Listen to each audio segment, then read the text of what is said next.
Hello, everybody, and welcome back. I don't even know what to say about today. The gun on this thing is beyond horrid. Kind of wondering if I dropped a loader for optics, it'd be worth it. 'Cause we got 13.86 reload. Accuracy's not exactly the greatest, so I'm wondering. I'm gonna play this thing like a camo 15.4.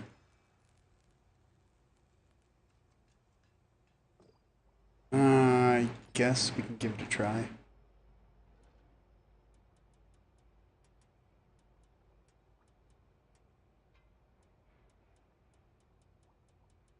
Just a roof. No one. So we got 14.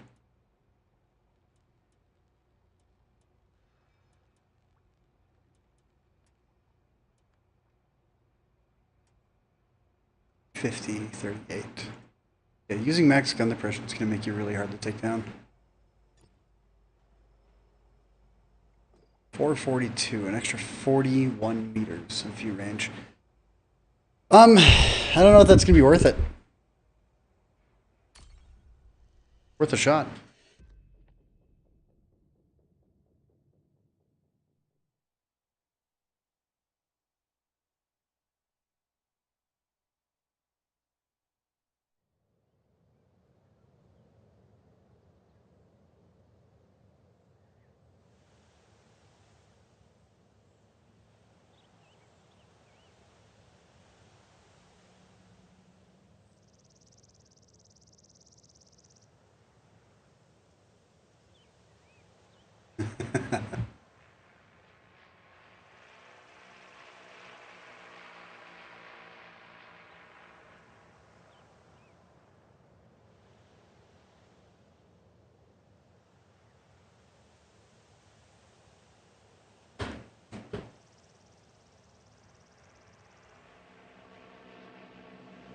The ammo swap's really hard to get rid of. You get used to it, and then taking it off kills you.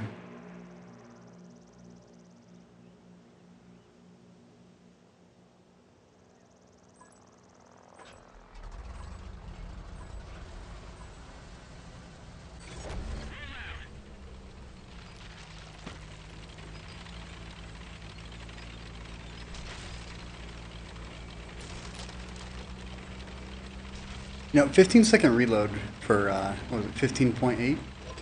15.4. That's not bad for 630 alpha. 13.4, though, that's a huge improvement.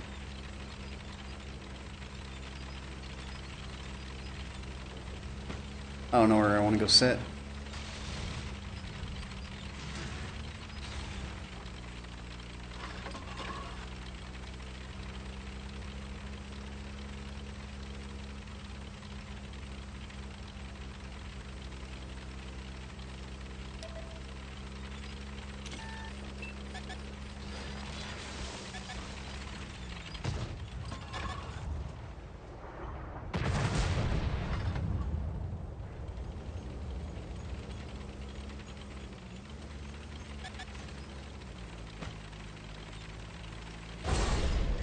Yep.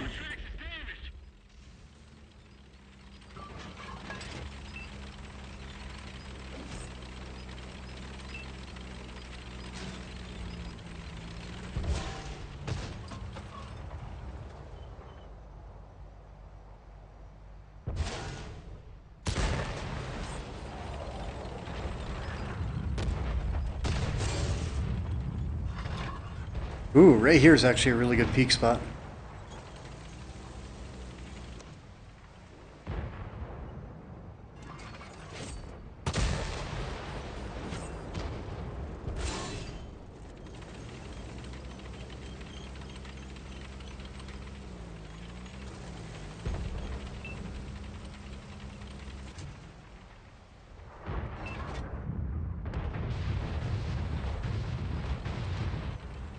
Oh, there's an equalizer.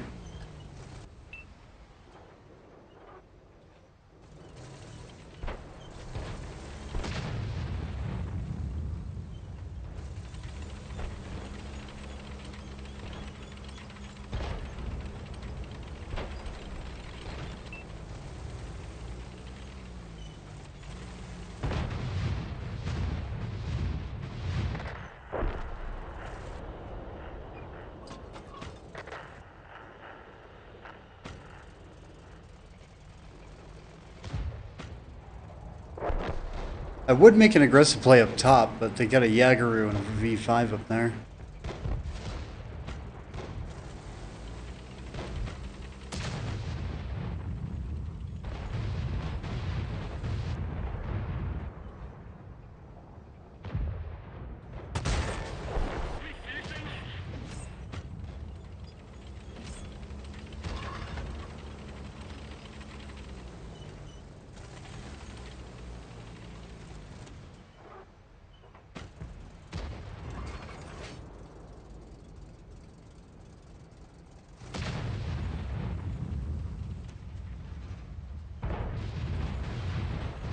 I want to hit that Jagger, I gotta pull forward just a little bit right here.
Alright, the 15's not too bad. You play slow.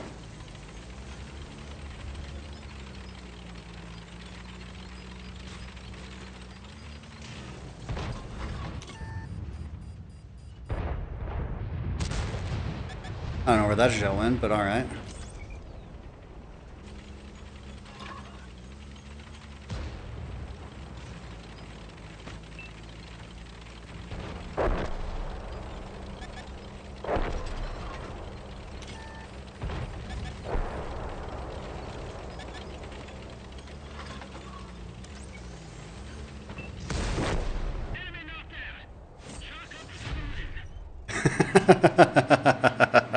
Nice and dumb.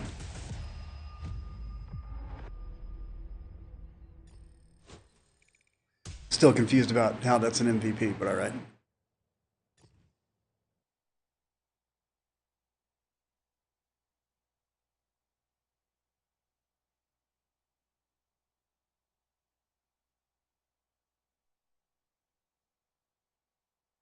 Nom.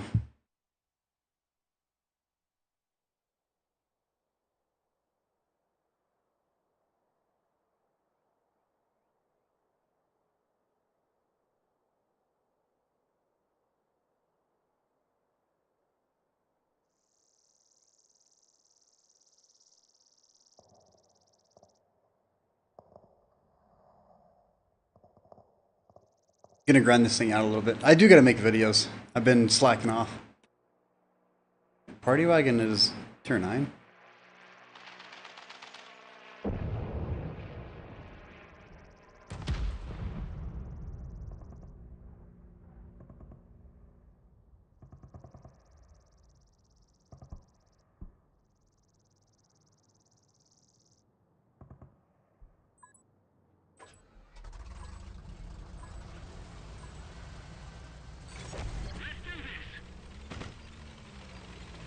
Alright.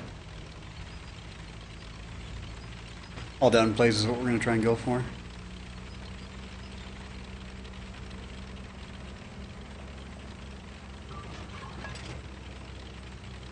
Now, I actually still don't know the caliber of this gun. I think it's 155.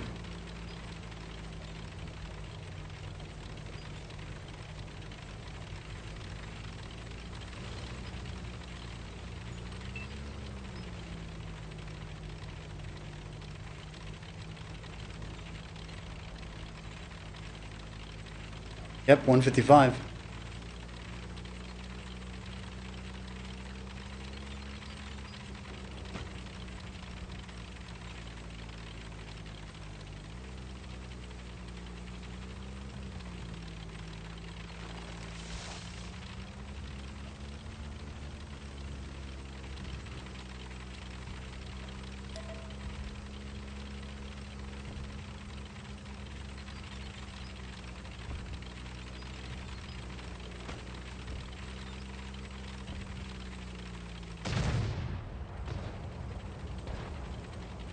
Quinniponsa 7? Alright.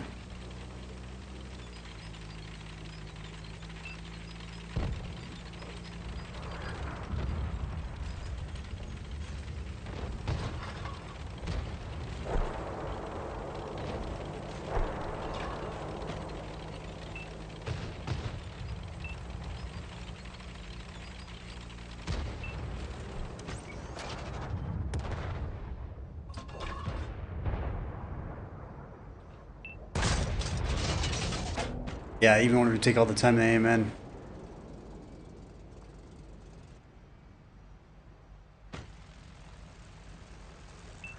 I don't think the guy's still gonna be there, but 989.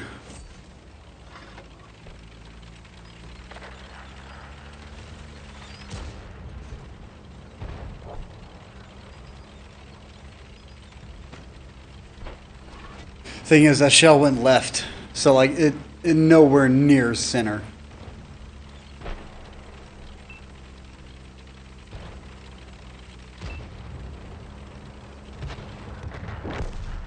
You know exactly how guns actually should be working in this game, but everything is so pinpoint nowadays that it's ridiculous.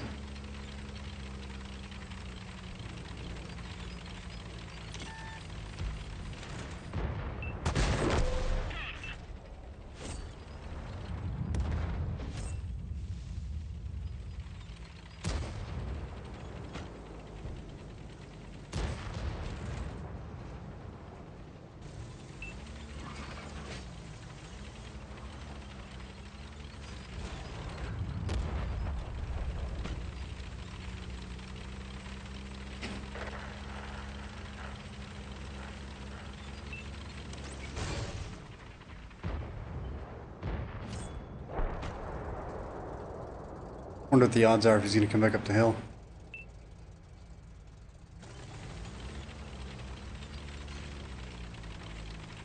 Now, I can't remember. Can I get an HE behind that turret of the M103?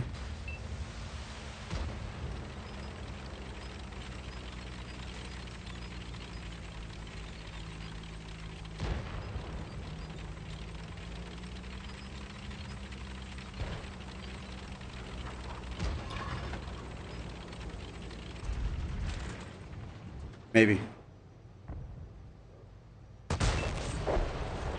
916, back of the turret. Yep.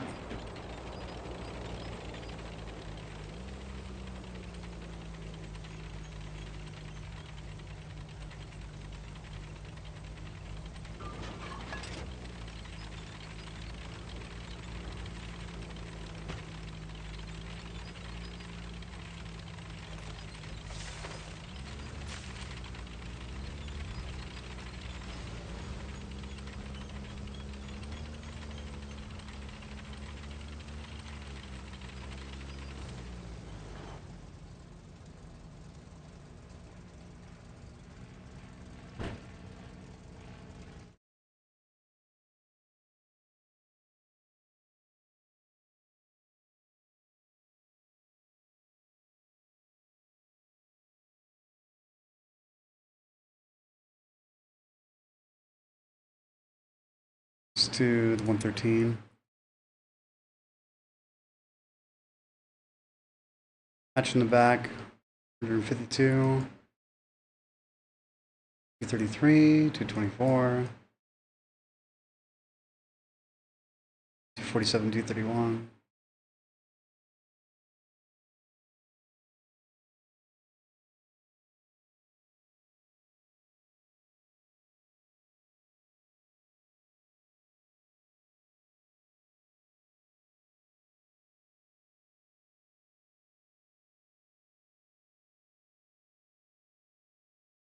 Okay.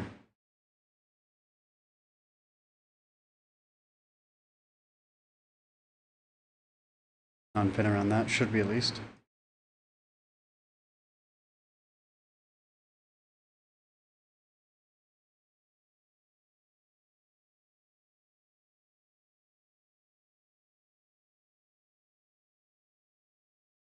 It's nice because you got that 50.8, 0.8, 63.5, 76.2. I don't think that we have the 50.8. I think we just got 50. So I want to double check that real quick.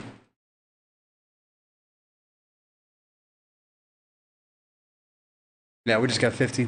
We don't have 50.8, which means 152s can overmatch us.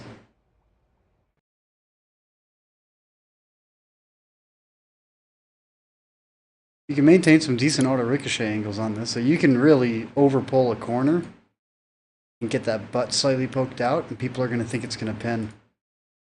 Against heat, some streaks all around it, so you got to be a little bit careful. But get some decent auto ricochet angles in the rear.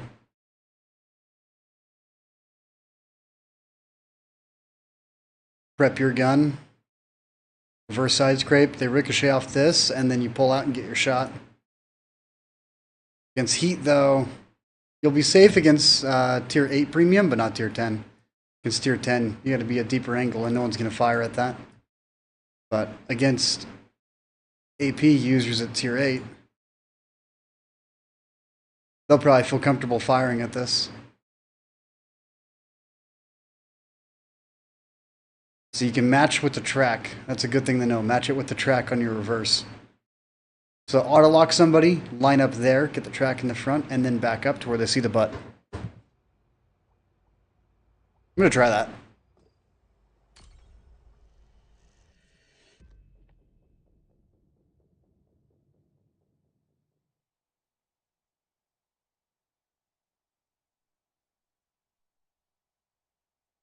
Gorilla.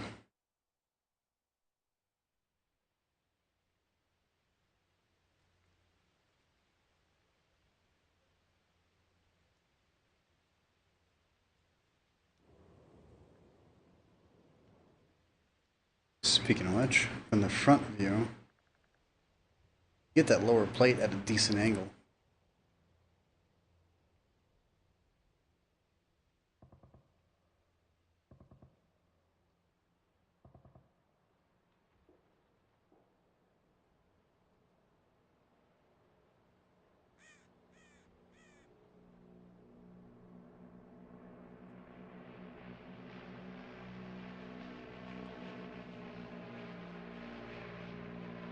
But it's 88 millimeters.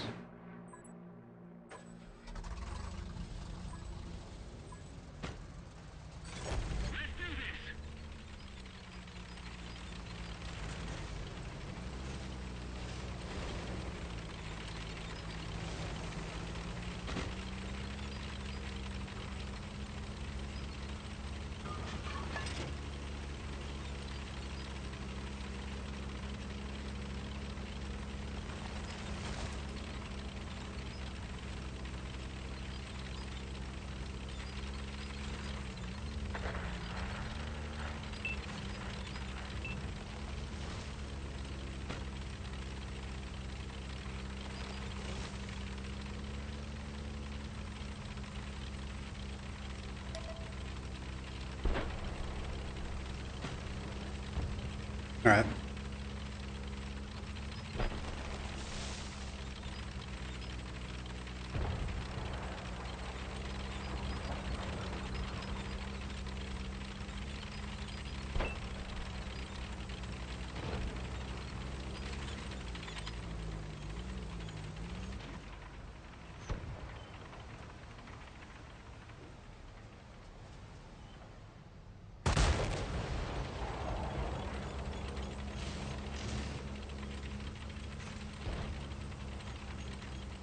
First speed of 14.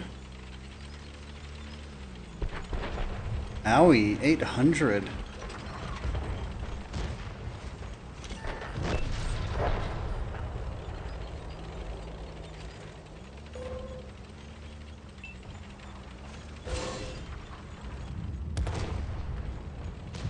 Artillery aiming at me, 53, 55.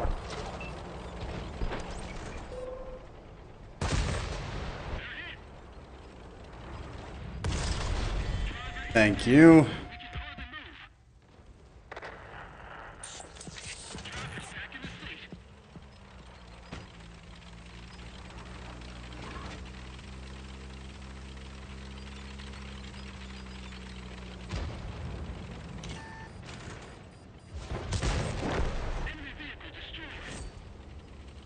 2 tier 9s down.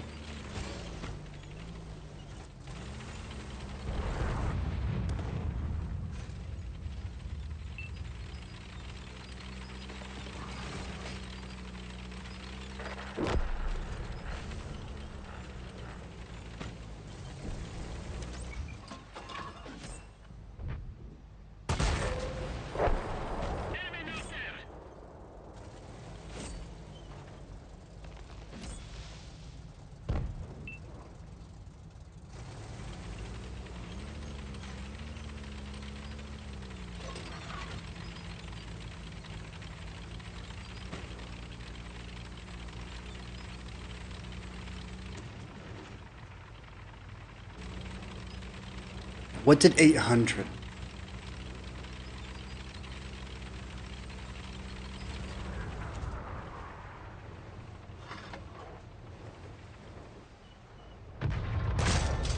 I just shot the wall.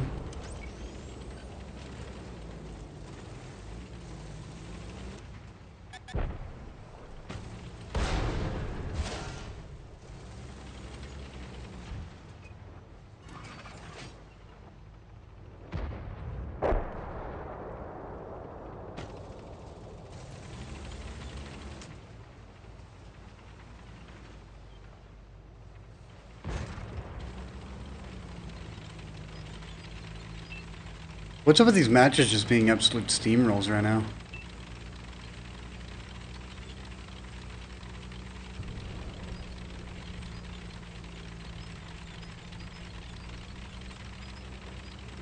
There's only so much I can do going 35.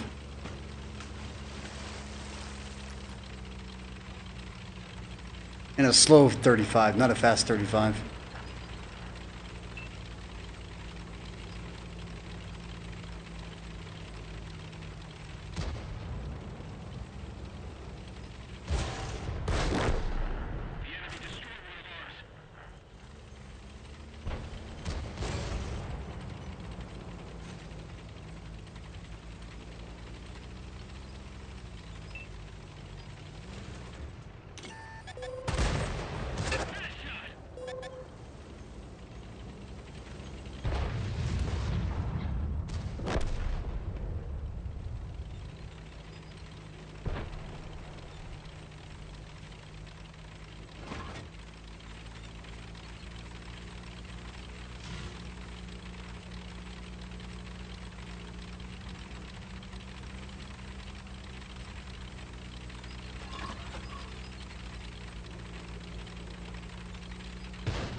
It's gotta be the KTTS with the light tank on it. Yep.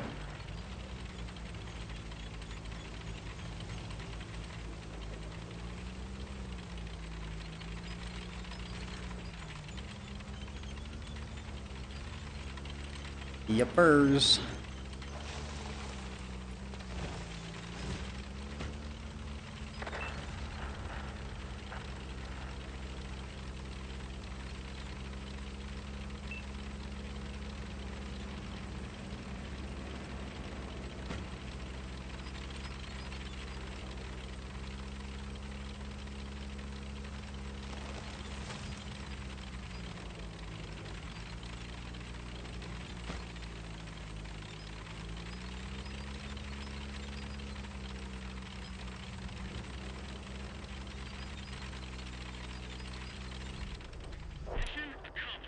Slow games. Hard to break 3K right now just because of how slow the matches are.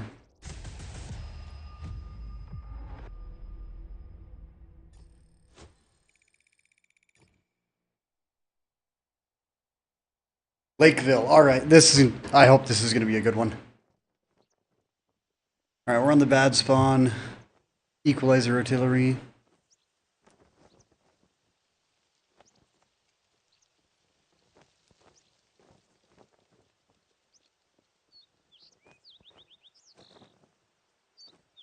Gonna hit that choke point right here.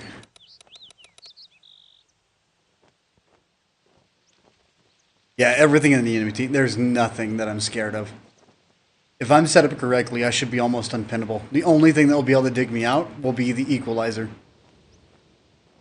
And high explosive spam.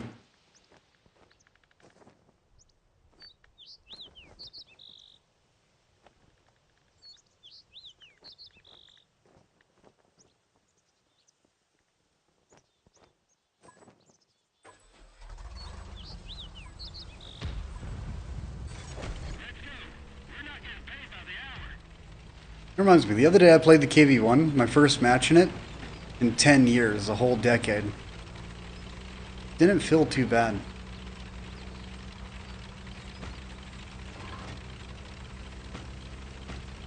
Made sure to get screenshots of the last time I played it.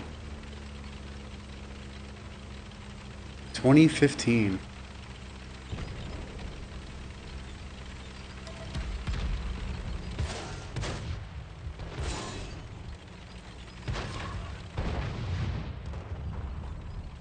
Alrighty, Woody. Your early aggression, I want to punish.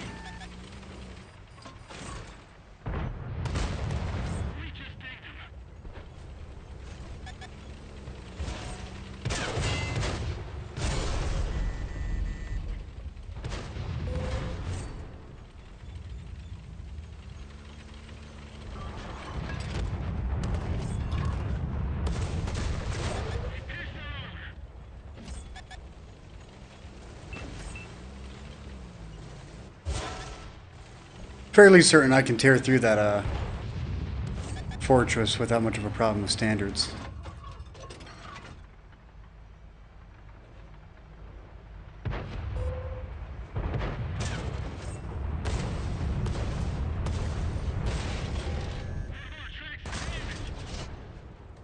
Just barely at the right angle.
Fine, I just fixed that.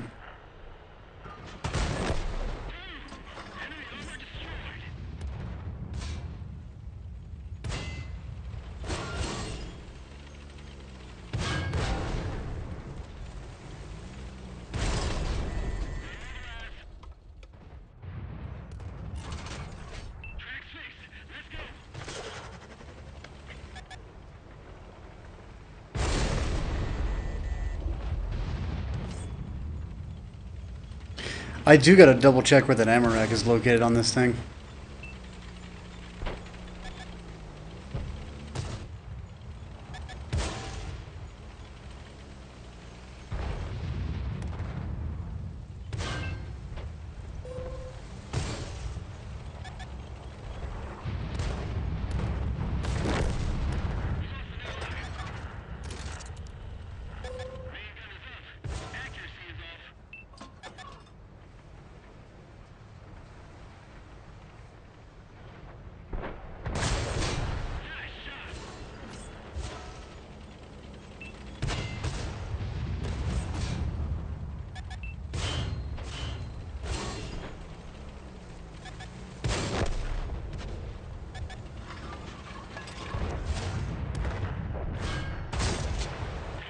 $702.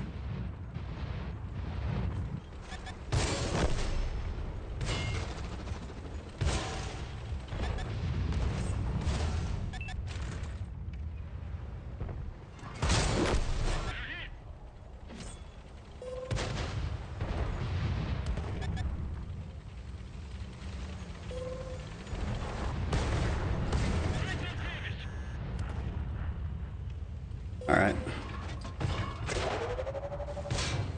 My gun keeps on getting slammed.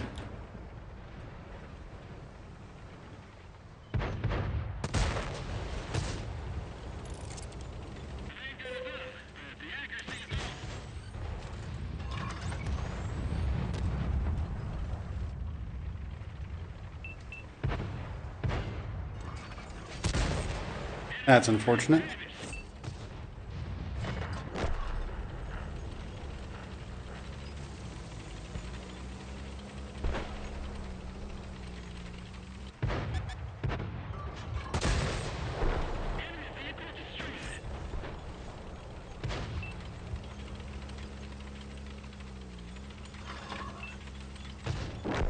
Alright, he's got him.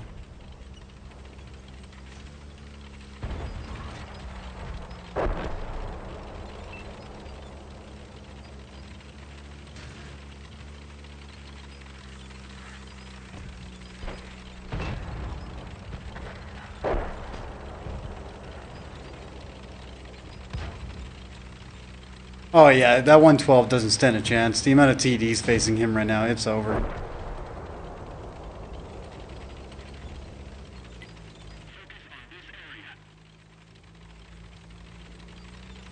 So are the demolishers? Probably.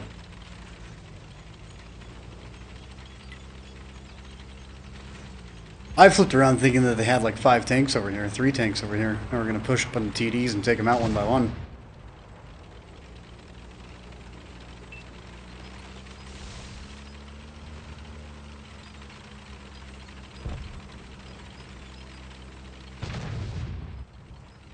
One more shell. He's on reload. He'll be loaded at probably 15 seconds. So about 8 minutes and 7 seconds left is whenever he'll be loaded.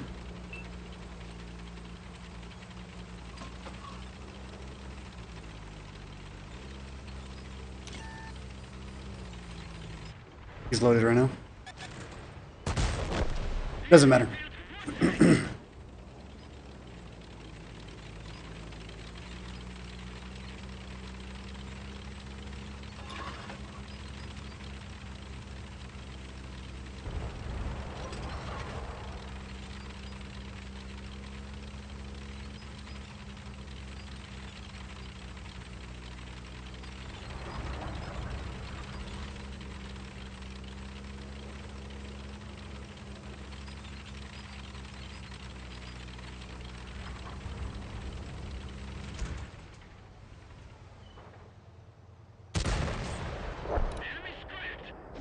Alright.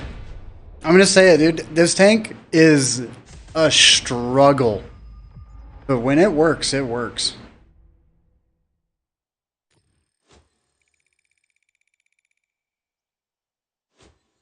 Struggle is an understatement. That's only in first class, alright.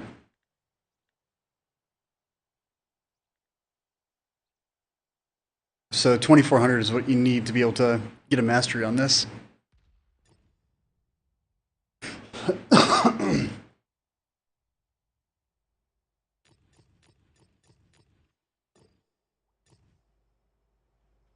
Alright, detectability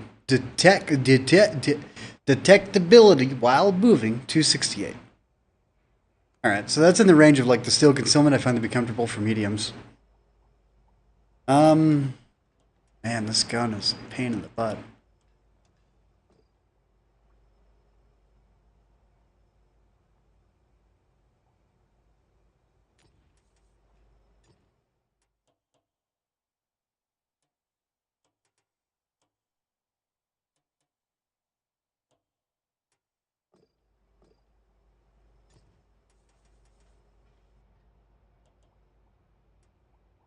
All in the front.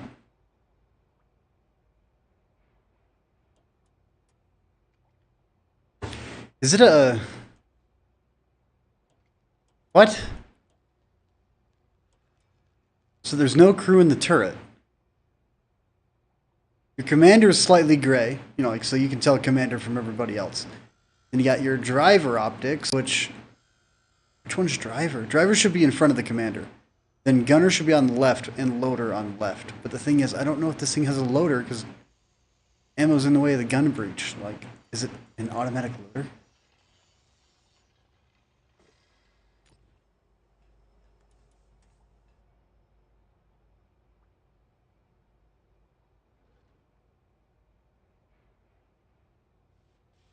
Okay, not the turret.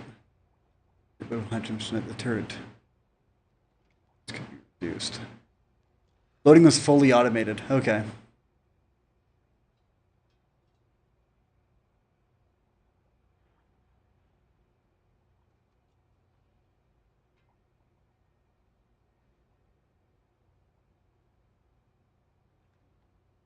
Existed only in blueprints. I'm pretty sure that this thing actually did exist. It'd be horrible.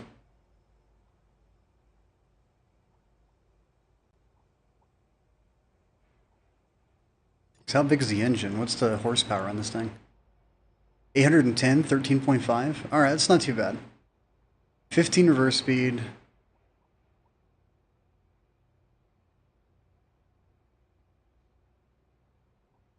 Alright. I'm going to disappear for a split second, and I'll be right back. Gotta make a quick run upstairs.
Congratulations, you've received another Valor token.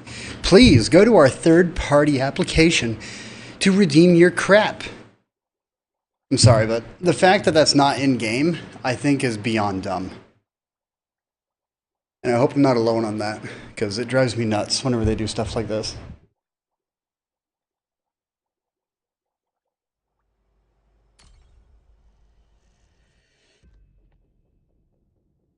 Because imagine that a guy's playing the game, okay, and your internet's not exactly the greatest, all right? One of my friends that I played with back in the day, his name's Silly Billy. He lives out in the middle of nowhere, and the highest his download speed is, like for his connection, is like 7 megs, okay? So like loading an additional browser plus having the game loaded and everything else takes like 20 minutes to do anything. All right, let's go brawl down to the bottom section. Now, I really want them to start thinking about introducing equipment swaps at the very beginning of a match. That's something I'm looking forward to, if they ever decide to do it.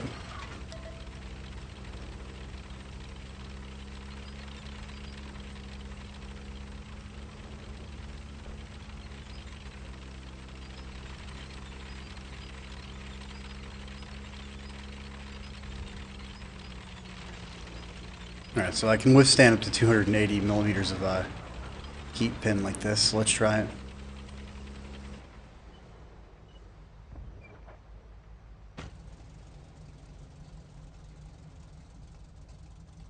Depending on how many people decide to go this way.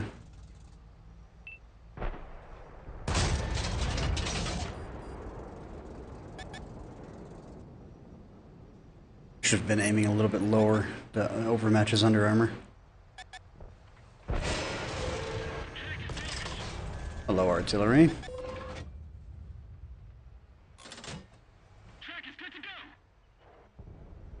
Three, two, one. Yep, the reload speeds in those are so dumb.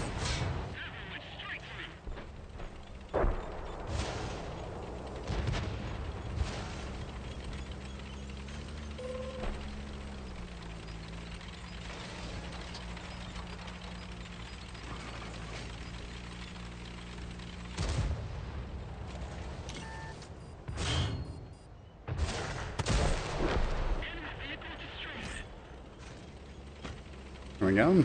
110, you've got a... Should be an easy push for you right there now. Yeah, T-25. I need to pull around the back section and provide him some cover.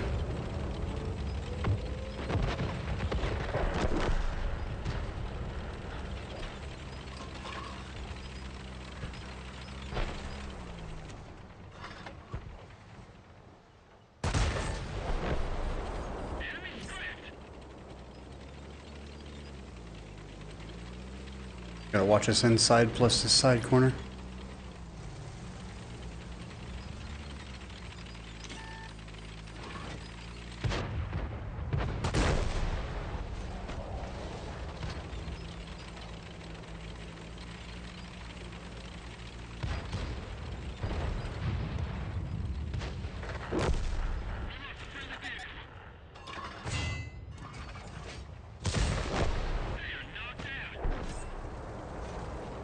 Jesus, this was a steamroll.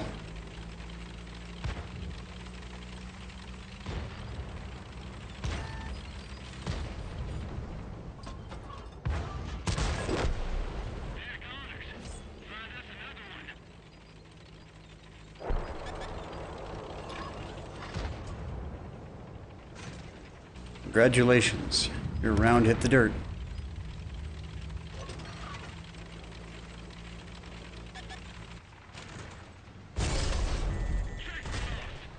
I don't know where that shell went, but alright.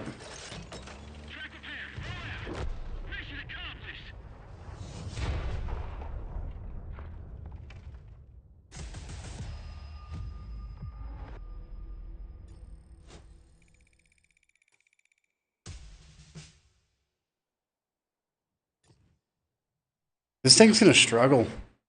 Like, I like it, but the gun... Oh, man. Like, I'm not disappointed in the gun. You know, that's kind of what I expect from most tanks in this game. Because the pinpoint precision that we have across the board with every single tank, it takes away. It always does. But having something that's not pinpoint, that's good. Because if this thing was pinpoint every single shot, it would be one of the best TDs to play. The way I look at it is like every single gun in this game should not be precise, per se. Like, there needs to be some inconsistencies across the board. And this gun is a great demonstration of that being properly balanced.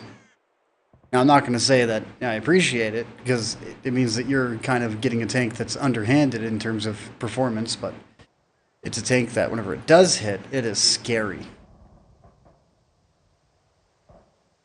It's enough to make you jump.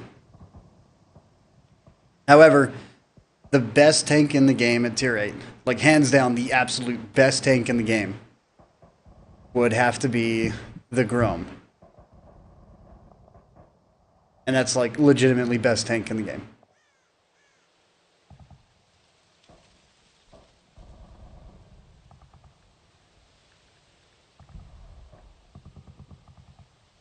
Legitimately speaking, the Grom, in its lifetime of 115,000 matches, has the best win rate at 54.58 across the board compared to every single other tank in the game other than the Minotaur. And then the 259A with 28,000 matches, it is a newer tank. It's sitting at 53.41, yet you barely see it inside the matchmaker. And that's for lifetime battles. Now, not the past 30 days, so I mean, I see this thing performing good, but, you know, we got some really ridiculous premiums in the game right now.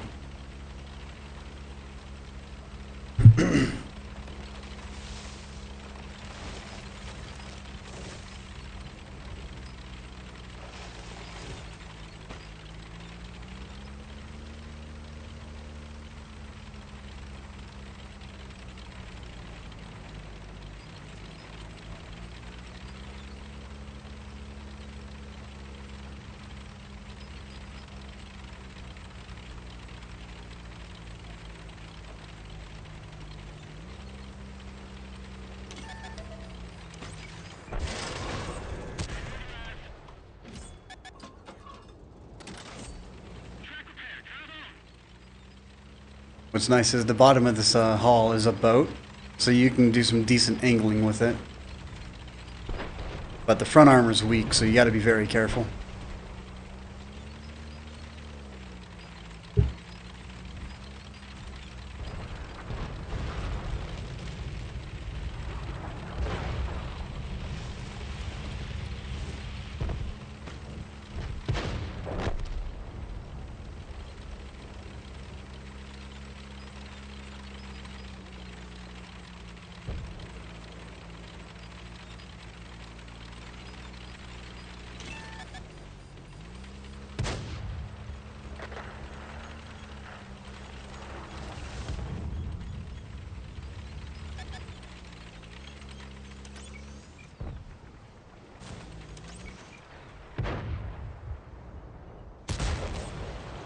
$600?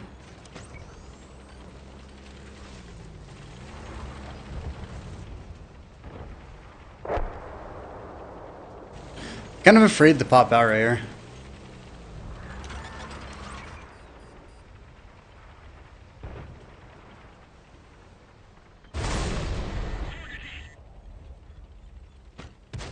Slightly over angled right there.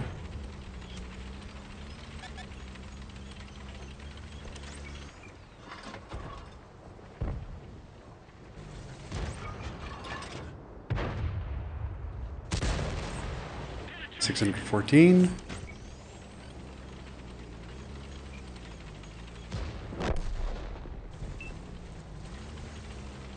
The straw? Okay.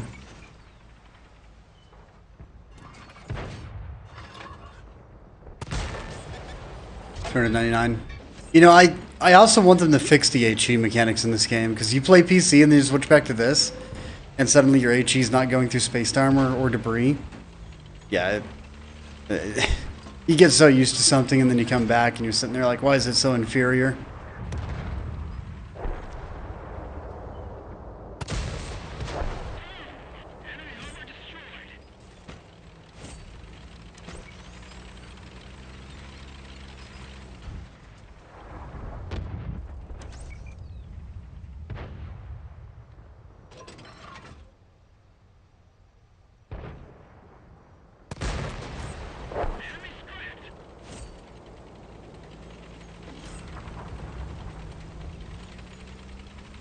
I think I gotta drive up that hill right there.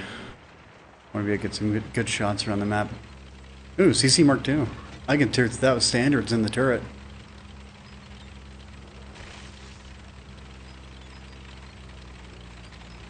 If my gun doesn't act up, that is. I think it's like 190 or 210 pin that you need to be able to tear through its spaced armor.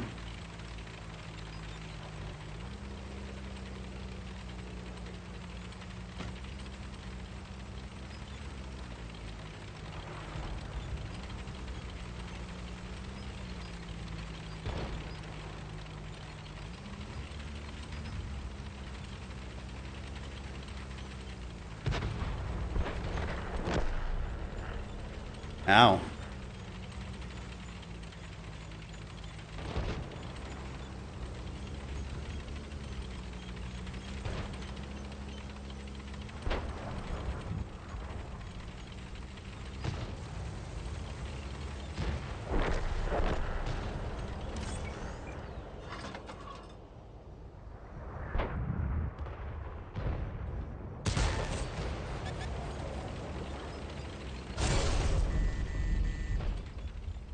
Ooh-wee, big gun.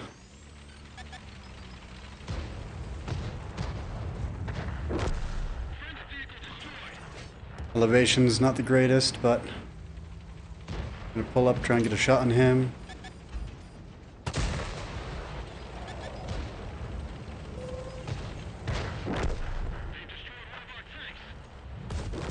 And artillery.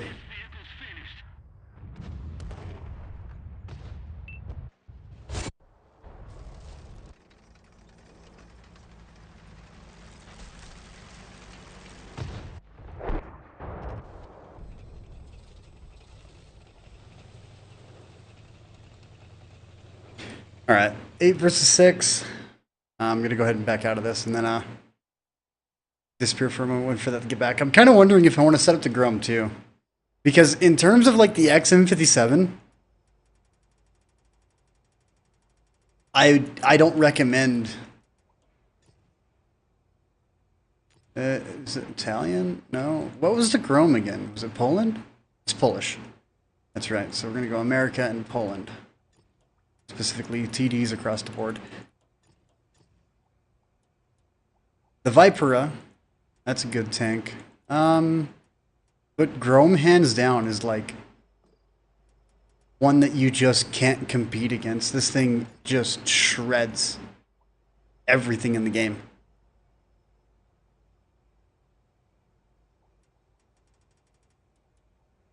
Alrighty, we're back again.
Today's kind of different. I'm just playing the play, really. Trying out this tank, and I've probably spent like, I don't know, 3 million credits changing equipment on it and some gold to mess around with the perks on it. Trying to find a setup that I like on this that makes it comfortable.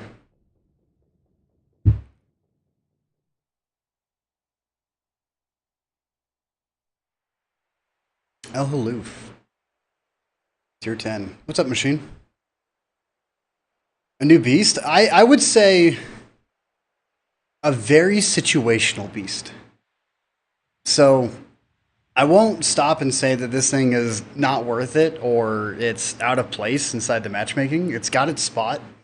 And if you can find the right haul down position for this, for instance, you never want to actually fully peek over driving straight. You always want to make sure that you find a hill that you can crest at a slight angle to only expose part of the turret in the upper plate. Because if you go at it head on and they come over straight head on, you run into a couple of issues where they can splash around the sides, and then if they got enough heat pin, they can tear through this back portion.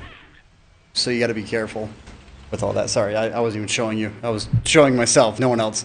But you got to make sure that whenever you peek, you come in at a slight angle. So I'll redo this. You always want to come in at a slight angle. That way you don't have that weak spot exposed on the side whenever they're loading in the heat rounds, because that's 340 heat pin. They still got a couple of spots they can go through. So for Jetto 54, I've talked about that tank before. How you have that diamond shape turret that sticks out. So you only want to expose the top portion of the turret whenever you're using gun depression. This thing works the same way, because once you use max gun depression, that lower part of the diamond becomes weak. So you got to be really careful in how much of yourself you expose. Not just that, artillery, this thing, it does okay against artillery, but if it's a direct impact on the roof, I mean, any tank direct impact on the roof is pretty much game over, but 38 millimeters is a little bit more than some other tanks that only have 20 and 30. So you do have a little bit of additional defense. Still doesn't change the fact that it hurts.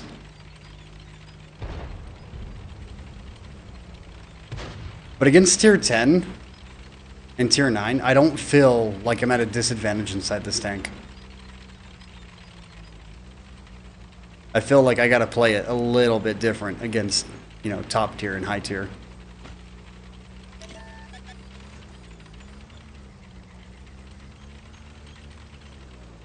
I need someone to pull up with me because I can't take the position I want with that Skoda there. The position I really want to take allows me to prop myself right here to get gun depression going down and catching people crossing. If anyone else is going to be crossing, that is.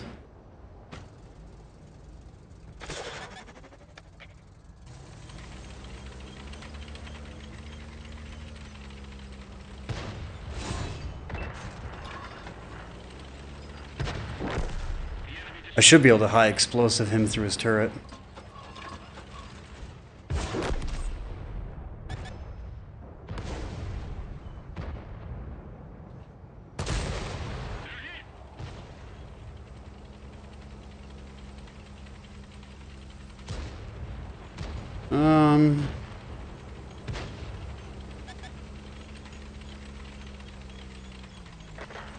That shot on the bar, by the way, I wasn't expecting it to land like it did. That's actually pretty rare, in my opinion. It's a CC Mark II, so what I'm going to do is this. We're going to pull up right here. Prop ourselves. I'm not tall enough to get shots in this guy.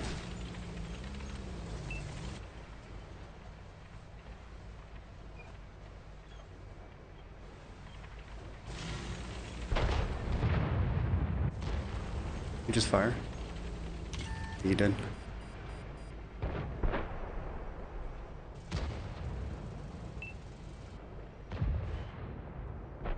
Right here, you got the little slits in the left and right of this guy. You can go through, but that's a stock turret, so we gotta aim for the roof.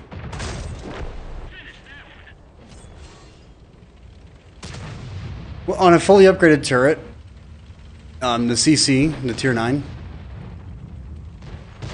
has got a spaced armor that you can go straight through with. Alright, thank you. Thank you so much.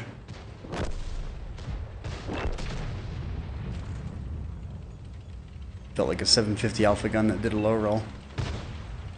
I think the 780, like, all right, I'll be honest about the 780. I absolutely hate the sound profile they gave the engine. It's not diesel. They used like the modern, the Cold War variant engines, and I hate the sound. But the 780 is actually a tier 10 that if I load nothing but standards, I'm not disappointed. Ever. Like, the 780 has impressed me time and time again. I think I got like 200 and something matches played inside of it. I really like the 780.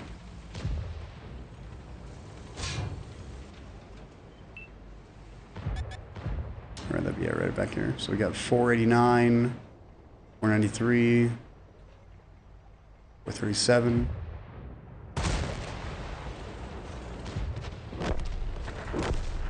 It's a grill back there.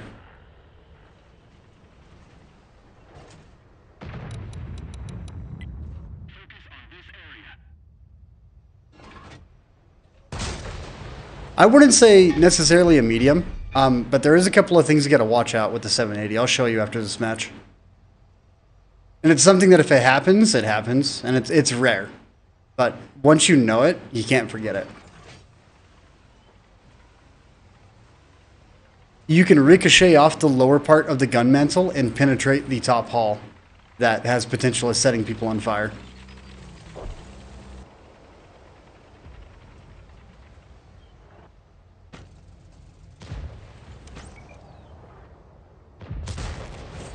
.63. I am not having. I keep on horrible things. Its gun's amazing. Like, absolutely amazing.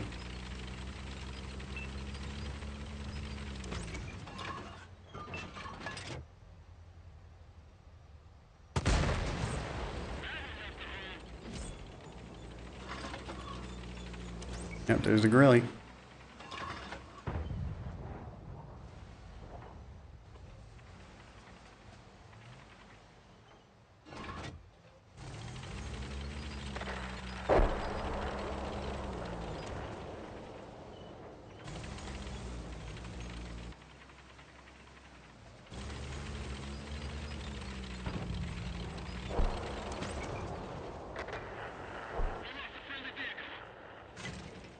They're just barely outside my render range.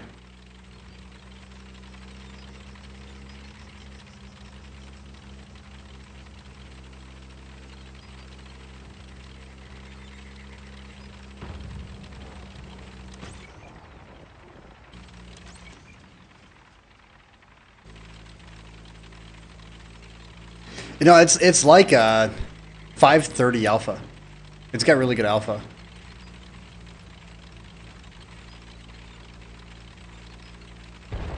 And then I think it's 268 standard pin with AP. And that's what makes it so devastating.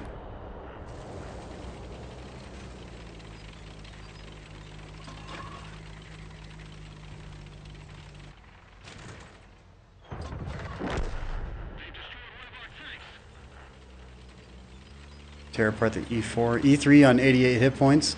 We gotta be careful. We gotta be stupidly careful.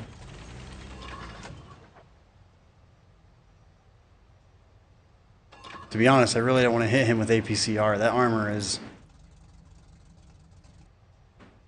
You need AP to reliably go through the XM, I think, is what it's going to be.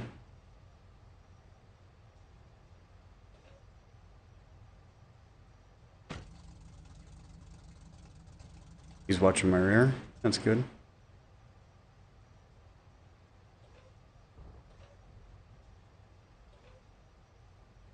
Hey, the bar killed the grill. Hell yeah.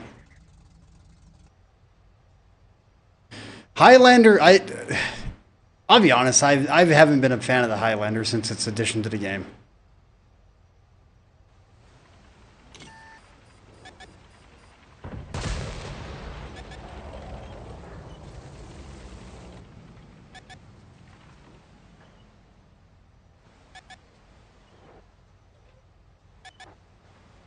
He's got to be running loader.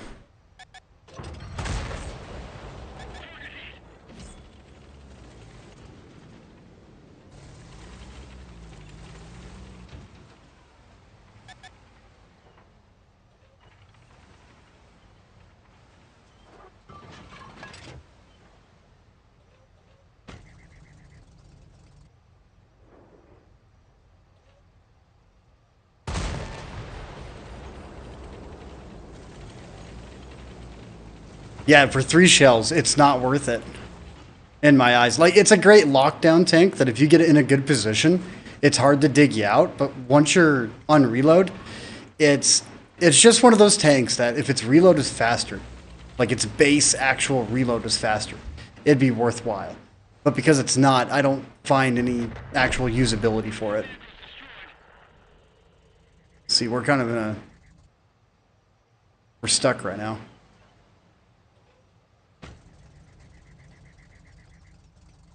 I should have relocated a while ago to somewhere on that right side.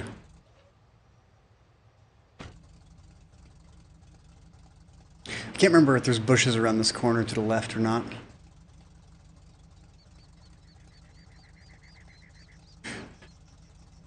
Bar's got to be careful.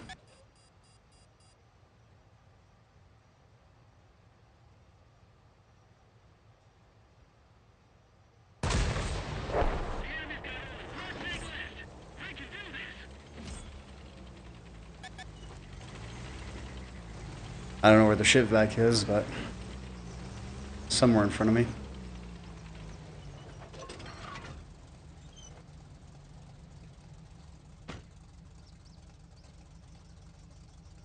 Gonna sit stationary because if I move, I'm gonna lose my camouflage.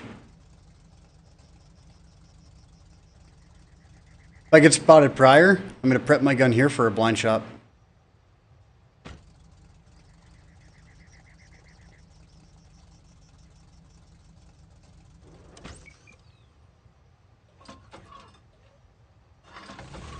Alright, I got about 7 seconds to relocate.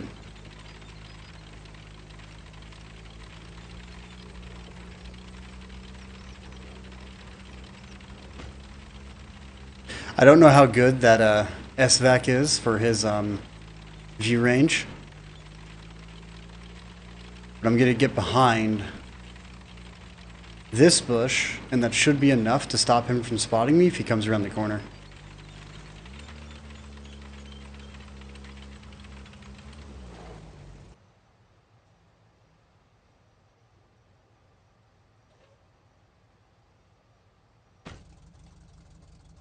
So one thing, you know that exclamation point that pops up whenever you're looking at somebody? Well, like whenever you're being targeted? It's now popping up for him. It is no longer popping up for him. Whenever you highlight someone, that's whenever the exclamation point pops up.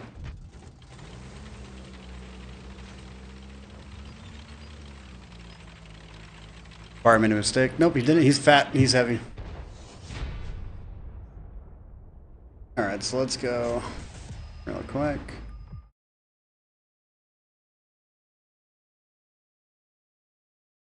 So on the 780, what I was talking about was this. It works with anything. So whenever you go flat on, even if he's using maximum gun depression and he's hull down completely hidden, you want to be careful whenever you peek because all you got to do is fire here, ricochet, then overmatch. That's what happens right here. You'll bounce off the lower part of the gun mantle into the top part of the hull, which is only 30 millimeters. And whenever I see these things, that's kind of my main goal to fire at whenever I'm loading nothing but standards. Because even with premium rounds, that hatch is still 370 millimeters. Very thin slit, so you're better off aiming for the lower portion of the turret to be able to pin it, or trying to catch the hatch up. But hatch has got to be slightly higher. It's mostly auto ricochet on that roof. 100 millimeters, so nothing in the game can overmatch it except for a bar can overmatch it. But yeah, you're not making pinpoint shots with a bar. But lower part of the gun mantle, and then anywhere on the bottom of the turret that you can see.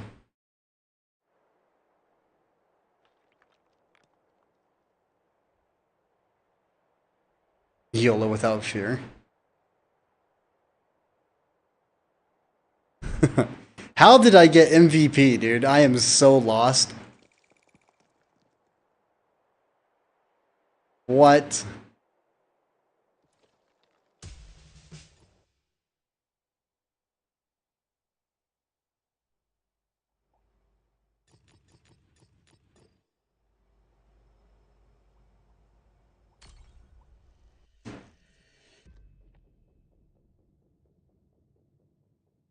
$114. You know, I haven't played the 114 since they introduced it to the game. I thought it was a good tank. I just haven't touched it since. Like, it's one of those TDs that You can pretty much do anything you want inside of. You can brawl, but you can't open brawl. You can scrape off walls and do other things to bait shots inside that tank.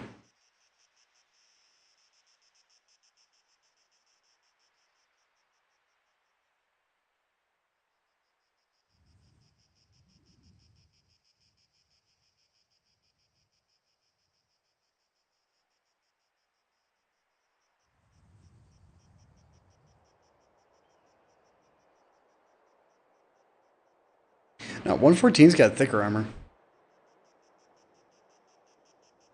You got like 70 sides or 60 sides. I can't remember what all the armor is on it. It's been a minute since I played it, but I know that it's got enough armor that you can actually side scrape against most heavies in the game. And out trade if you do it correctly.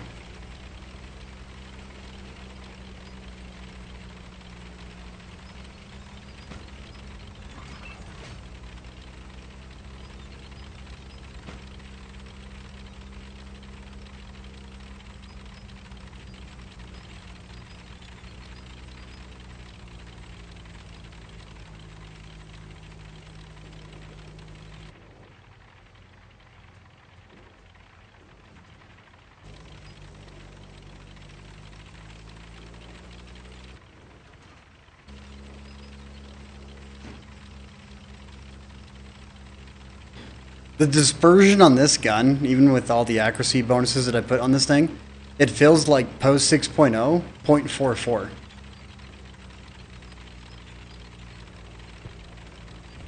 That's not good.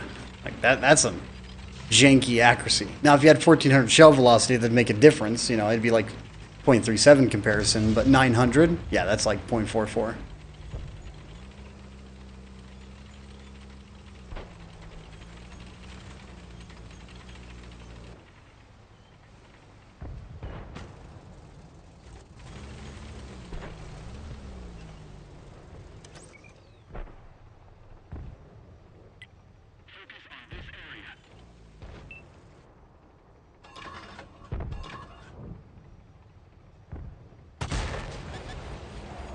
Alright, I'm just gonna auto ricochet at the roof.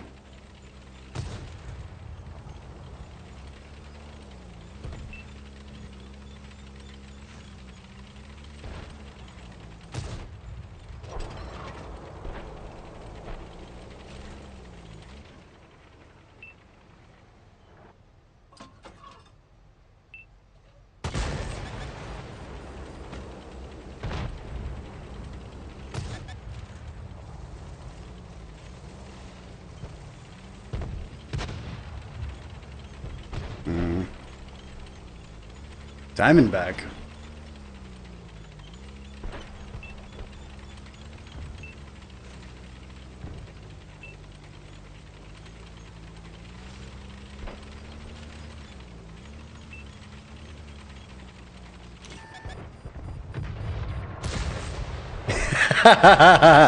Communicate with your buddies and you will delete somebody out of the game.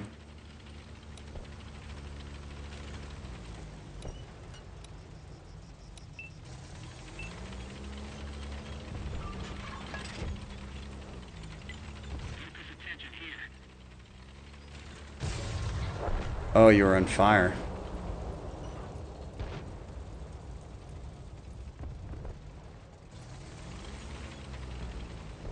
All right.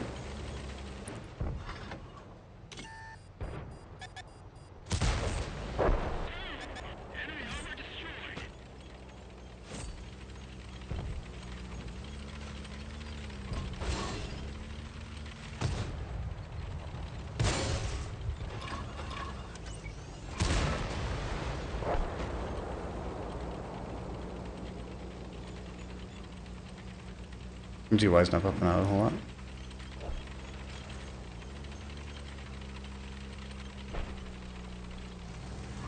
Wasn't expecting it to be mediocre. Yeah.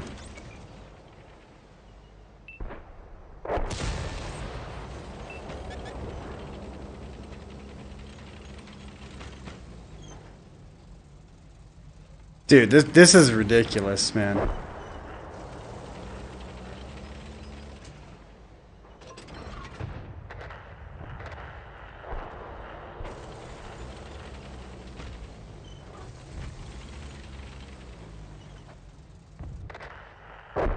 absolute steamroll.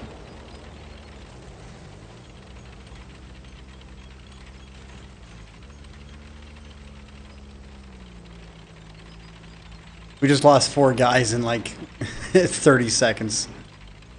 15-4 though, like that is insane. Everyone's getting greedy right at the very end, and that's why we're losing people.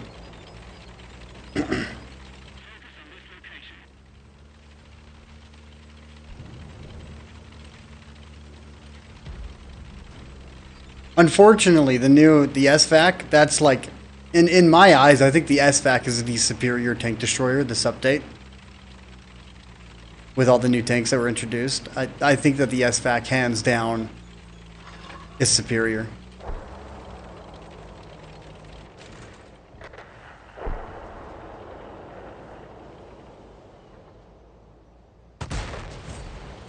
$982? What was that? I can't remember.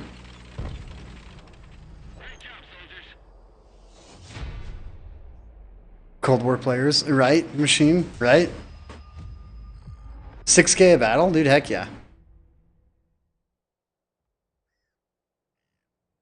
I like the fact that that's the SVAC's a double barrel tank. And he's got that crew on it. It looks like he's attached to the barrels. That's actually perfect.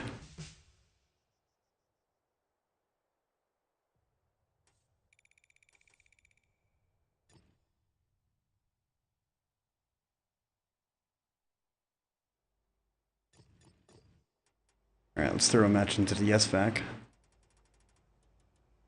Because the SVAC, dude, this thing, it's just like, you go 57, you got double barrels, you got 18 power to weight, you got concealment.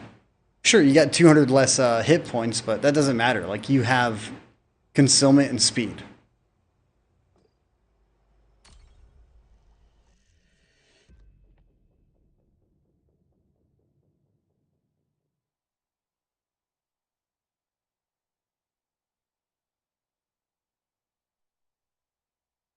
Province.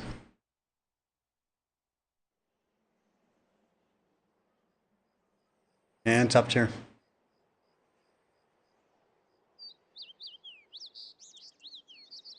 Like, the SVAC, I see this thing being, like, the new SU-130PM.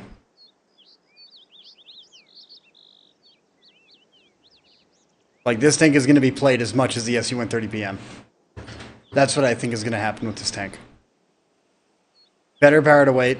I don't know about better concealment, but like, I see this thing being played more. SU-130, ISU-130, it is underrated. The 560 alpha that thing gets with the 7-second reload is insane. Or is it 570? 560, 570 alpha. 238 standard pin, 212 premium pin. Yeah, dude, you trade off your alpha for higher. No, you trade out for higher alpha, less pin with its premium, which is the way it should be. There are some tanks it's like, yeah, that's a skill round.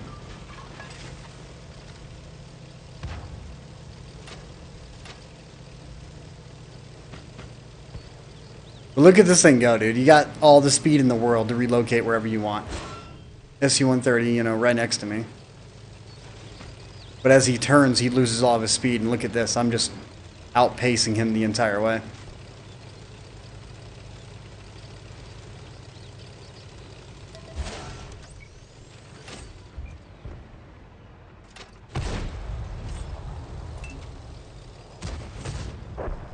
Nice.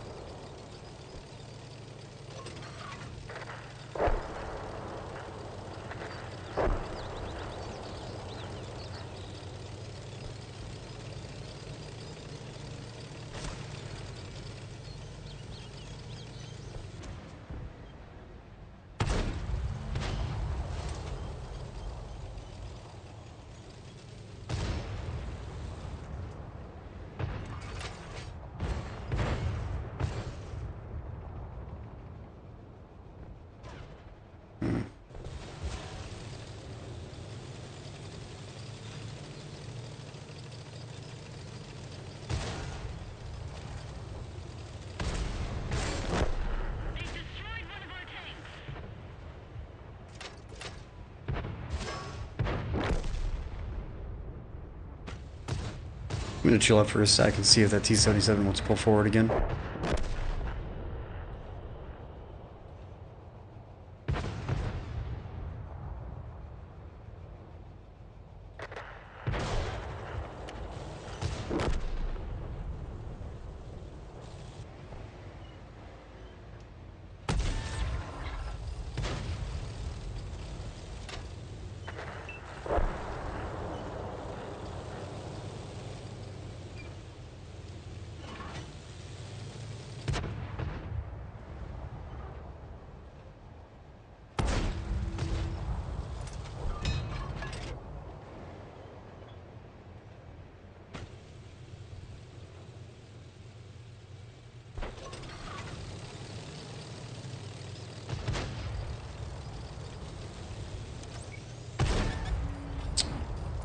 Oh, that's unfortunate. I'm gonna fall.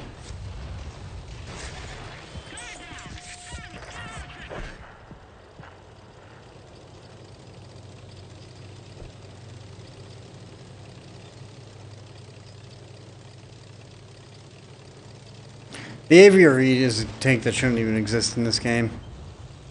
Being entirely honest with you, like that's one tank that just should not be here.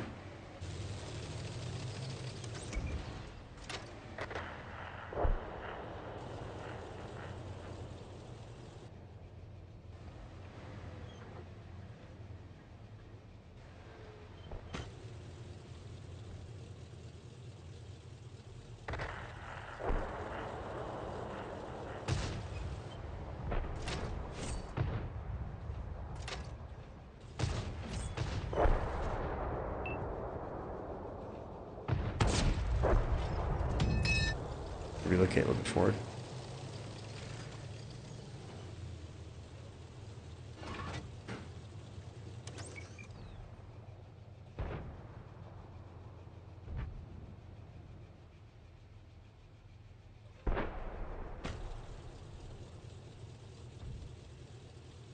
Alright, 6 to 8. We can still pull this back. It's unfortunate that I fell and lost some health, but it is what it is. We didn't have any scouts hit in the middle either, so. I think once this SVAC is out, then I'm going to be able to push in and provide some scouting for the team. 365. Not anymore. The SVAC is trapped right there. I don't think he's got a really good concealment build. Or he might, and he already might be gone.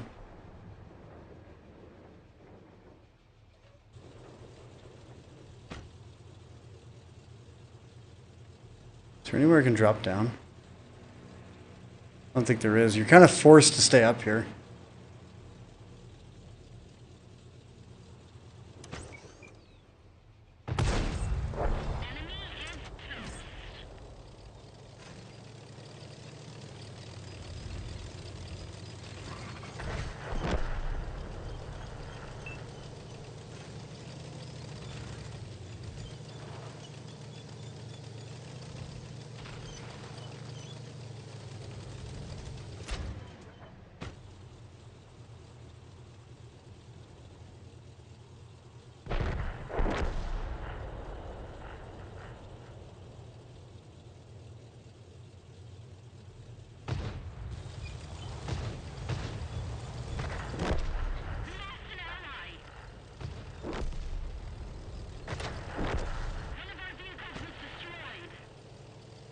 Alright, they're both the one-shots.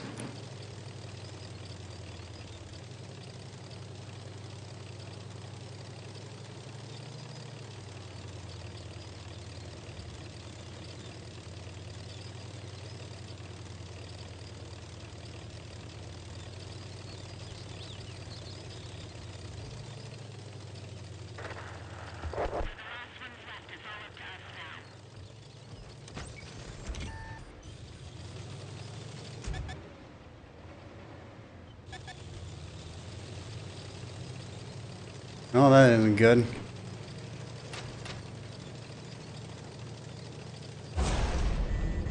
That really isn't good. Yep. The province, dude, I'm just gonna say now, province is such a It's a horrible, horrible, horrible map whenever it comes down to like anything past tier 6. I don't know why they introduced it to tier 7s and above for match. Like tier 7 would be okay, but tier 8 and above, Province is not a very good map. There's no dynamic to the map. It is just, you're spotted, you're in the open. There is no hiding.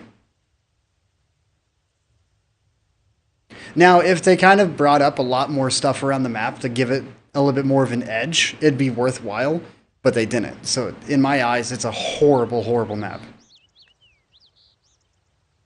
Worst sniper map all the way, beyond. Like, it's layered in such a way that it's god-awful. Like, if you wanted to balance it out for tier 10 and 9 and 8, it would need a lot more bushes and less climbing. Like, rather than all the climbing edges around the map, it should just be like, you can drive anywhere on the map from anywhere on the map. Like, if you want to go from left to right of the map, you can drive from one side to the other without being interrupted. That would make it worthwhile. And then having bushes everywhere. A map that relies on concealment and rocks and debris.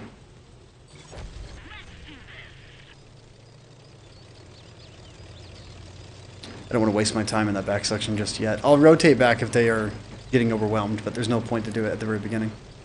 So, I want to go for cross shots. I'm wondering if I want to go double shot or single shot.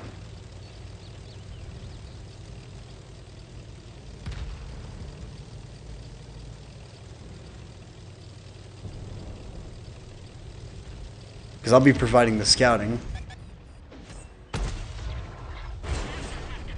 Oh, wow.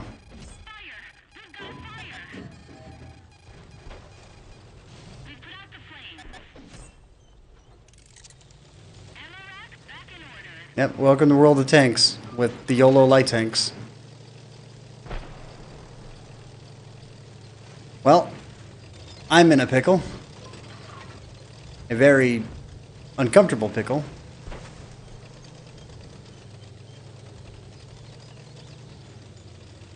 But a pickle nonetheless.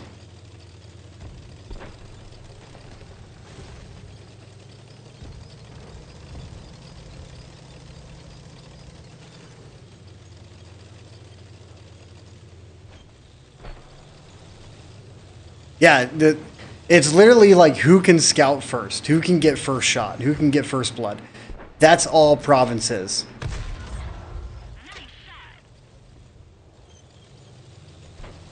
And then as the match comes to a close and things start to slowly dwindle down, it's almost like no matter where you are on the map, there's only a couple of locations that you can actually end up in like a solo. It's a horribly designed map, and that's all there is to it. And what's up with that? The guy appeared and disappeared.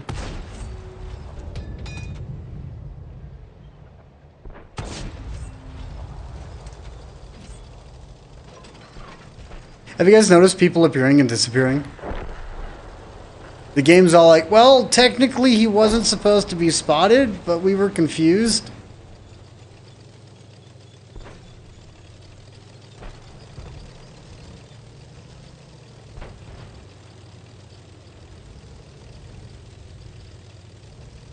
Was it Parity Tie? I don't trust you anymore.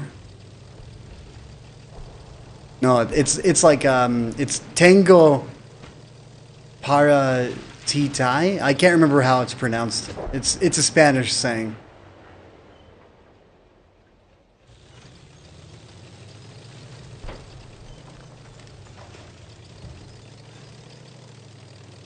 I don't trust anything that Wargaming does anymore. Dude, I watched Kaizu's video. Man, the guy spits nothing but facts all the way. Same thing about Kim's. The lore xm57. Are we talking about the tier 9 lightly armored? The Lorraine. It's got two guns. It's got a 127 and a 120. Yeah, dude. That thing is sick. I don't care what anyone says. That thing is an amazing tank. I'm surprised I don't see it more often. I say that, but I barely play it. But don't get me wrong. Like, it's one of those tanks that it can turn the tide damn near immediately. Kind of got this. I got a really weird feeling that we might lose city.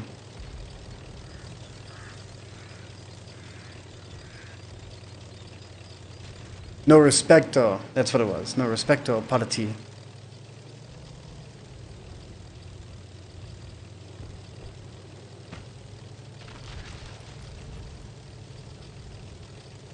Man, I'm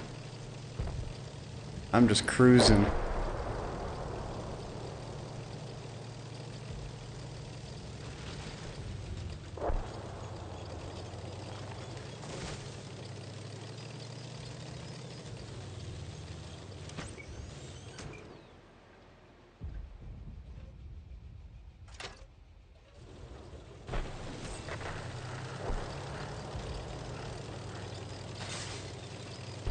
I don't know what tank I hit over there on that side, but I want to find out either. SVAC? Took down our Pershing, so something tells me that it's an SVAC that was up there.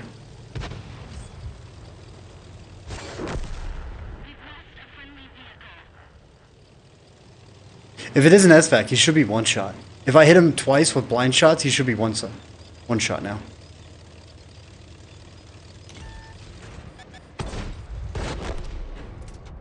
Alright, I don't know where that went. He was highlighted, but something tells me it went to the moon, and I made a mistake. I actually want to rewind the stream and look at that.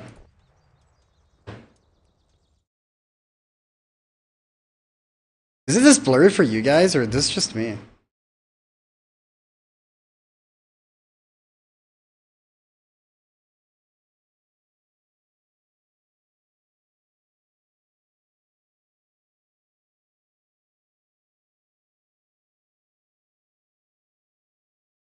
Alright, am I the only one that saw that? Did you guys see it, like, drift hardcore left? Like, watch this. And then you're going to see it leave the barrel, and then straight left.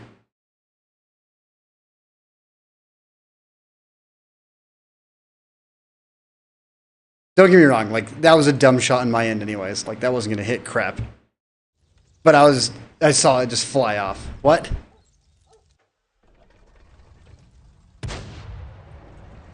These guys are still grinding this top section. Happens every now and then. I don't know, dude. There's been a couple of really weird shots that I've seen the past couple of days. I watched Clone Guy play my account, and there was a ghost shell that was an outright ghost shell on the SVAC here. Right through its top component. No contact whatsoever. So maybe it's just the fact that it's a newer tank and they're still kind of like fixing it just a little bit. That could explain why, but that sucks. So that was where both my blind shots went, though. Because we get the TVP 100 right here, which is a good TD. The Kyrie, which is a good TD. The WZ120 1GFT. I know it's a good one, but I rarely play it.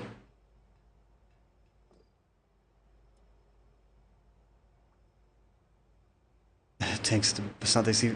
Basante is actually one of the worst tier 8s in the game here on console. Like, I don't ever recommend a single person to buy that tank ever. Whenever I say it's one of the worst, I legitimately mean, like, if you bought that because you hate yourself. Let's go Basante. C45. And also the Progetto. Progetto's a really good one. Stone Sentinel is just a reskinned version of it. So we're also going to do American, T32, and Chrysler K.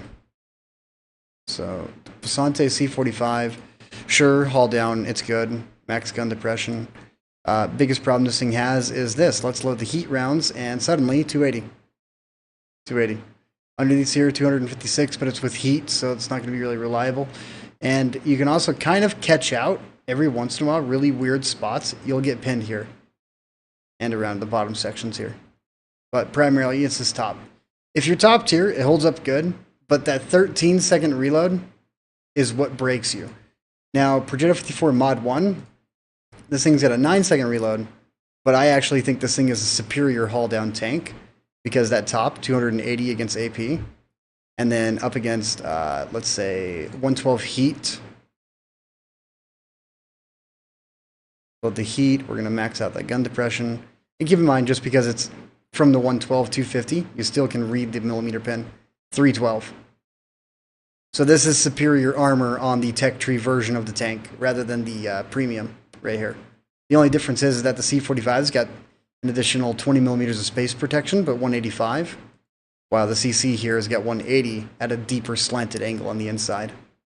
Then you got the T32, which our T32 on console is superior, and honestly, heat rounds aren't going to tear through this very easily, so we'll do TD, we'll go Jagdpanzer E100, save. Heat, you'll go through the gun mantle in some places, but even against 420 heat pin, yeah, 350, everything, like T32 turret is just ridiculously powerful. Against the AP, on the other hand, your gun mantle gets weak. 300 millimeters of pin to go through this reliably with AP. Barrel block everything. Then there is the Chrysler K, which in my eyes, this is a monster all down. You always go down at a slight angle, and even against, let's say, tier 10 heavy tank heat round 340 heat pin, that hatch is still 310 millimeters thick, barely poking out. And then to reliably pin this thing, like actually reliably pin it, you actually got to land your shells inside the gun mantle to reliably pin this. 254 millimeters of protection. So, yeah. Basante C45, you're legitimately nerfing yourself whenever you play it.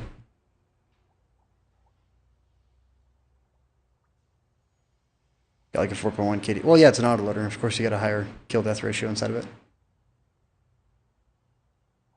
Even against, well, yeah, even against tier 10 TDs, but it's still, in my eyes, not a reliable TD. Well, not, blah, blah, blah, blah. It's not a reliable heavy tank. If it had a better reload, because it's in the 360 alpha category, so you have tanks like the M4Y, which is brand new, which has this amazing reload. You have the E75TS, which has a faster reload. You have the AMBT, which has a faster reload, better mobility, better power to weight, but it's a medium tank.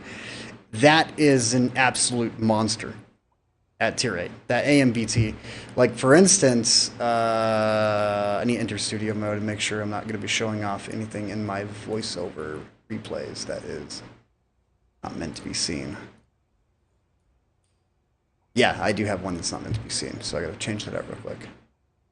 Was it a replay or was it an actual match recording? I can't remember what it was. That one or this one? Is this it?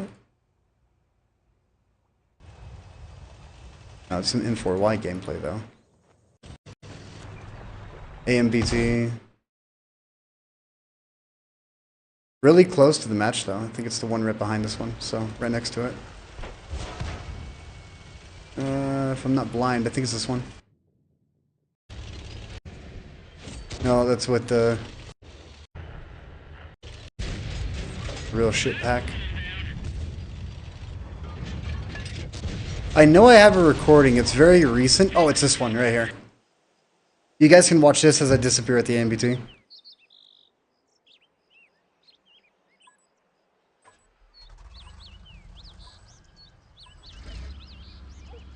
.276 pin. So one thing about the Centurion AVRE and every single Centurion in the game is they're actually the way that they're designed is even tier 8 Centurions are actually really monstrous tanks. So let's go UK. Let's take the Carnarvon Action X. No. 4202 Chimera. Centurion Rack. We'll take the Rack because that's the same turret. One thing about these turrets that you got to look at is even whenever they're flat on, that top is still auto ricochet. 88.9 millimeter auto ricochet. So this is what a lot of people are running into issues with. You got 259, you got 400, 236, 236, and this is the Centurion AVRE turret, by the way. So this is what you got to keep in mind. Whenever you're facing this thing frontally inside your WAF, your waffle, you're going to want to go after, it's very simplistic shot. This is 246, so we're going to change that to the 12.8, no. Alright, PC doesn't have our version of the waffle because it was removed from the game, so we'll take the Phoenix. I think this one might have it. 12.8. 12.8. 276 though, so this is the 276 pin. You want to aim for the right side of the turret, inside of like this really tight spot to be able to pin it reliably. And then if you want to go through that roof, you gotta load heat. So we'll take Centauro, Minotauro. I think this is like what, 300 pin? 330 heat. Even with 330 heat, it's still 320 on that roof there. But then you can pin through the frontals, but you got to avoid the gun mantle. You want to aim for like the lower sections. But here's where that bar grate is from the plow in the front. And 200 millimeters in the front here. The plow, I think it's a 50 millimeter plow. I can't remember off the top of my head. But this is, you know, the Aviary, I think it was just a dumb addition to the game. It does way too much damage. Like, it's banned from comp. That's how overpowered it is. Like, just outright banned. But there is one more thing about the Aviary, before we watch that replay, is it's very unique to the Aviary. This was done on purpose. Alright. If it's side scraping, and you learn this is something you want to learn. If it's side scraping, it's got a little 50 millimeter extension in the rear that you can catch. You see that little piece that sticks out? You can damage that. Damage and track at the exact same time. So you can easily tear through that if it's side scraping. But that's about it. Like, Aviaries are super dumb whenever it comes down to, like, how they perform. And the part that irritates me, it says max gun depression, 10 degrees, over the sides. The thing is, over the front, it's supposed to have 0. But because this is a derp gun, the shells actually go down. So technically, you actually have like 4 degrees of gun depression over the front of you. From a standstill position, you can aim 125 meters in front of you at the ground on flat land. So this thing does have gun depression because it accounts for the shell drop rather than physical gun depression, which is broken in my eyes in this tank. So yeah, like I think it's just broken. Retarded tank. The bar doesn't even have that mechanic, by the way. It doesn't account for shell drop. But the Aviary does. What?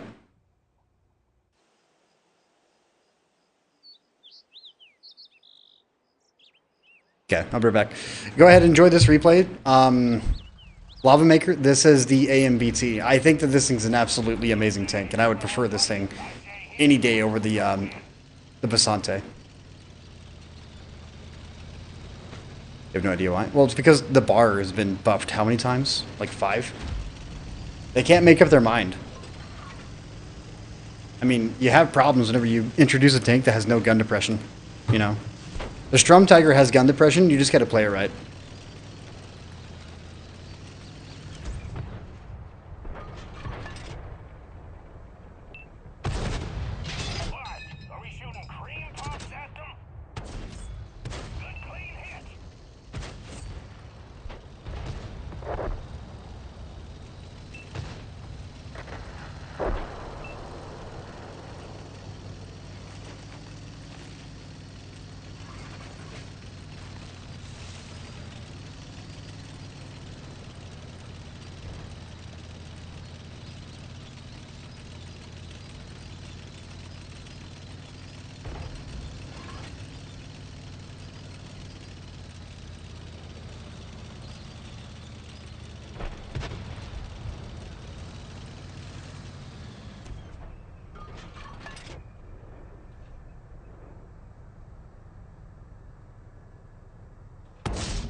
Yeah, there's a spot underneath the plow that you can hit it to, but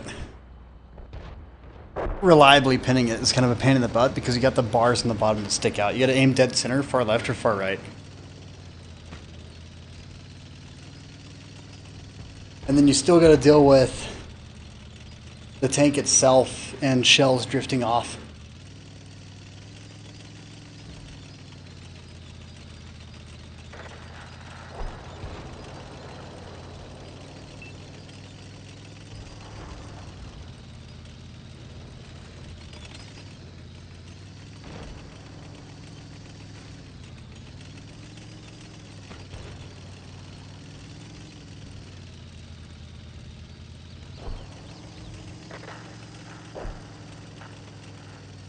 So like, rather than the Passante, I'd say go after the AMBT.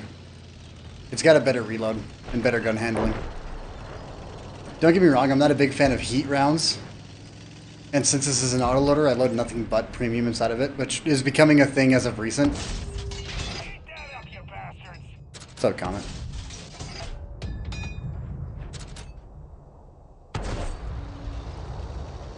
Full clip out there. And this thing, I think it's like, you need 270 AP pin to be able to go through its turret. You can go through the gun mantle of the AMBT.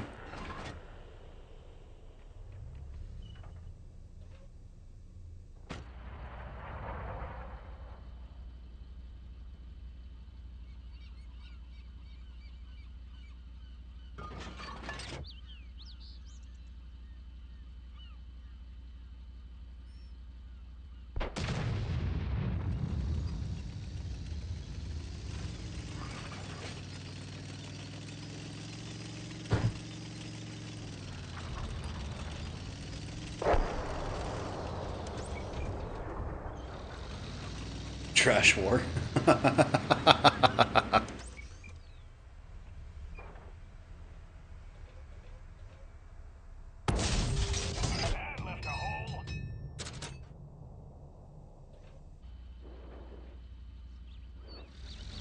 Really slow gameplay for this match, though. Bottom tier, I didn't exactly have a way to push forward nonstop.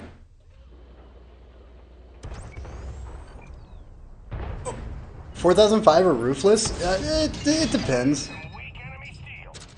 4005's got its place in the game. It's iconic. Like, I don't play my roofless too often compared to me playing my 4005.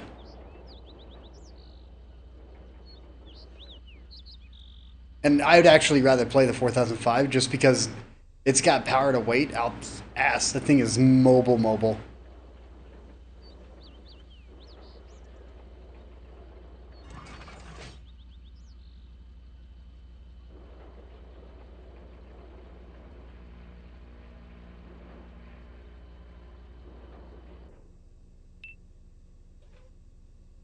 Fat turret for speed? Yeah. Guaranteed. But if you play it right, you peek after people fire.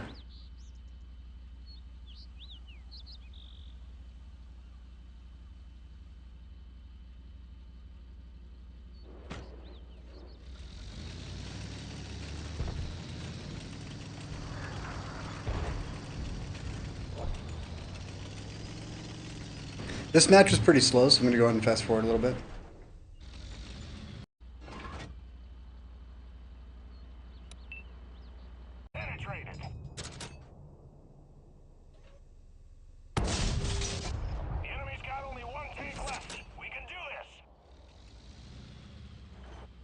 The last tank was a Grom.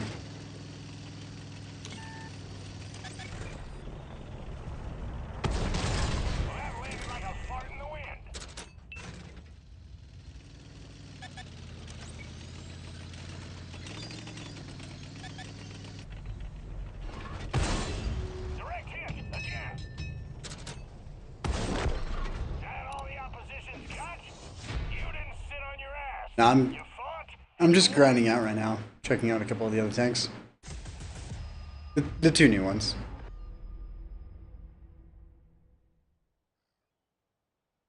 Yeah, no, like AMBT, I feel this thing's way more reliable than the Passante, because the Passante, it takes that heavy tank role, but at the same time, it takes a medium tank role. You feel like it doesn't stand compared to what others you do. I'm on a. I play an Xbox.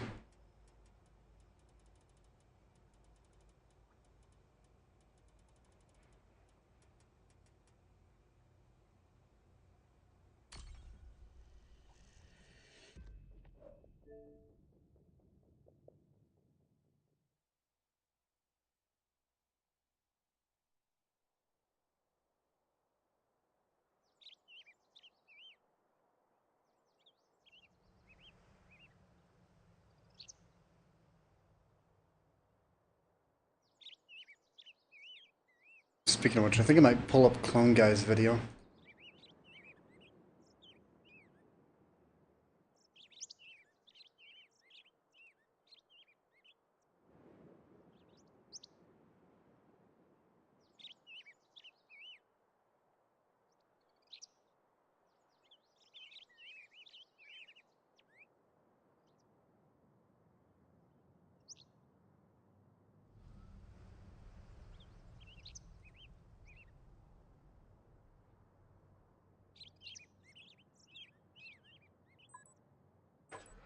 Yeah, I'll show this off here in a moment. Clone Guy had a shot in this tank.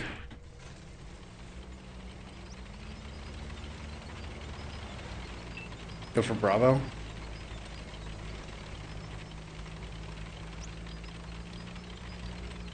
I don't even know what I selected. Honestly, like the challenge tab and everything else, I never even look at it. I just play.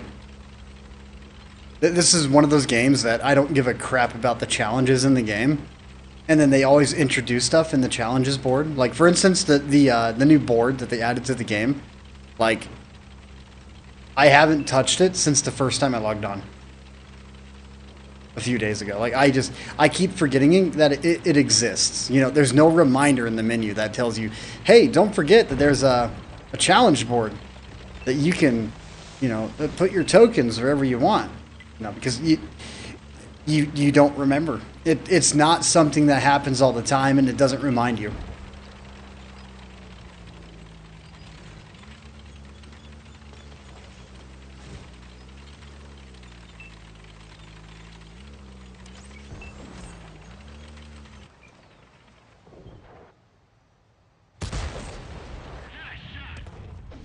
Hey, artillery! Thank you. You knocked the tree down for me.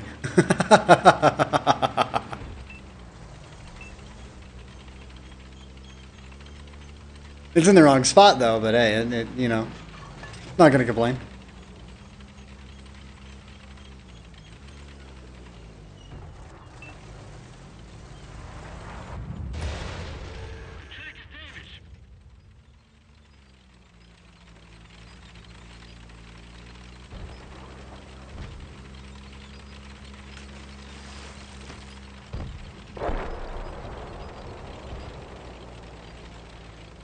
Water should be shallow for a ways. Yeah, it's shallow for a ways.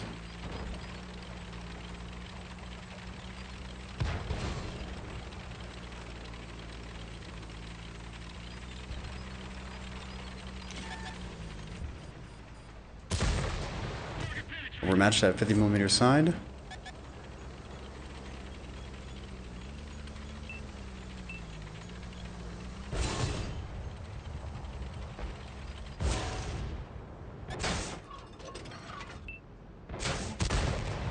I don't know where that shot went, but alright.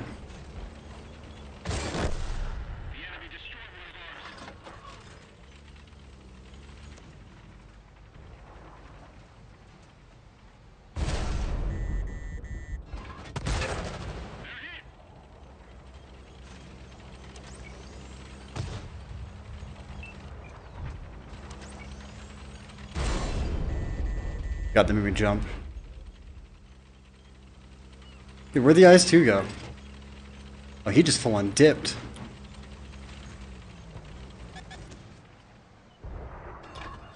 I don't blame him.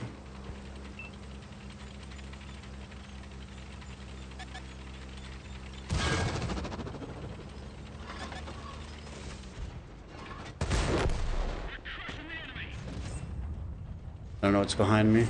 I'm kind of forced to come up here.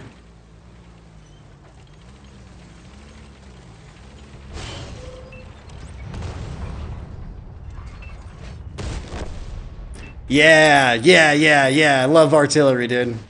Love artillery. Right through the posterior.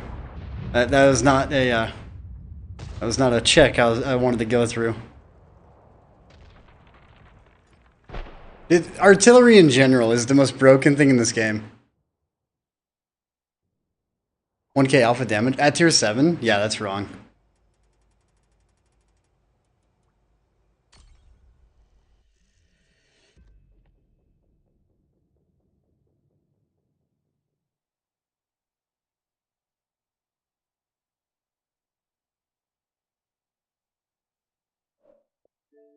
Oh yeah, that's right. I was going to show this off.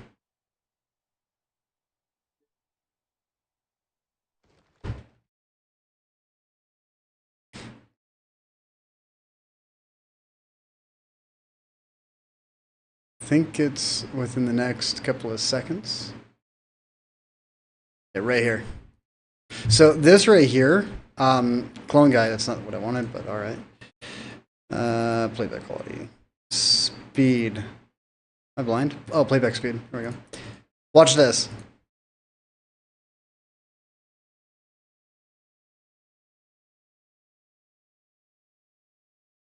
That shell is pinpoint, dead center of the SVAC. Goes right through it. Ghost shells are back. Yeah, ghost shells are back. They're not as constant as what they were prior, but they are definitely back.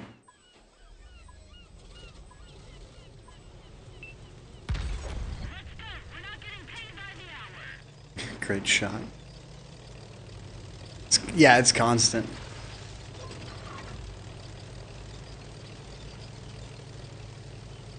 I mean, it's something to do with server latency than anything else, so it's something that you can't really fix unless you get, like, amazing servers. And even then, it's still gonna happen.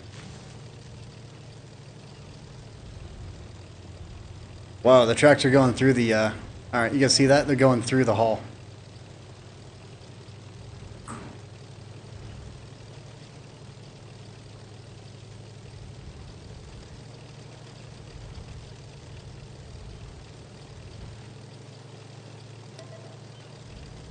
Alright, we're up against tier 10, but no fear from me, for I am in trouble.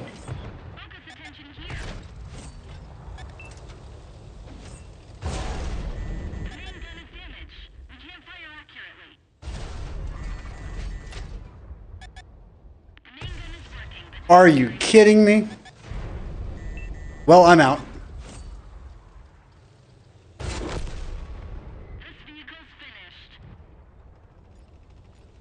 That's my fault.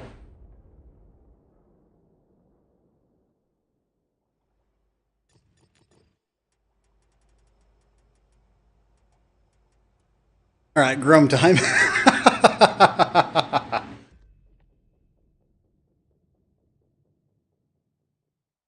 And then Hafaya Pass, dude. This is another map that, like, they bring it back, which was originally Scorpion Pass, and they ruined it.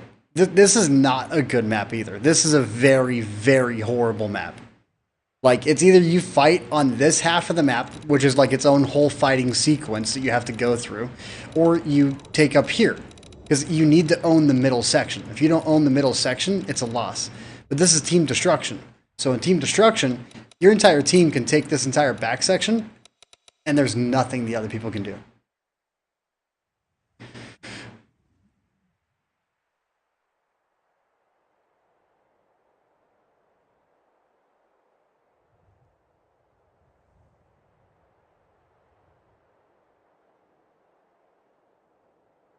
Speaking of which, I'm getting some artwork done, comment, on that story that I've been writing.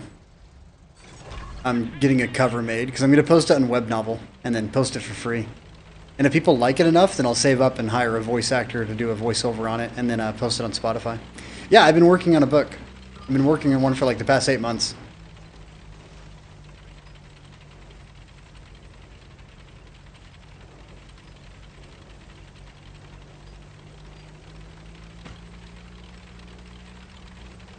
Yeah, no one knew. Oh, it's going well. Just ChatGPT forgets everything. So, like, I've got, like, 19 different PDF files that are all for the story. And the problem that I have right now is, like, I'm only at chapter 9, and it's 230,000 words already at chapter 9. And I want to go after 23 chapters. So, I might do it in volumes and do the first volume from chapter 1 to chapter 7, halfway into chapter 8.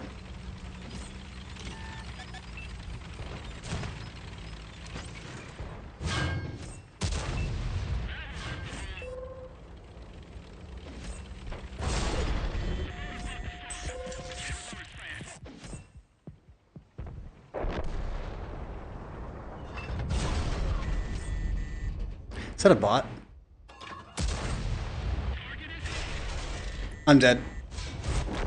Yeah, see, and then right here, this is how this map goes. Look where I'm at, and look at where the entire team is. Okay? No one came to support me. This map is designed in the worst possible way. This is one of the worst maps that you can play on.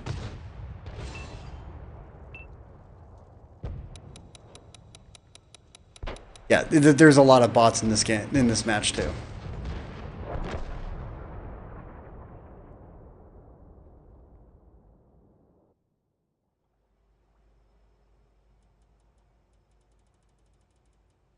Something tells me that all my TDs are still in battle. Nope, 57's out.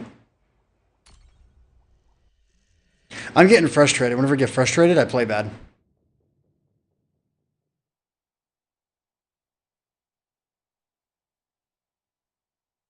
Cold War is horrible. If I want to play Cold War, the main thing I'm going to do is this. All right, ready for my Cold War play session? Oh, War Thunder. That's my Cold War play session.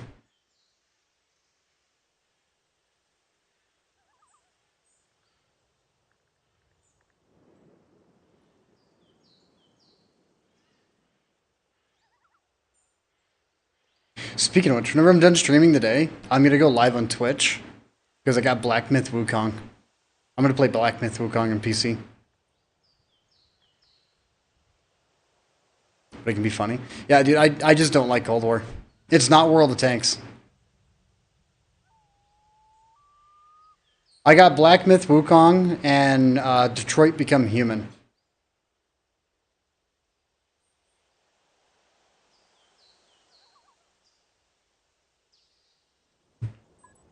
Discord. Oh, Clone guys sent me a message. Except maybe tomorrow. Alright. Me and Clone Guy are going to be teaming up to do another video.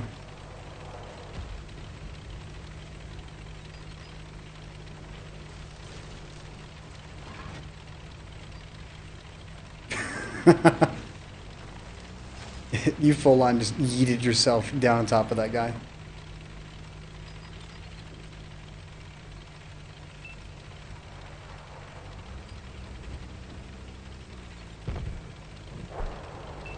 Playing the banner mode, I was doing that to a couple of people. Each time we ended up on a port, yeah, I was driving on top of the bridge, and anyone that came underneath me, my main goal was to drive off and land on them. It didn't happen. Oh, the ice form broke. Oh, in Cold War? Okay. Broken in a good way or bad way?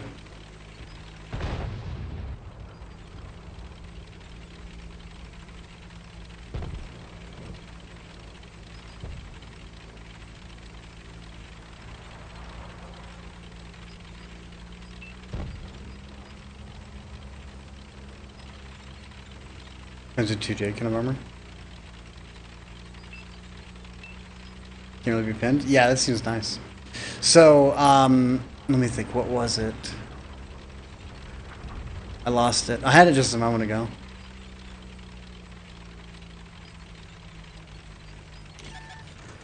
Hey, that's a lot of tanks. Why did I shoot the E50? I looked at it and like I thought Panther. Am I wrong for thinking Panther? Look at it. I thought Panther.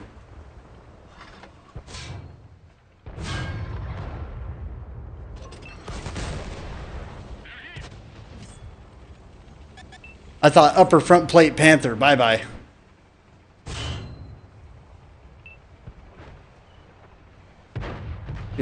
these people are playing like absolute Muppets right now. Like, why is he just... They got clan tags, keep in mind, so these are real people.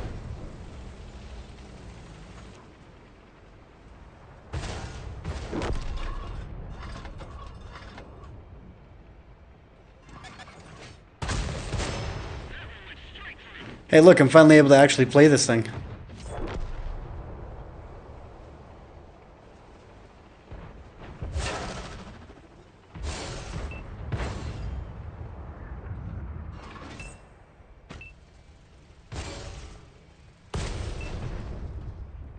Maybe bots are better in this situation. That's sad. Comment. That's so sad to say.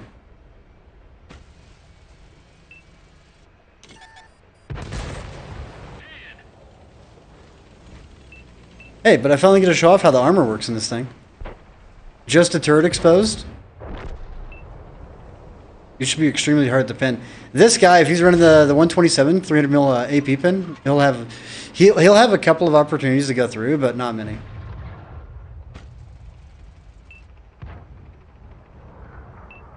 Take it easy, comment.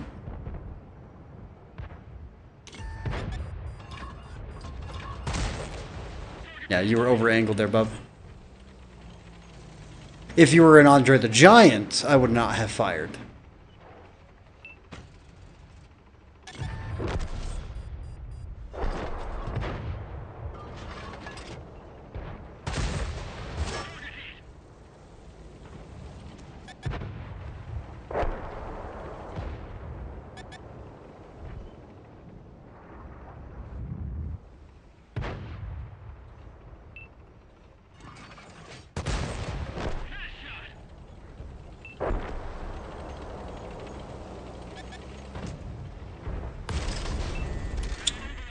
Nice hash.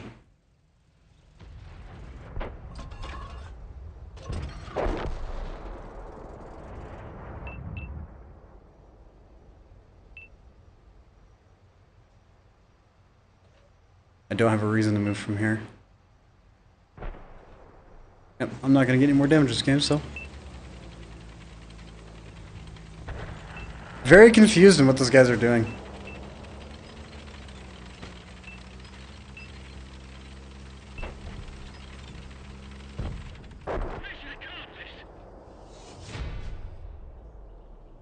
That shows off the power of this thing. Like, it does good. You just need to get it in the right position. It's very, very situational. Second class mastery. See, people are doing really good in this tank, too. Then again, it is newer, and then the only way that you can get this tank is by getting lucky with the gambling mechanics or spending $300. Which is ridiculous. And someone was all like, you can buy it in the store, it's not that expensive. You know, is what they're saying. It's not that expensive. And then, you know, we come over to the store and you look around, you're like, M4Y. Okay, M4Y. Alright, no problem. Type 63. 259A, okay. And then you look at the Valor and then you see this and it's like, you don't see the tank in here, right? I don't see the tank. I see T5042, I see E75TS. By the way, E75TS, I actually recommend this tank. LPC, I recommend this tank as well. Absolute monstrosity. The Liss, great tank. T44, if you are looking for something that you want to have fun with. You get for joining a clan. You get Regiment coined. Centurion 5-1 rack, best Centurion in my eyes. But the thing is, look at this. Like, I don't see anything. I see the Sentinel, whatever the hell this is. Cold War trash. And then I see this. And then I see, oh, there it is. The XM57 inside a 70,000 gold. It's not that much.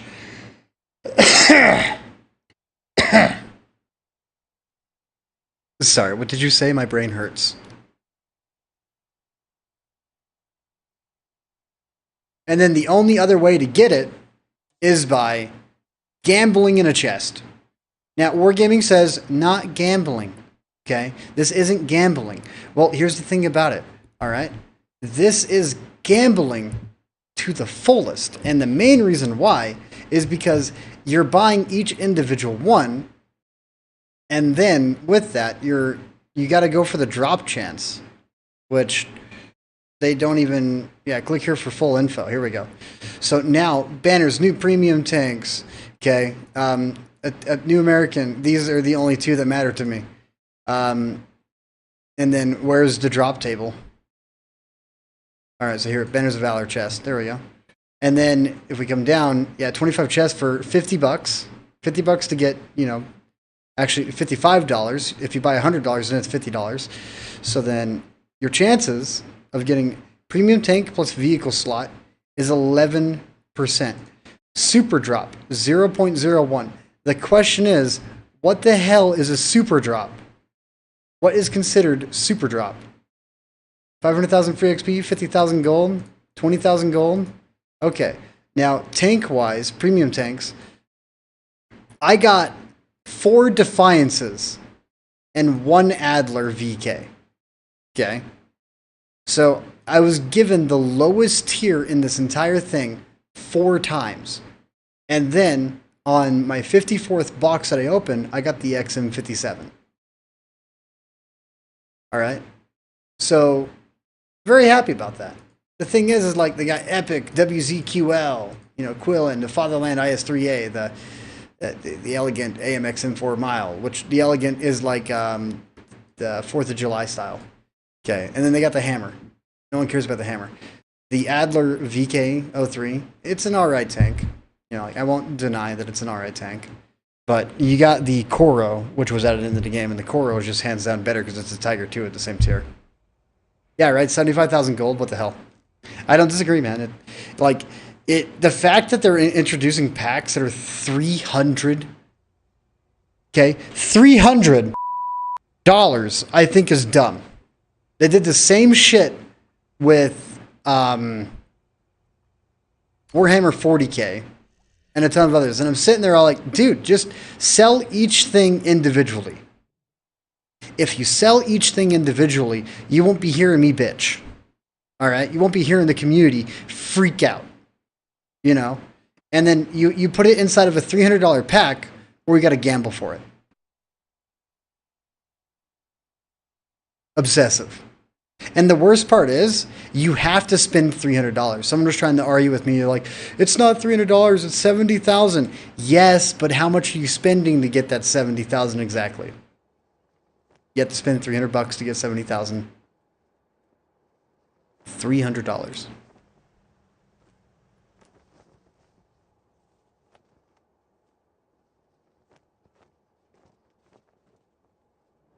Not just that, it's mixed in with Cold War. That's an issue. Because in my eyes, I don't give a shit about Cold War. Like, I don't have a single... You know what? Hold on. The one thing about Cold War to me is the Batman meme. Hold on.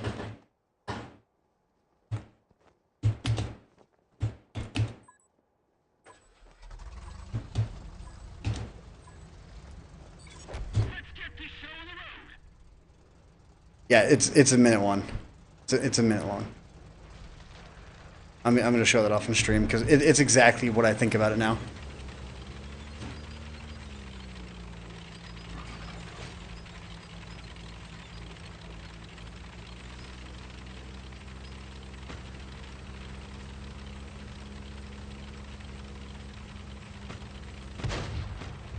Yeah, you've gotten about 90 tanks from it, but the question is, like, are any of those tanks actually considered some of the best tanks in the game? Or are they, like, all mediocre? Because a lot of the ones that you get are essentially mediocre.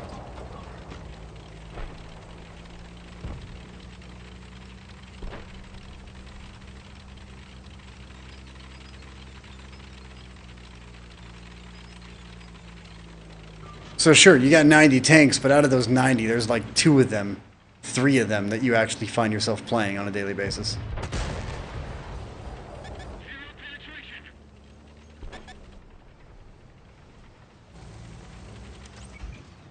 The rest is all scrap and completely useless to you. T421? See, like, I'm not a big fan of the T421. Like, you know, Watching people YOLO all the time inside of it, it just makes me just giggle. Oh my goodness, this gun. Love it.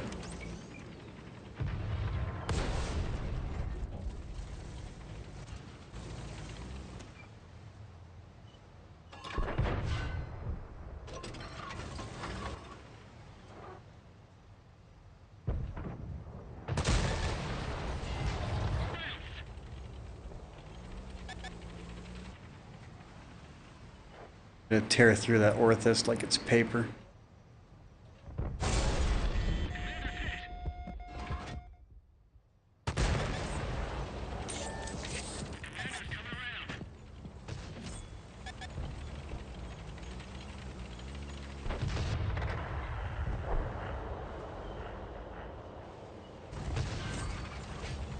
Really hard to find that comfortable position right here at that tiny hatch.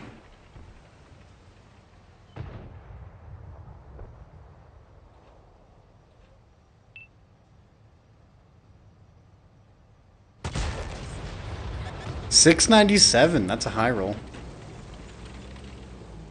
What have you gotten? All right.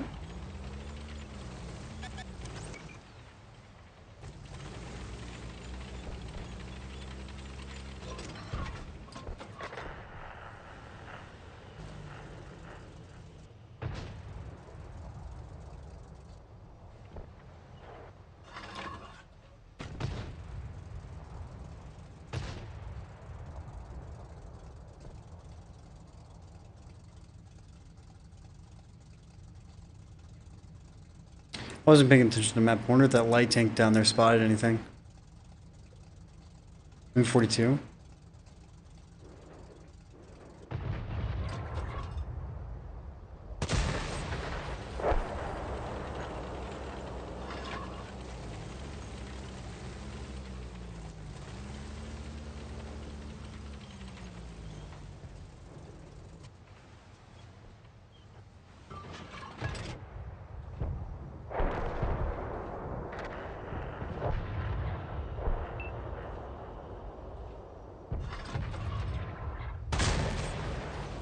Oh, that's unfortunate. Alright. Well, I got the assist off it, so I'm not too sad.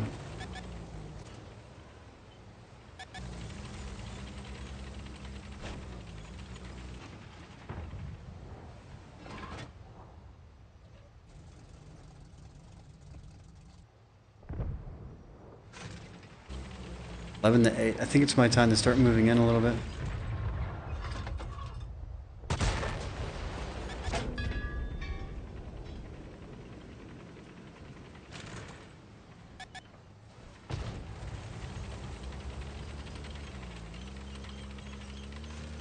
And whenever I play the XM57, it makes me think of like the T28 concept, the HTC, Tier 7 preferential matchmaking tank. I don't know why.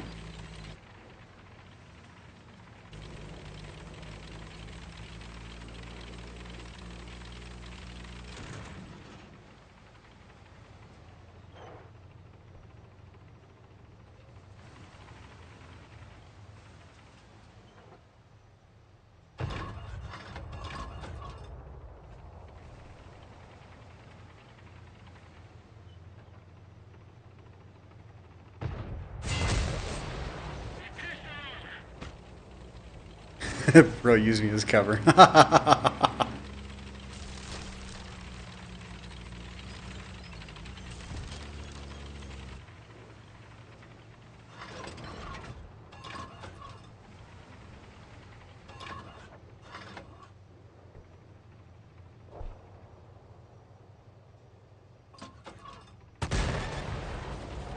Jesus, alright.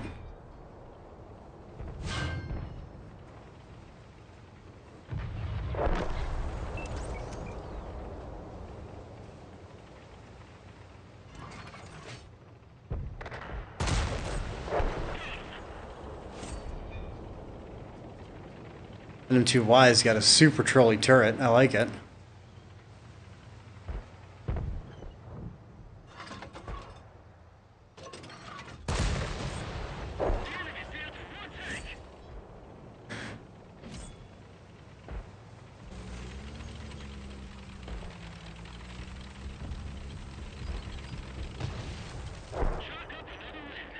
Yeah, the present sack. Yeah, I've noticed that whenever they first added the Santa one for it. You can bait people with that because they think it's physically a part of the tank. I think it's hilarious.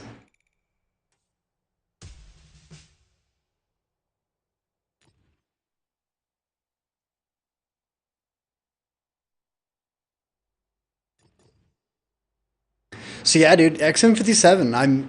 I believe that this is a very, specifically tailored tank. It's not going to be good in every single situation, but it's not going to be bad either. It's got its role, and it actually performs it decently well. The SVAC, this is kind of dumb.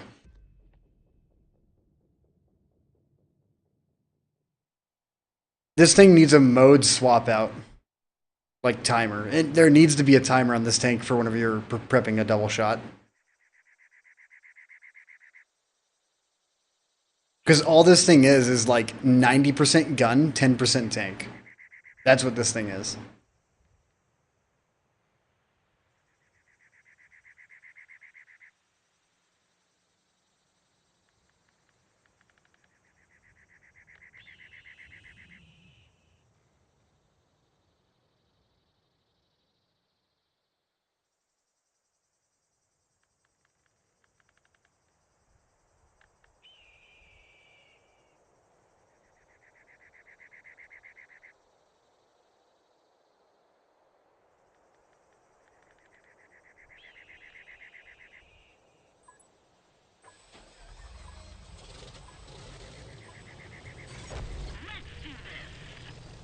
I actually don't even know what the gun depression is on this. I know the elevation is like unlimited.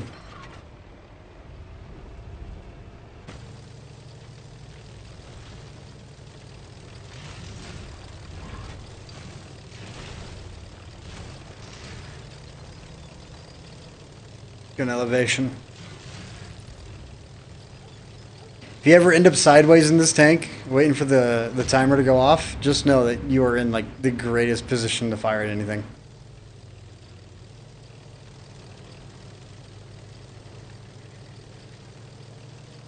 You can aim down a ridge all day, and the best ridge to explain it is this.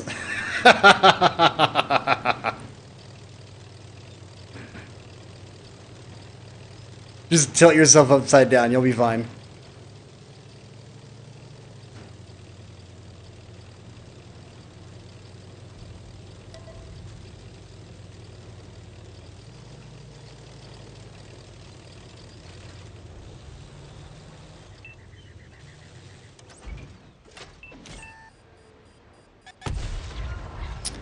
I don't know where those went.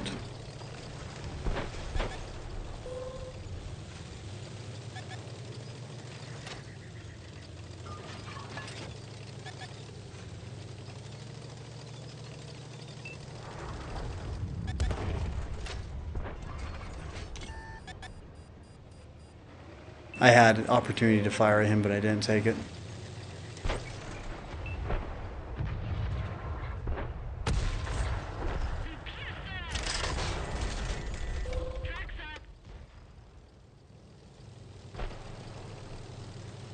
Trailblazer.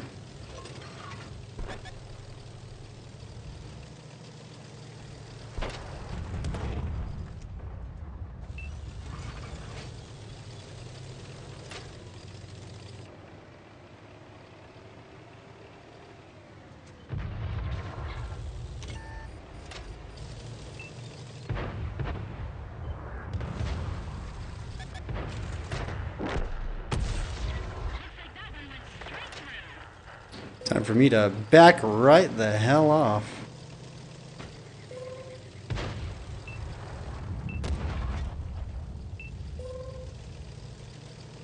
Artillery's got a hard on for me.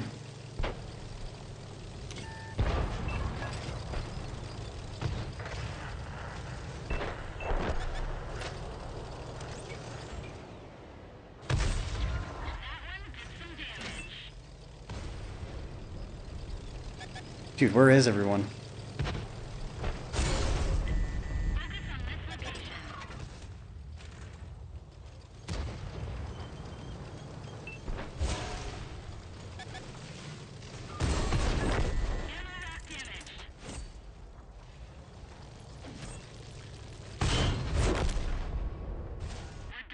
All right, serious. Like, is something going on that I'm unaware of? Because I've never seen this many people go to the top of the map before. T-77, HMH Chrysler, Patriot.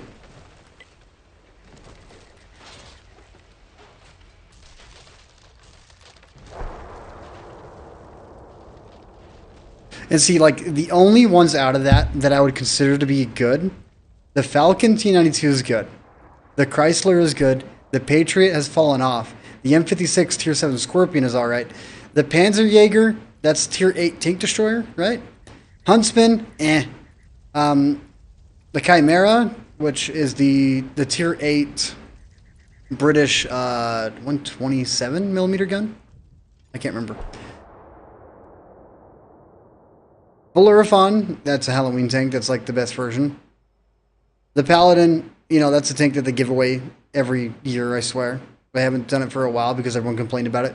The Charlemagne is one of the best Tier 8 tank destroyers. The G-Sword 1008, it's alright. P-58 Mutz, it's alright. Panther 88, it's alright.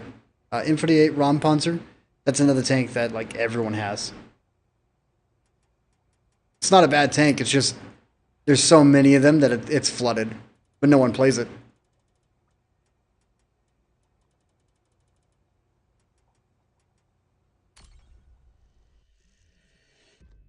Speaking of which, what is the earn op right now? Like, what tank can you earn from that checklist? Is it another Tiger 2?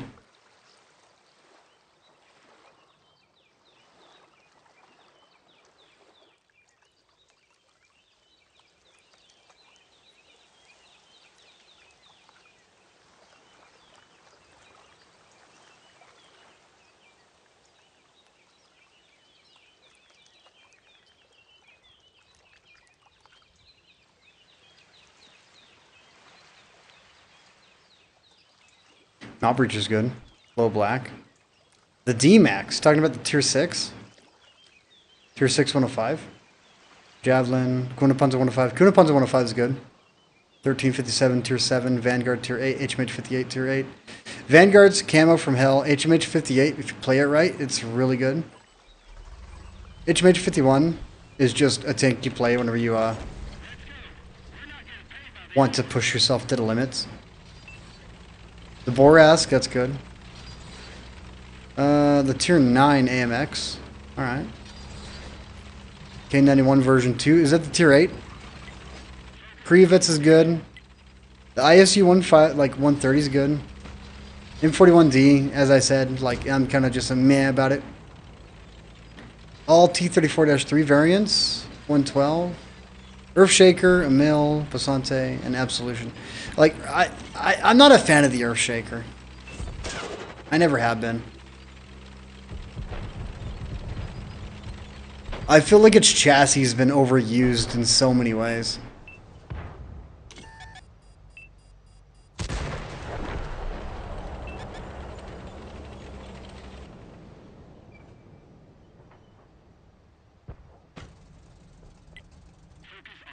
Skip most of the low tiers. Yeah, which is alright.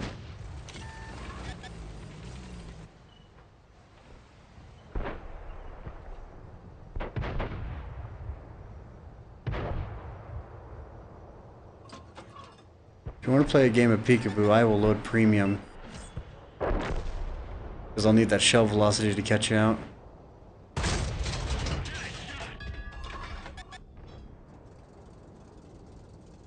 don't think my hatch is covered.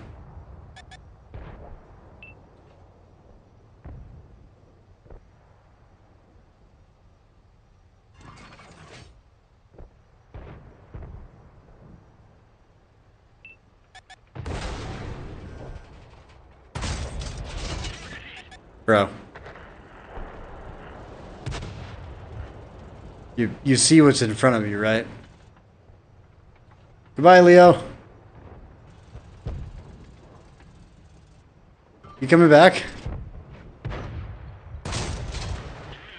Kinda don't recommend it.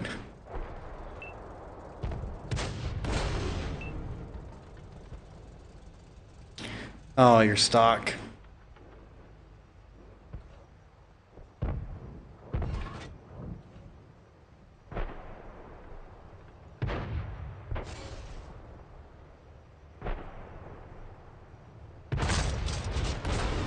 I don't know where that shell went, but alright.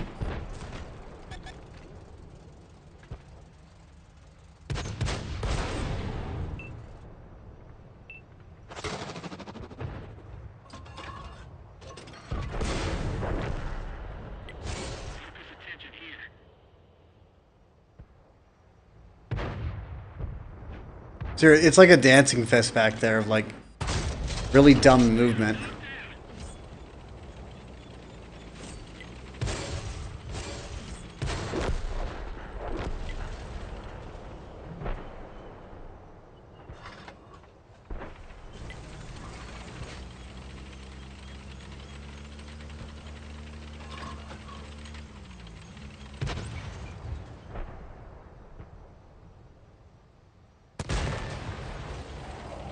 That's unfortunate. Is that the Chrysler?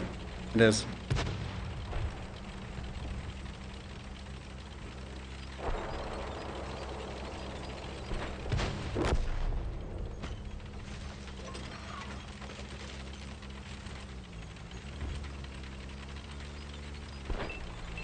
Yeah, there's a Tiger 2 at Tier 7, the Kuro.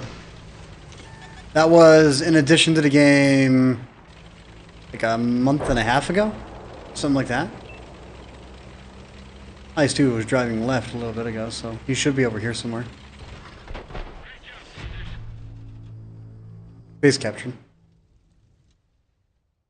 And the thing is about that Tiger 2 Tier 7, it's the unbuffed version of the Tiger. So it's got the 185 turret, 40mm roof, 80mm sides. So like, yeah. The Tiger 2 that we have in game is not historically accurate for our Tiger 2 because it had to get buffed to make it worthwhile.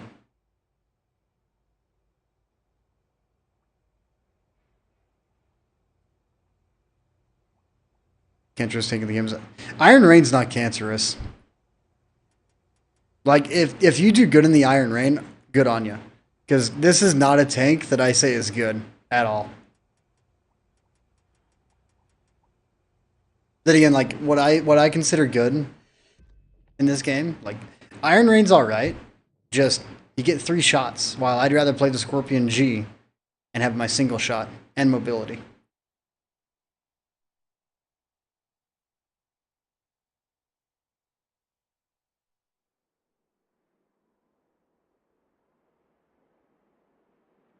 Oh, look. Encounter. And we have the advantage side. You lock down this section, preventing them from pushing. You lock down this section, preventing them from pushing by situating tanks in the background. You have tanks push up, control this inside. Tanks push up, control this inside. And one guy happily capping the entire time without ever being pushed. That's how you win this map every single time. But no one does it.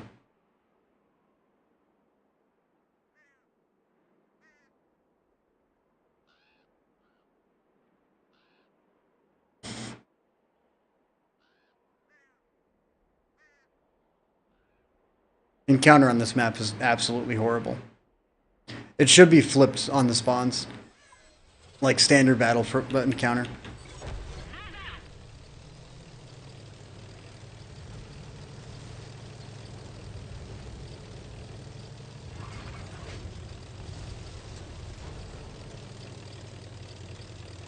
Just farm your team. Like, if it's able to farm.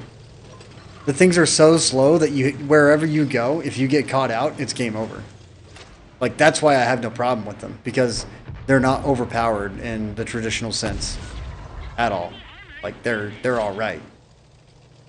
You want overpowered, the SVAC right here. This is a little too much.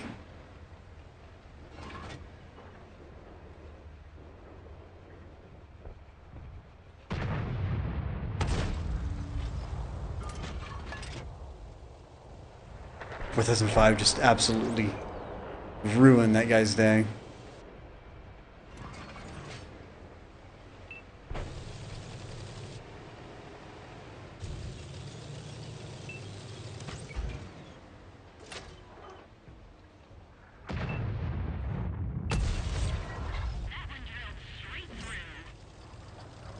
Is that worth it, T57? I don't think it was.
Are you talking about the tier 7 Churchill Aviary?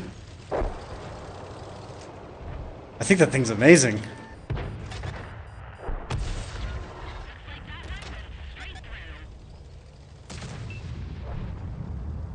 Churchill Aviary, dude, is actually really good. I've had multiple 5k damage games inside that thing.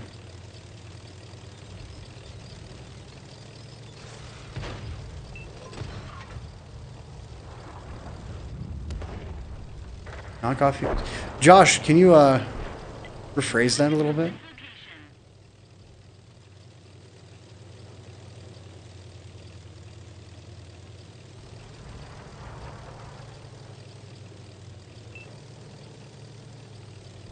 Nemesis.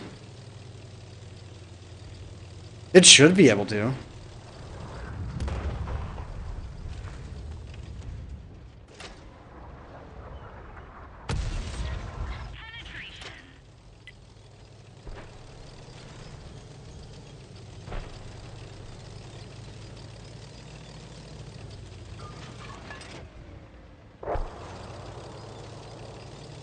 Rotate back over to the right side.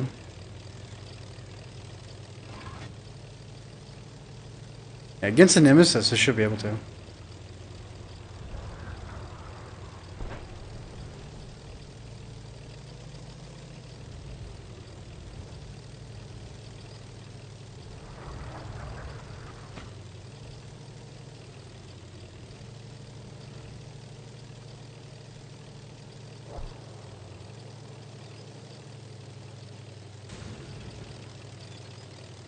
I'm a little bit confused, Josh.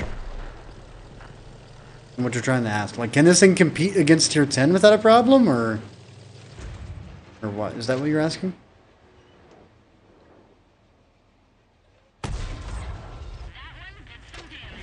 Yeah, dude, this thing is ridiculous against tier 10. Like, it can compete all the way.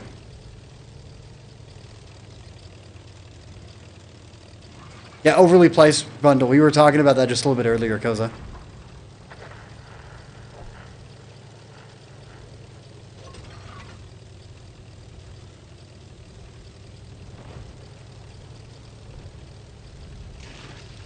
So the way that tier 8 works is that there's a system in game that you go 2 for 1. Every single 2 matches, your third match is considered a good tiered match. So you'll see either tier 8 or tier 9. That is considered good matchmaking for tier 8. And it's a system that's been implemented into the entire game.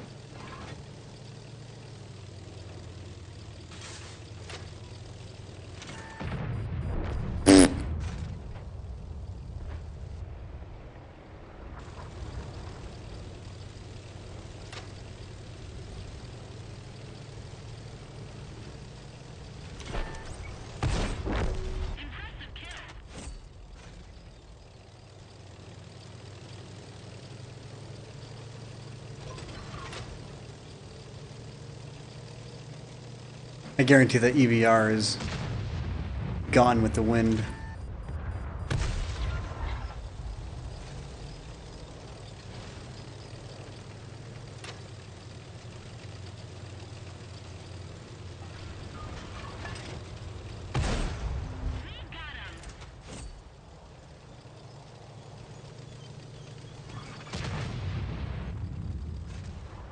He ram him? Did ram him.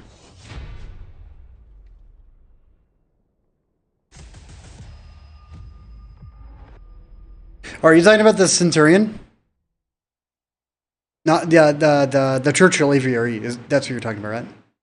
The T-55A tier 9, yeah, in World War II, not Cold War. I think that the T-55A is a really good tank. I haven't put enough time into it. It's one of those things I want to, but I haven't yet.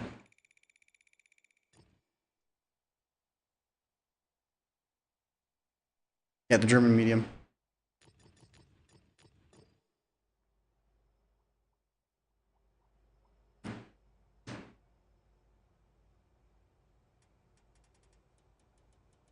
Alrighty.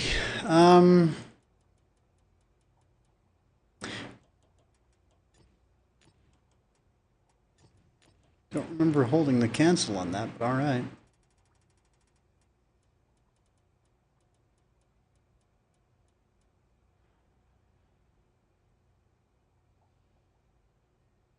Yeah, I've put a little bit of time into this thing. I like it. It's got a really weird base view range cap though, because this is one of the only tanks that does what is it, 495 base. It's a strange cap off. So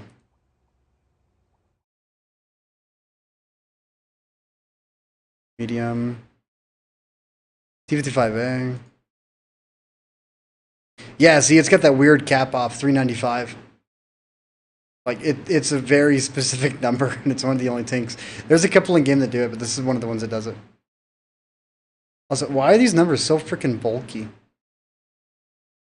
They're just they used a wrong font for it. It looks like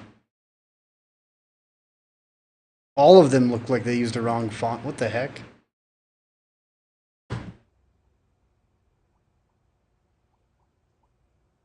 No, you guys are full of crap. Churchill Aviary is amazing. All right, all right. Tier 7 FE. Okay. Now here's why I like the Churchill Aviary. Okay, Dreadnought doesn't have 120 millimeters of armor anywhere. IS-2. The hatch is weak enough that you can tear through it. Any Tiger variant, frontal plate, standard ammo. Okay? There are very few select tanks like the Czechoslovakian right here. These guys you'll need premium to go through because you're looking at 110 on an angle. But the hatch is still weak enough that you can tear through it. 80, top of the hatch 45. So yeah, you can make the Churchill AVRE dance. Like, same thing about Tiger P. Tiger P, they buffed it from 80 to 120 or 110. The side panels here, so whenever you're side scraping, you can destroy it. Then there's the Kuro. The Kuro is just like, hey, I'm a Tiger too. No one cares about you. Oh, it's got 100 millimeter sides, not 80. All right. Yep. Well, I'm going to disappear for a split sec. I'm going to run and use the restroom real fast and then take a quick step outside. And then I'll come back down and we'll put a match in this. My highest damage game I've ever had in the Churchill AVRE, I think, is 5,800 damage against tier 8. Sure that would go. It will go well. I'll play this thing. I have no issue playing. I actually like the Churchill AVRE. Stat wise though, let me double check. Don't get me wrong, like it's a very specific tank. You need to get in the right moments to make it worthwhile. Yeah, look at that. 70% win rate, 3,200 WN8. Max XP, 3,600, 5 kills. And then the past 90 days, 1 match. 1,000 damage. So, all time. People do pretty good inside this tank. Is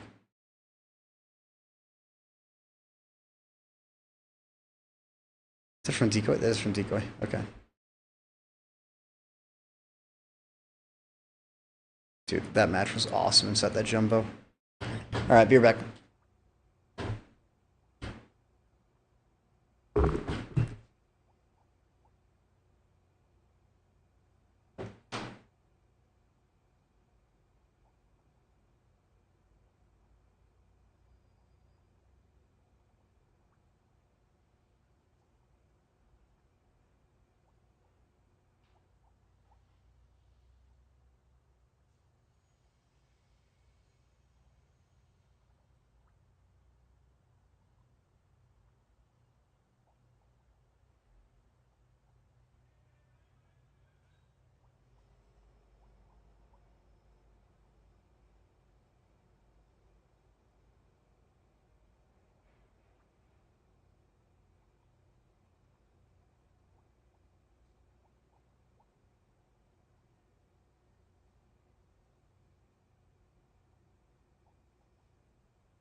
Alrighty.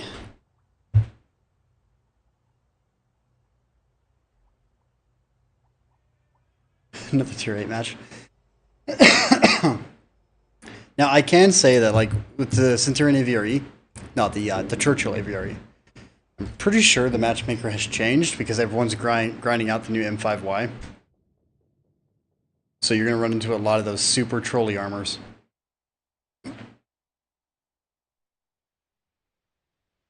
Yep.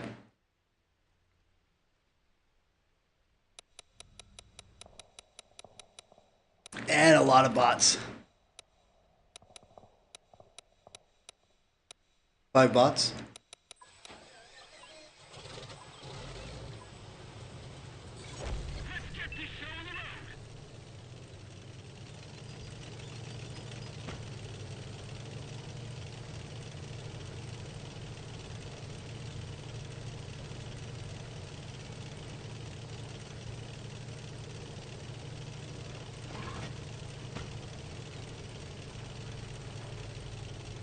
And I mean, I played this tank enough to one market.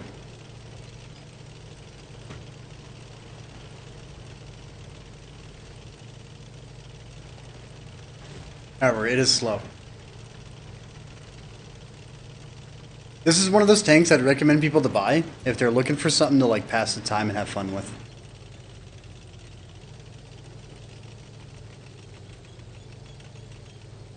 Like, I rarely fire the premium out of this because I want that high damage standard.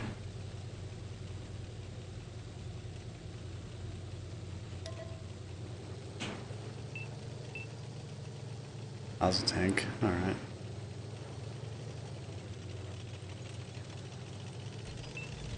Churchill Oki. Isn't the Oki tier 5?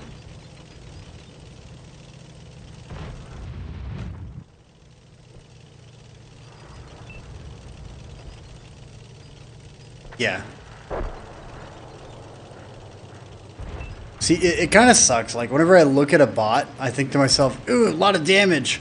And then I realize it's a bot, and I'm sitting there thinking to myself, that's not fun. That takes away from the fun.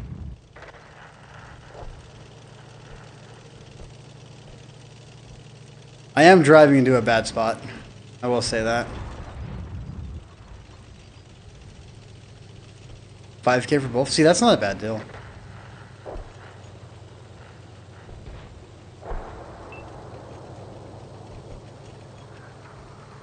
Nobody knows I'm a dog. That's got to be a bot.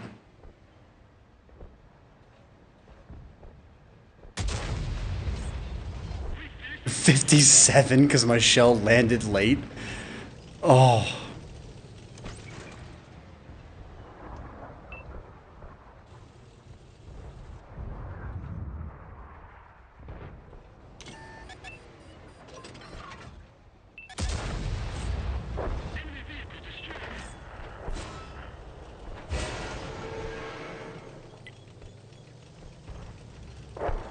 I need to get behind these buildings to my left.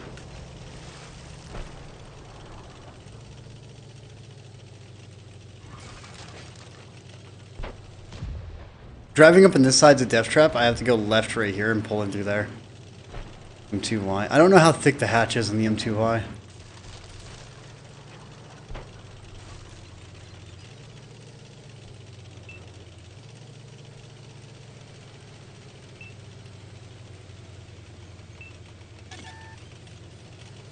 $120 damage shot.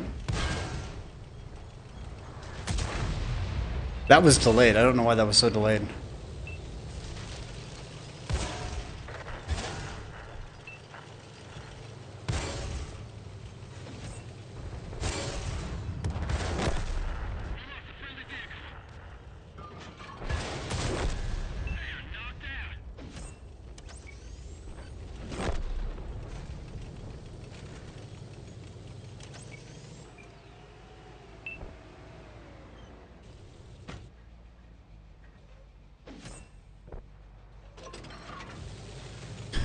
He sat there for so long. I reload and then he disappears. Alright, his upper plate's exposed, lower plate's exposed. I don't know how much pin I'm going to need to go through that. Kind of want to find out though.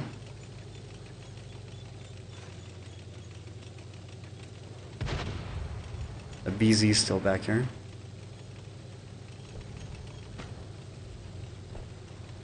I'll play another match inside this, because this map is not a good map for it.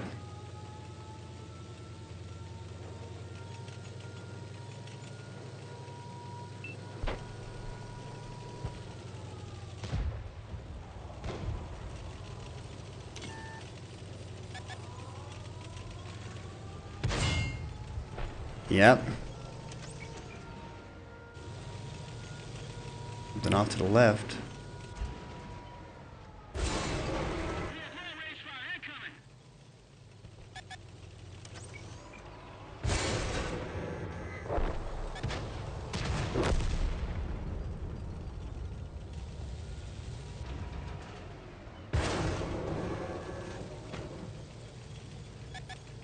All my opportunities for shots, I'm not taking any.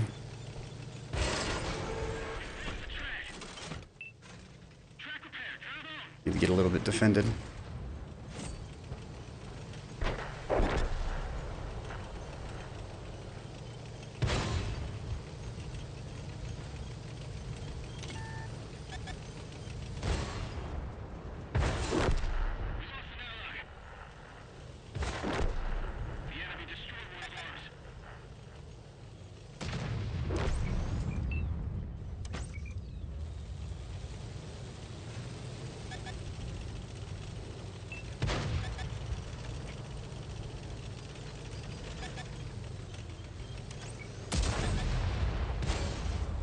Should be enough for him. I should have waited on that shot, though.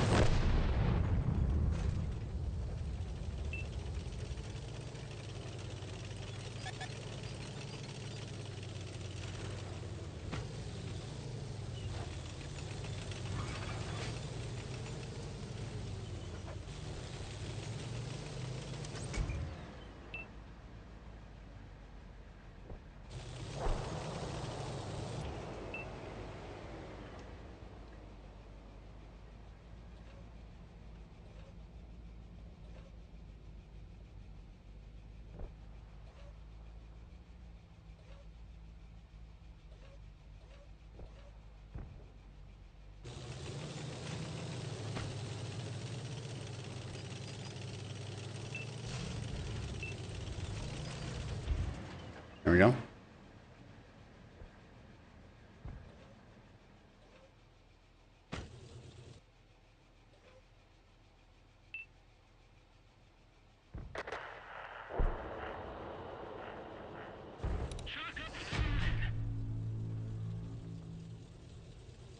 Sturmill is such a toxic tank. I don't know if it is a toxic tank. Like, you got the 15 degrees again, the pressure in the Sturmill, but I wouldn't say that it's toxic. What's the pin on the one? It's like, it's... Oh, alright. Is it like 178 pin on its, 128?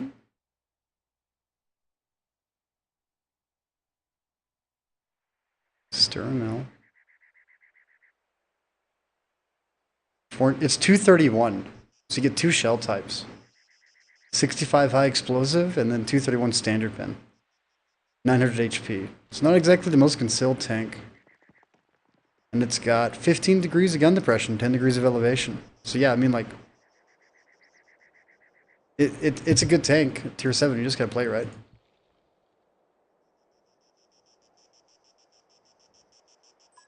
There bots this game? Oh, full match. Here we go. Now this is a respectable match.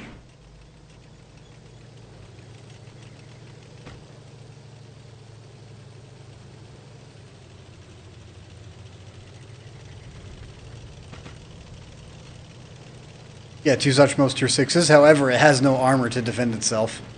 And it gets spotted like probably 50% of the time it fires. The moment you fire, you're spotted.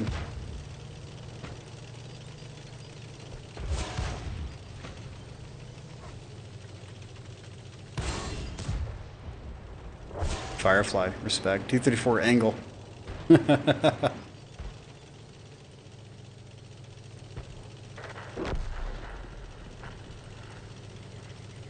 228 peepin. We still talking about the Sturmill?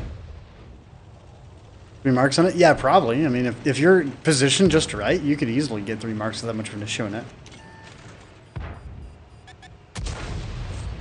64.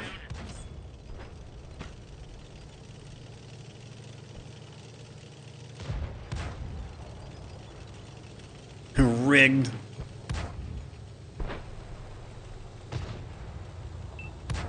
The Emil's got nuts camo. I would actually not expect that from the Emil. Oh, it's Combat Wombat. If that's the guy, no, that's awesome. And he's here.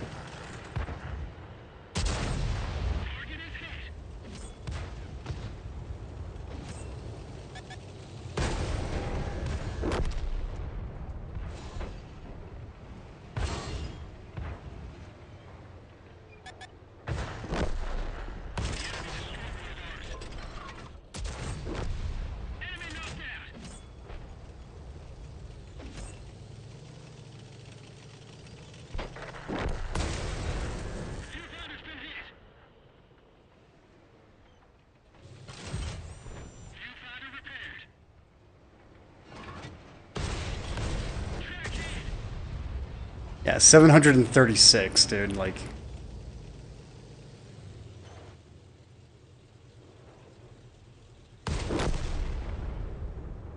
Was that lag? Or did he just give up?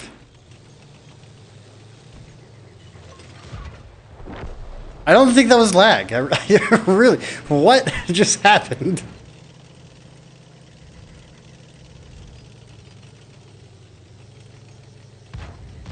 Yeah, captured KV-1. Yeah.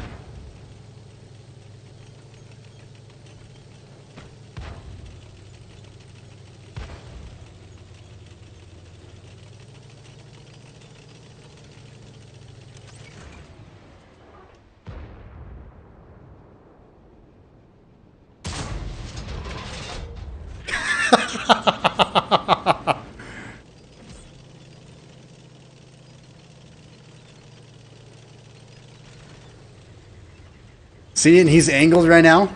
He's pulling forward, which means I'm going to pull up on him. I can go for hatch or that side plate. So he's got these weak spots all over him that I can pin reliably on the Tiger P. Now, I like the Tiger P. I think it's absolutely an amazing, you know, tier 7. Oh, and there's 2 of them.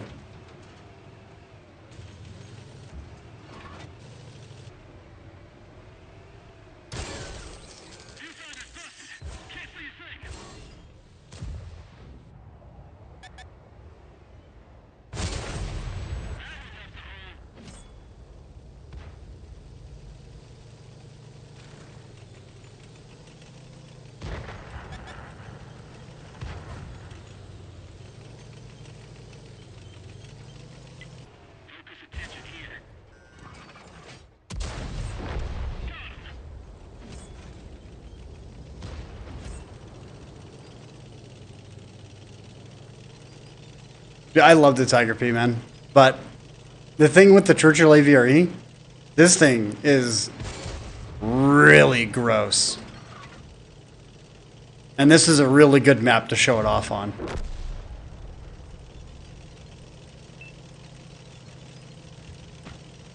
And the best part is, I'm doing all this with 120 pin.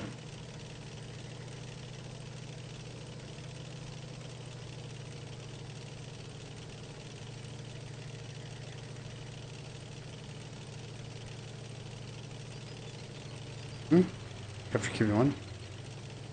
Eat him up. What else we can?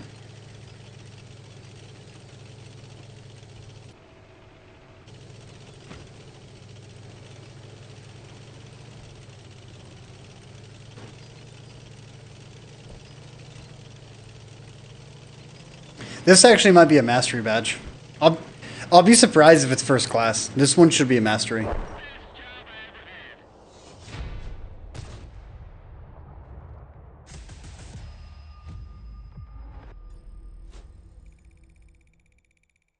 Yeah, 4K damage, mastery badge, yep. And 70%. No, dude, Churchill AVRE, man. I like it.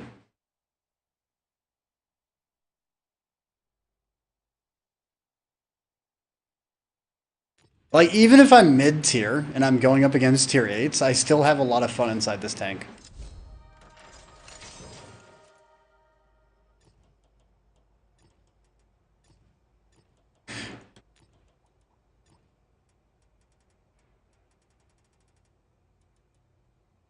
There was one thing that came to mind just a minute ago. One thing I like that World of Tanks has done is a lot of the tech tree tanks are actually better than premium variants right now in game.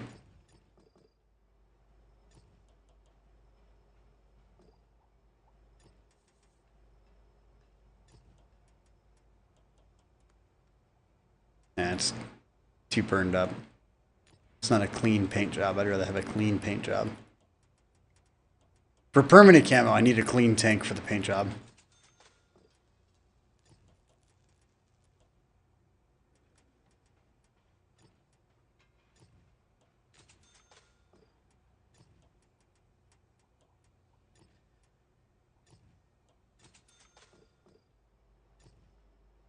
Yeah, 8.1 second reload is absolutely disgusting for 570 alpha.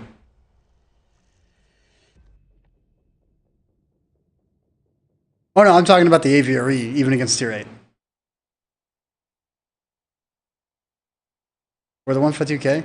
Yeah, rate of fire. Rate of fire and scary damage.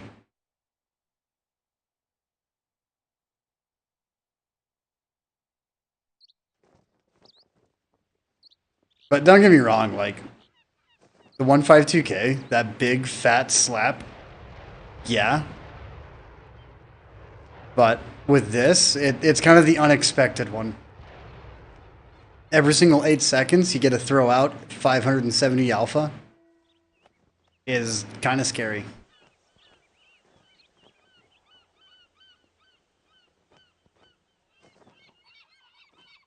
Okay, the tanks I'm going to struggle with is going to be 279E, Thunder Chief, VK4502B, T32, and that's about it. Those are going to be the only tanks I'm going to struggle with. Thunder Chief, if he's flat land, no issue. 279E, flat land, no issue. Kolog, flat land, no issue. If Kolog is angled and using gun depression, I will go somewhere else.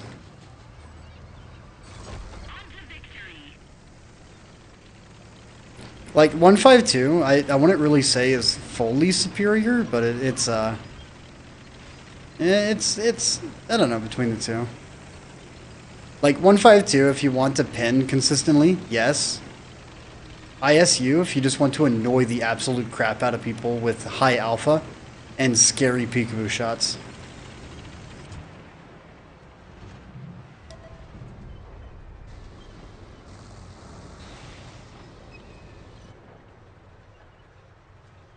There we go.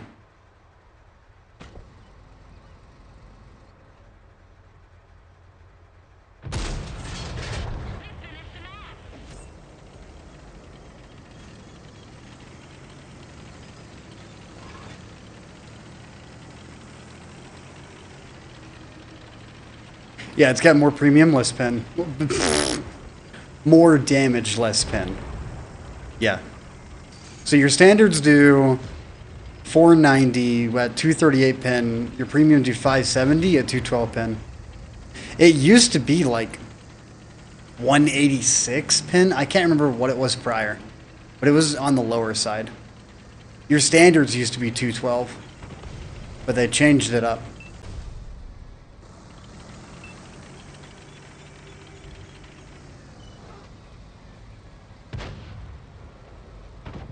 Alrighty, that was a little weird. We back up? We still going?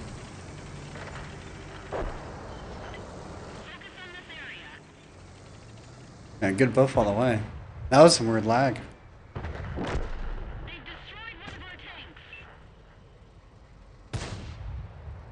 Like everything lagged. It wasn't just a little bit.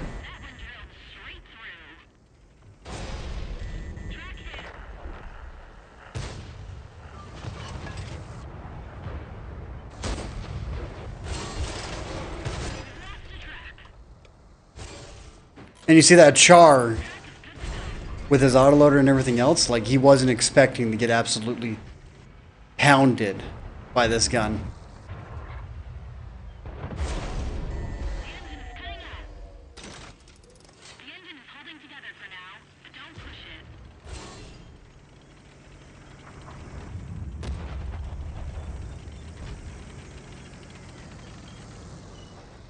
Oh, this isn't good.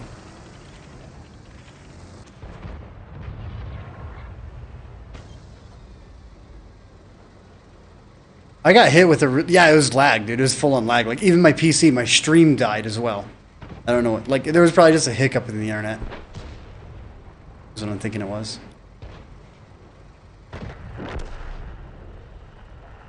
don't know if the char is still there. It's 10 versus 13 right now.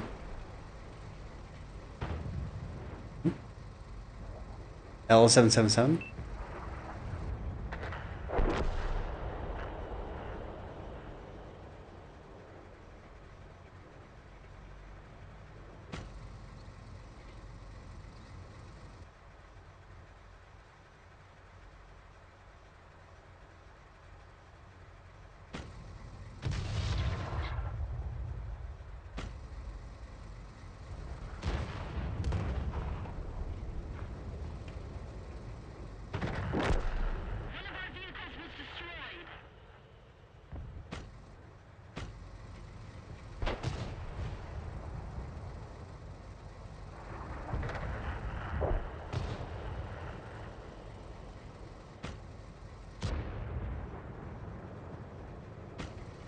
Man, I am stuck in a really weird position right now.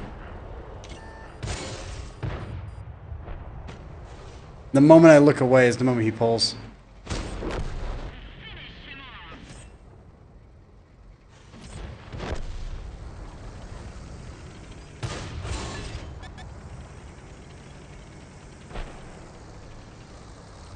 Is that char still up here?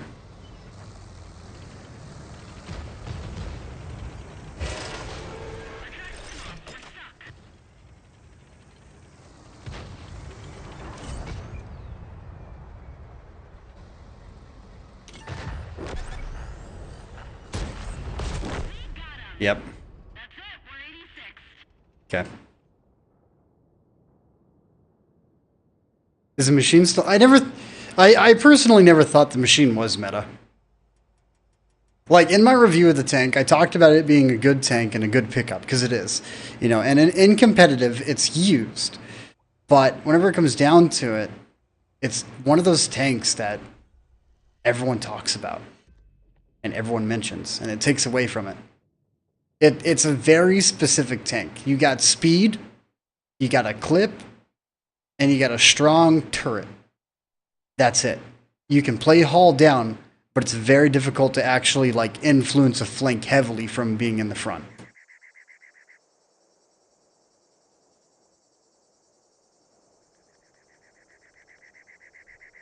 Now, its flanking capability, yeah, it's got really good flanking capabilities, but once you remove those flanking capabilities from that tank, it is no longer usable in that match until later in the game.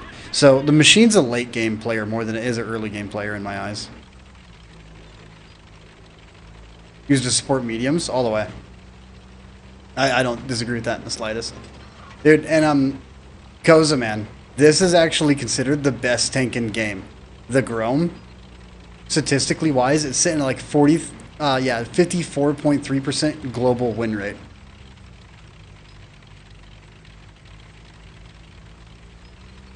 The Chisel? I was never a fan of the Chisel. They nerfed it without actually nerfing it the right way. They lowered its view range and never changed its power to weight. So it's still got the same power to weight as the tier 10 British medium with the patent turret and all that additional space armor. Like I don't know where the hell the magicalness came from it, but it's magical. It's magical armor.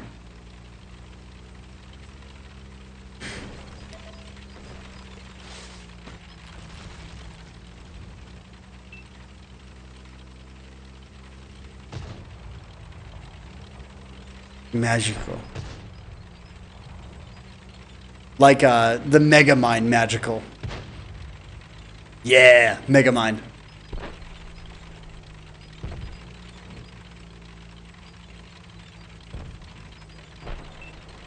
Magical.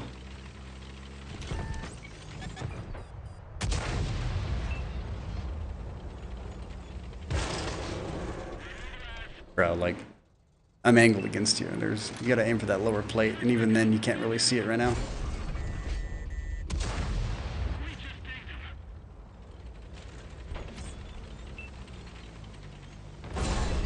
What? Alright, seriously, what is going on with my team?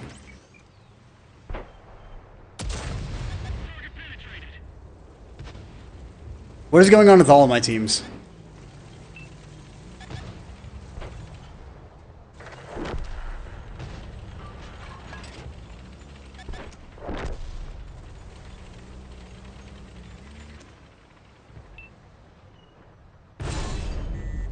Really?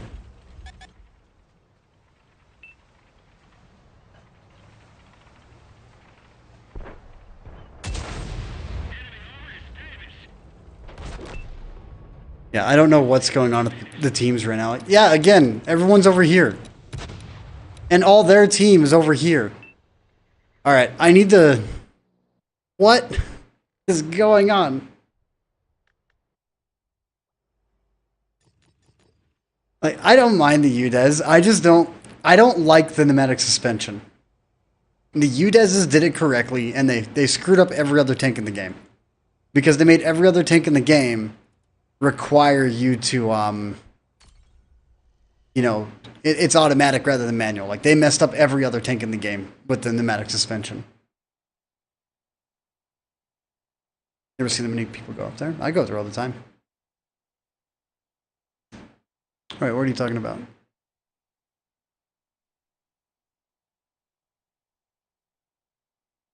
So UDA's still relevant?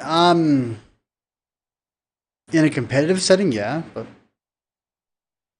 with the maps that we have, I wouldn't really say yeah.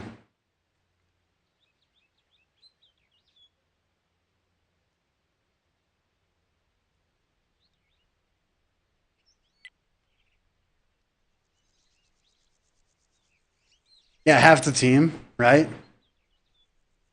I'm gonna watch how this match starts. Like, something tells me everyone's gonna go city.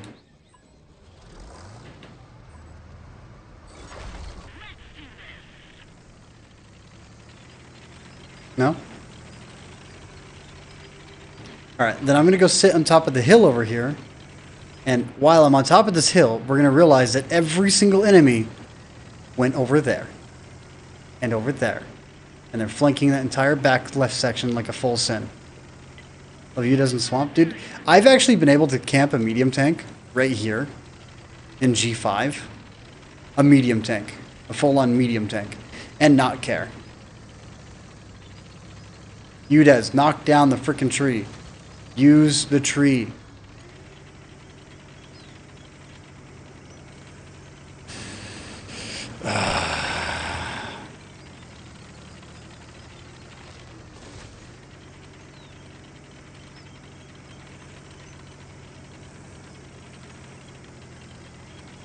The moment you fire is the moment you are spotted. You knock down that tree, you can fire freely.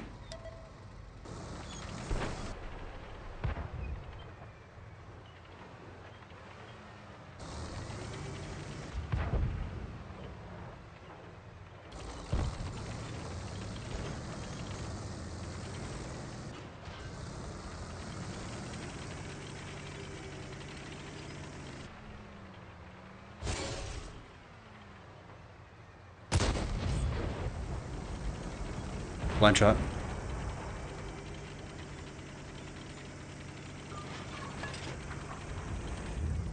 The way this guy is playing, that is 43% win rate. Can I hit the tree? Are you out of the way? You are out of the way. Thank you. Let me hit that tree. There. Now your survival just increased. Wow, so simple. My brain. It hurts. The T14 bat, I wish I got it. That's what I think about the T14 bat.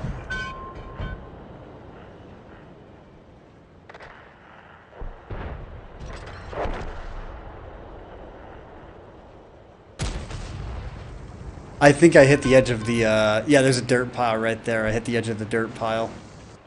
Oh, that blows.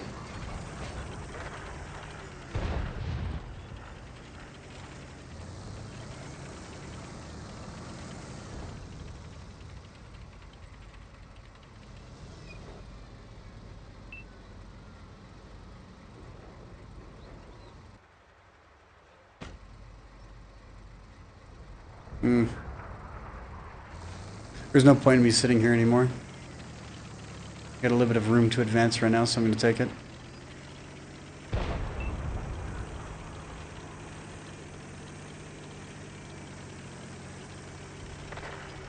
Their scout is not out of the game, but he's not in the game either. He is doing God knows what.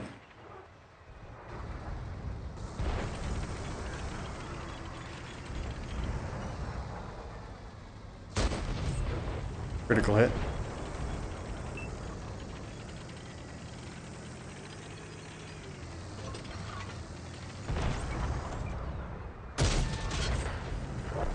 Really? Just his tracks?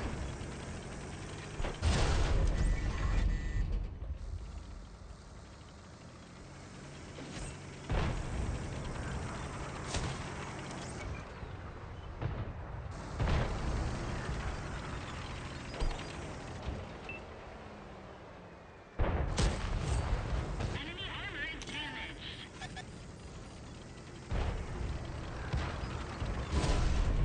The enemy's damaged our ammo rack.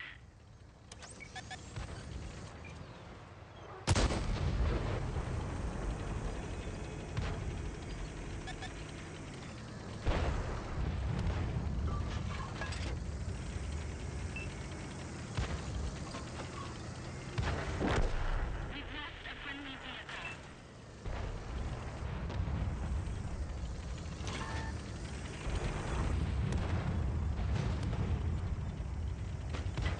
Focus attention here.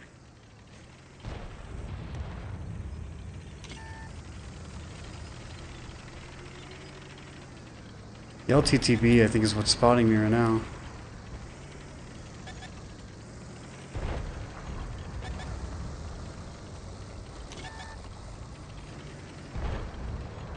I'm in a very weird position right now. Chalk up another one.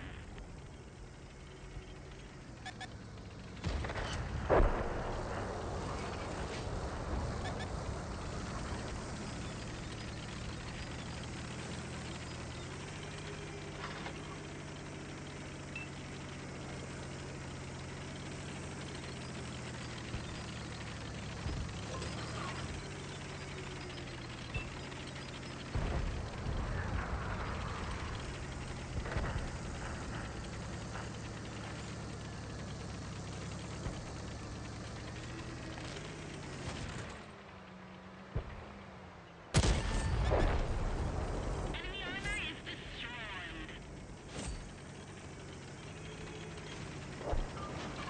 Not exactly a fantastic match, but We've lost all our artillery. Now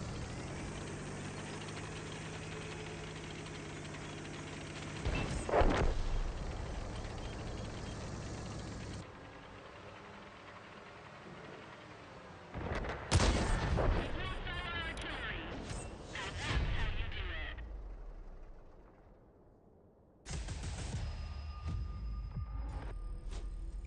how did I take second place? I'm so lost on that.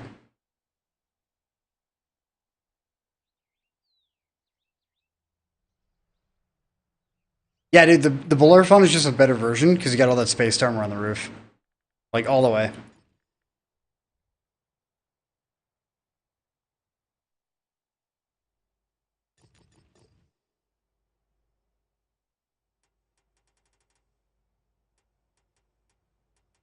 Alright, Grom time.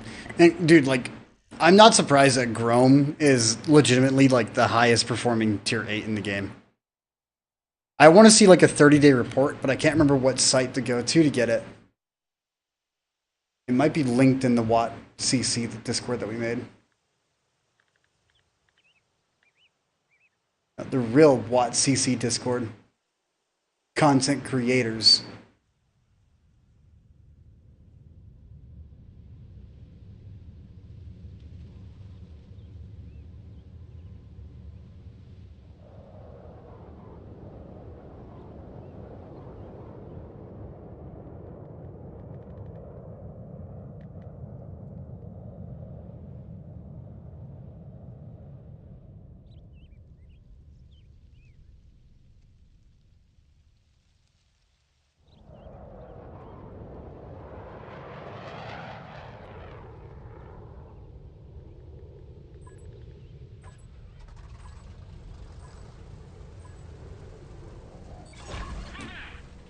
Looks like that link is down. That site's gone.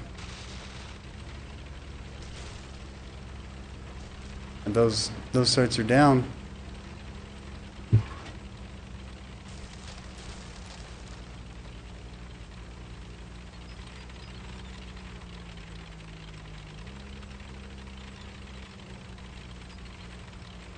That's unfortunate.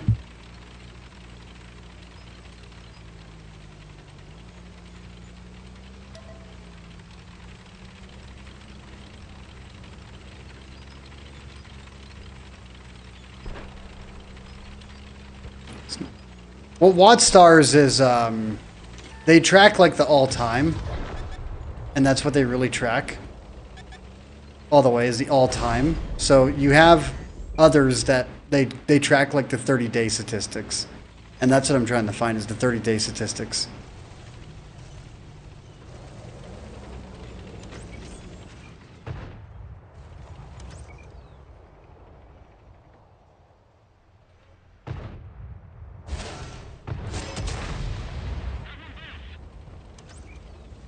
Because I'd rather see the 30-day statistics to see like what tanks are actually being played right now.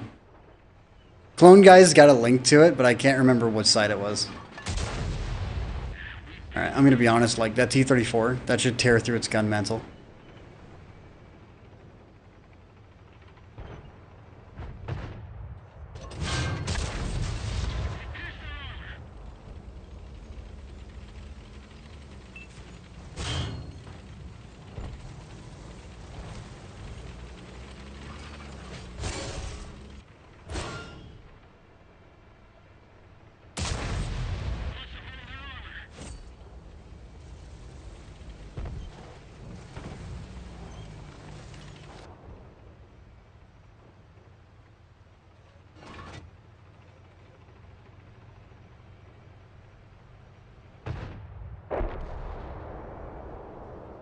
Mm-hmm.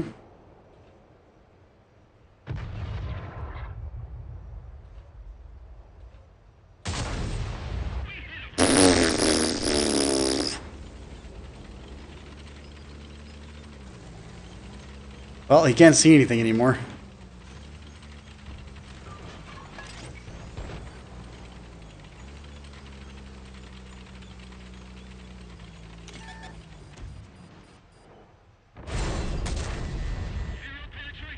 That's unfortunate.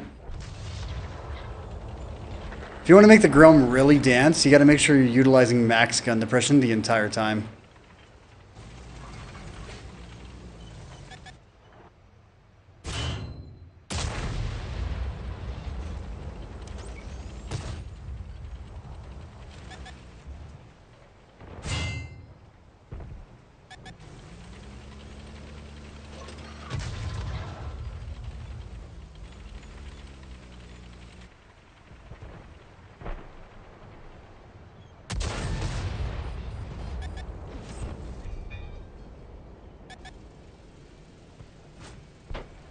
What are you shooting at?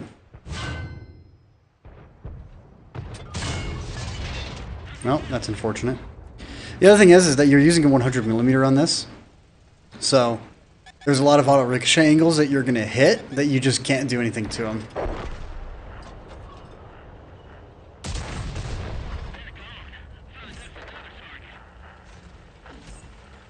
Should be good to back off right here at these SFAC. Maybe not. I might want to stay up here and handle this Kunapanza.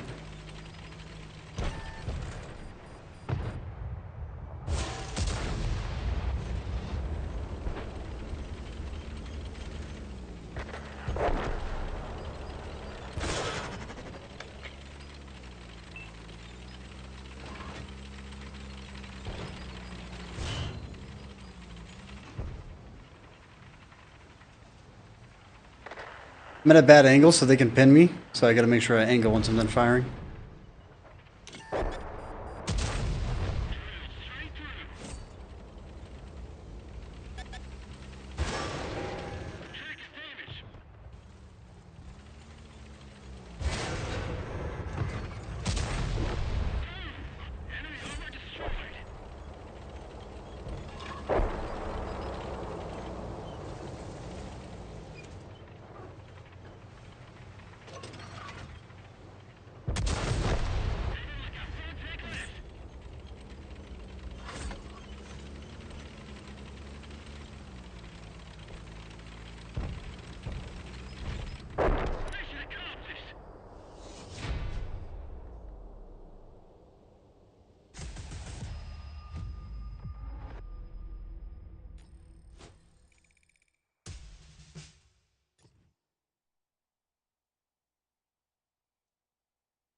But when the Grom is top tier and you're in a hull down position, there are actually a couple of spots in the in maps like Helberon. Helberon, if you're on the northern spawn and you head left and you're top tier and there's no artillery, you physically cannot be dug out at all.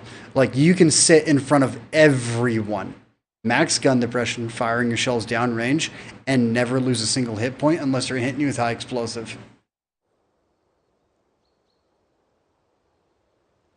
Even against some tier 9s, you are indestructible.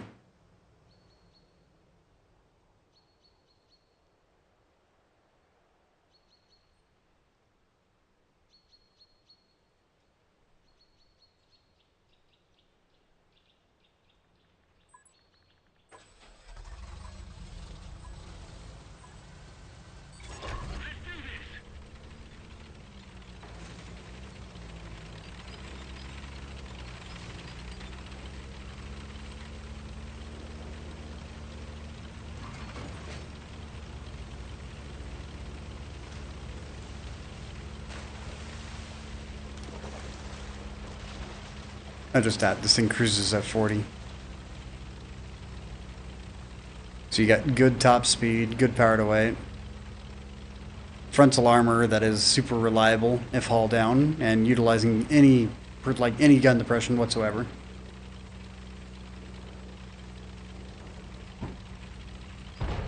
XM57 though, back to that tank, the new American tank destroyer, it has its role.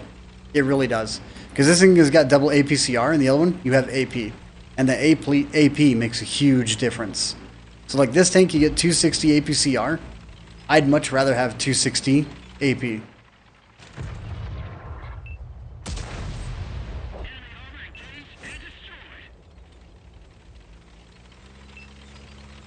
Jogging back to the garage that early. Oh my goodness.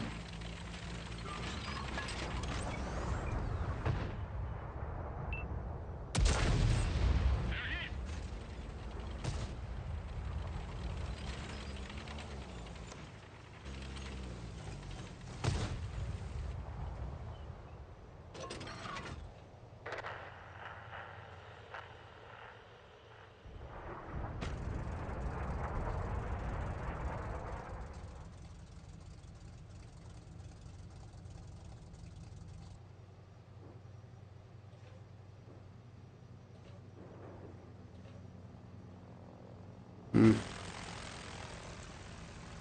think this guy's backed off.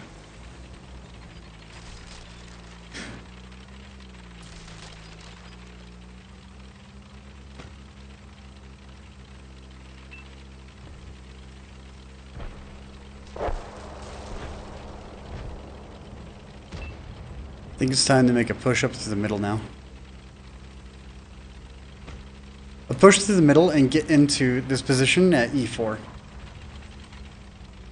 And then work that back section of the hill, because you'll have all the TDs behind me covering me, and then I can pull occasionally and try and get spots.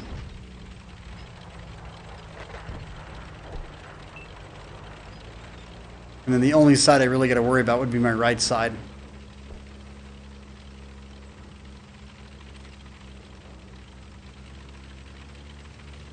Like the TD that's over there right now is what I'll have to worry about. So get behind this, use those rocks as cover. You don't really got to worry about the hill behind you because you got the hill here that covers you.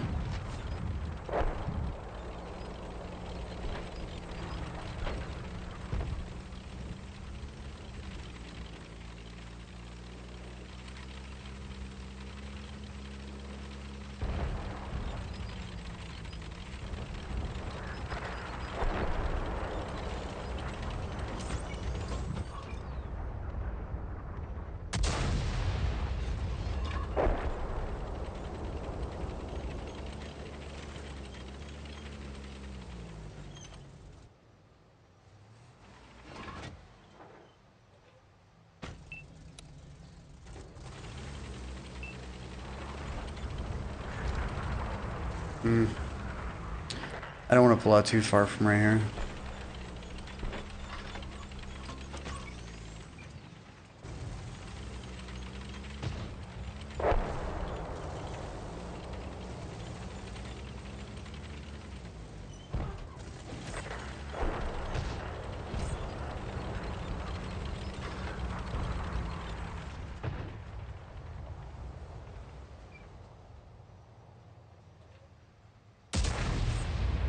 That's unfortunate.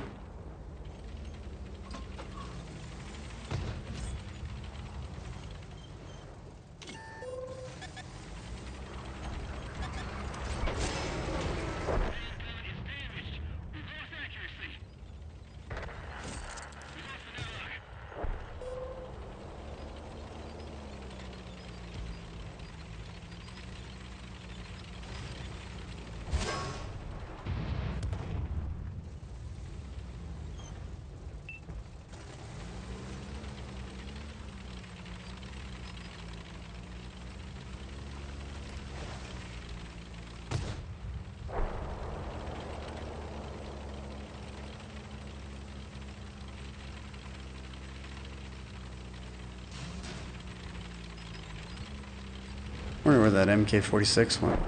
Oh, he's dead.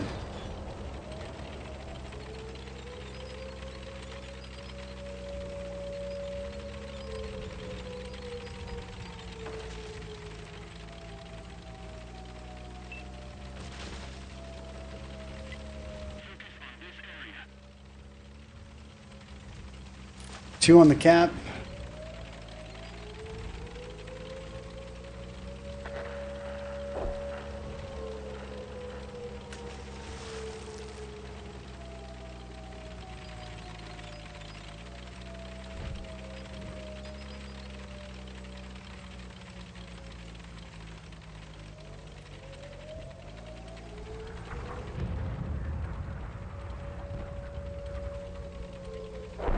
Oh, okay. I'll check that out later.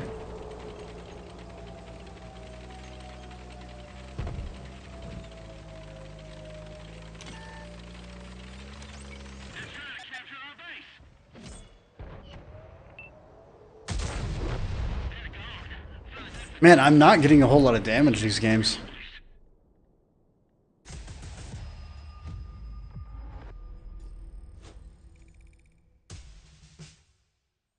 And see, that's the downside right now, is that you have all these new tanks coming out, and the entire the way that people play right now, it's changing.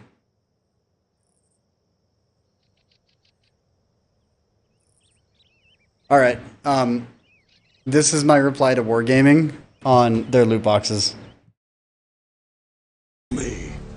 Do you bleed? Before you answer, just know that I don't give a f. JK, I give so many f***s. Inside that bag are all the f***s I give. It's empty. Darn it, I'll just run over to the f***ing store. It's open till 9. Oh no, it's 9:02. Enough with this silliness. Your fight is not with me. There is a greater threat. Oh look, a vending machine. And there's one f left. All right, you're gonna check your pockets and say something like, Oh man, I don't have $1. Looks like I can't give a f. so don't waste your time. But I have $1. Oh no!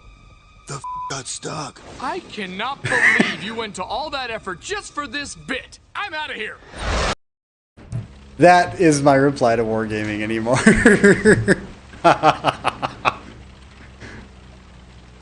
Oh man. Robot Chicken back in the day was the greatest thing ever, man. Oh no, the fuck got stuck.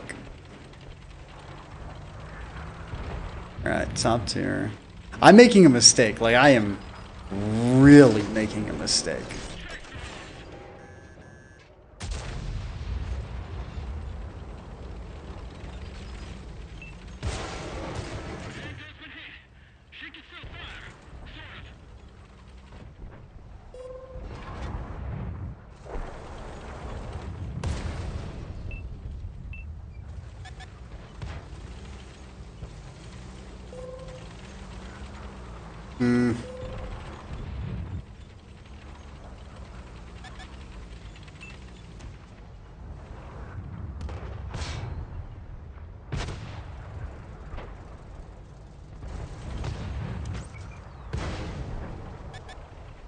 Gonna risk it.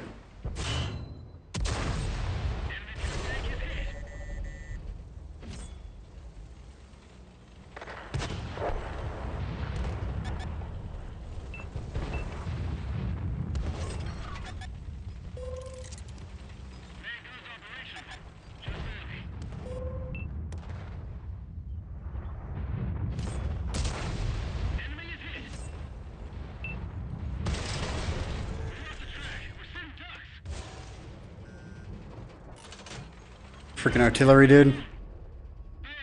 Artillery is the most toxic thing in the game. And as I said, like, I'm not playing very well.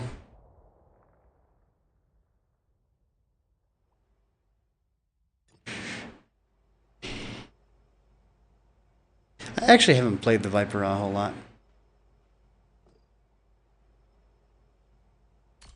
Alright, I need to calm down. I need to park my butt in a good spot and just be happy there. And not get aggressive. Not get overly aggressive.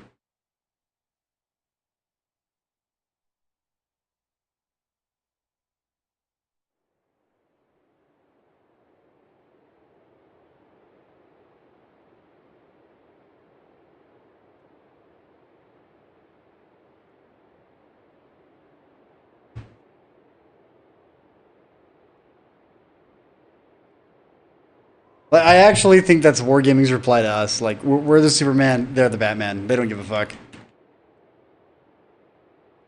Yeah, 30-second mag reload, but 5 shells, 400 alpha. I can't remember if it's a 6-second interclip or not.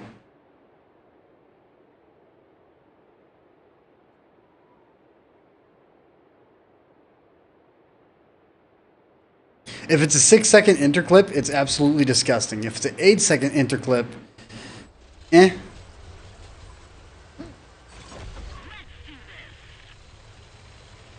And interclip is 6 seconds, which means that's 400 alpha every single 6 seconds.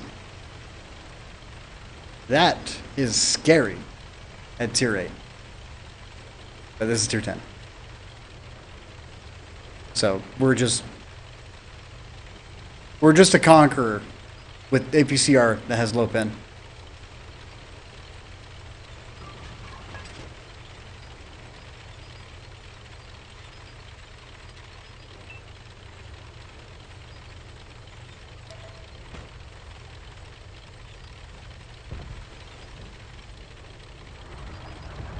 Jesus Christ, look at all that.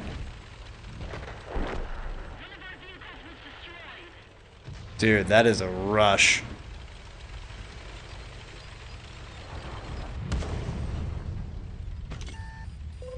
Like, that is actually beyond a rush.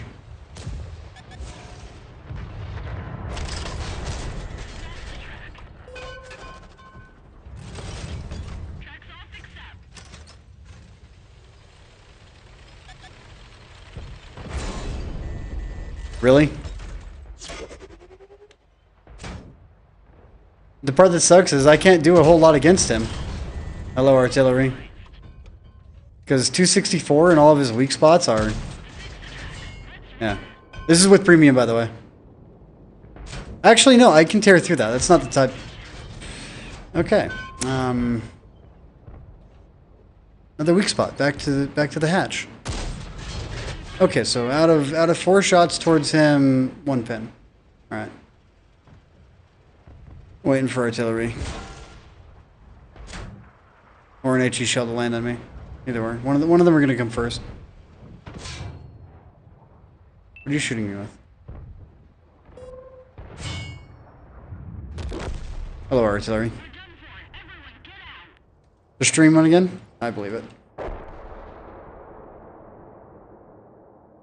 Conquer without a full turret. Yeah, no, I don't know what the hell I just did right there, but...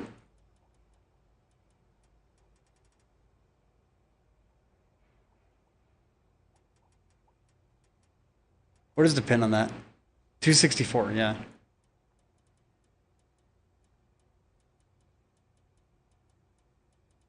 Well, I'm burnt out already. I've been burnt out for the past, like, hour that I've been playing. Because, I mean, 4-hour stream. I've been burnt out for a minute. Because, dude, there's nothing new. There's nothing, like, worthwhile on playing in this game. Because they're not introducing anything that's worthwhile. Like, how the hell do you get to the board? Alright? I'm a veteran player, and I'm asking how the hell do I get to the challenge board? Okay? There's something wrong with that. The hell's a Bravo? You just select it? Oh, you do select it. What?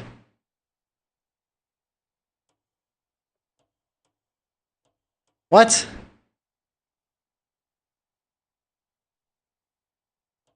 Yeah, thanks for gaming. I didn't realize that I could jump in and get this. Okay. Is that 24 vouchers per one? Dude. That actually doesn't sound too bad. And Delta is how many to 25? Well, I don't need flags, and I don't care about flags. So, I mean, Foxtrot, no one cares about the commander, so why not? We'll just do the Delta.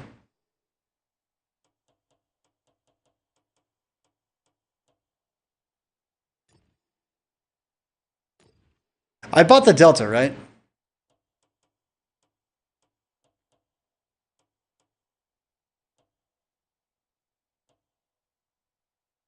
And 24 vouchers.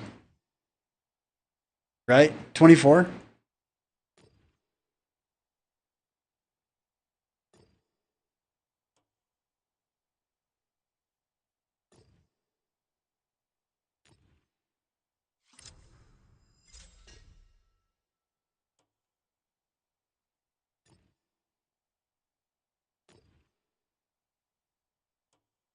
And I think it's like once a day that you can get them.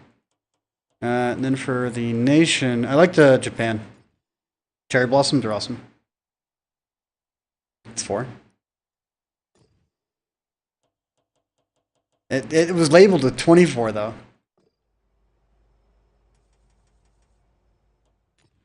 I got 4 of these though. Yeah, I didn't really care. Because I've already opened up a crap load of these chests, so I don't really care. Hey look, that's my 5th Defiance. Oh look, tank I already own. Alright.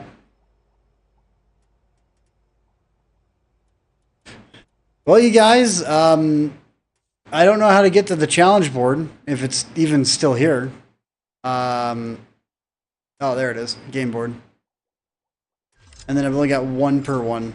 So it's just like, yeah, let's just forget that this even exists. I'll get the Tank Fest.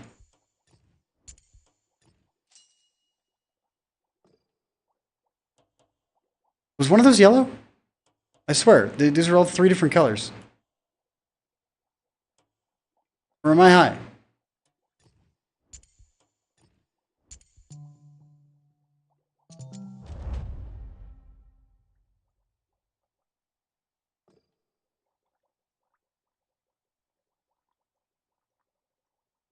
Yeah, it says 24. It should be 24.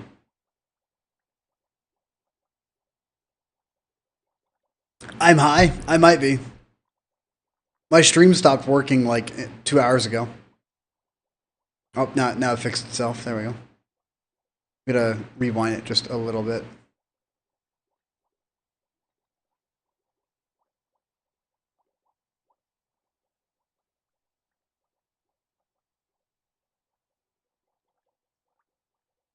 All right, so challenge board, you know, the one thing I don't really care about.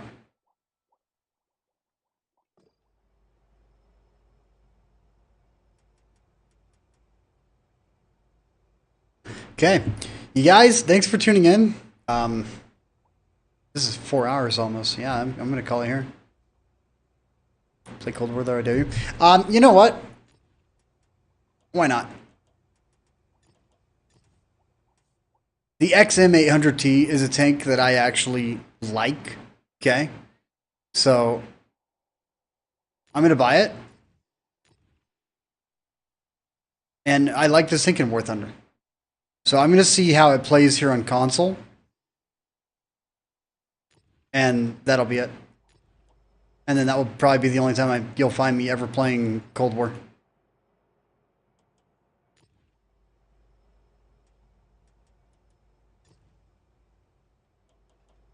What's the difference here? 45 HE? I'm not going to do that. It feels pointless.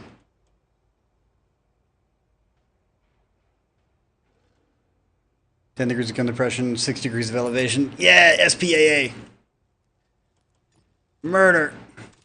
And then I'm just going to do a simple loadout on this. Advanced suit, add a 3-level zoom to sniper mode. That doubles the maximum. Yeah, that. Alright, whatever. What? Alright, absolutely confused now. Gun stabilizer, dude, this is an autocannon. Like, I don't see the point in stabilizing. Well, in real life, they have HE belts, but they're like HVAP. So, I mean, why not? Yeah, I don't see anything that I'd put on this at all. Like, it's already got really good power to weight. The thing weighs absolutely nothing. High explosive will just tear through it like it's paper. Because I guarantee this thing has no armor. Yeah. And for everyone that's wondering, this thing's actually made of aluminium, which is aluminum.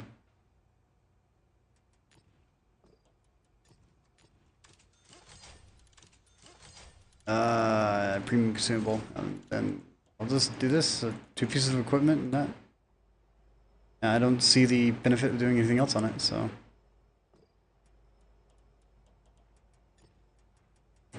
I guess we can tear over. Yeah, and then switching, yeah, just absolute joke. That's all it is. Like, I don't see the benefits of really putting anything on this. Yep, 60 gold. You can be trash war. View range, useless. Track mechanics, not useless. Sixth Sense is going to be a good one to go after because you want to know whenever people are, you know, staring at you. And finally, Born Leader. Alright. 88. Yeah, see, dude, 88 is way too much on this thing. Like, this thing never reached 88. This is like a scout car. Like, 70 is the speed that they never went past inside this thing.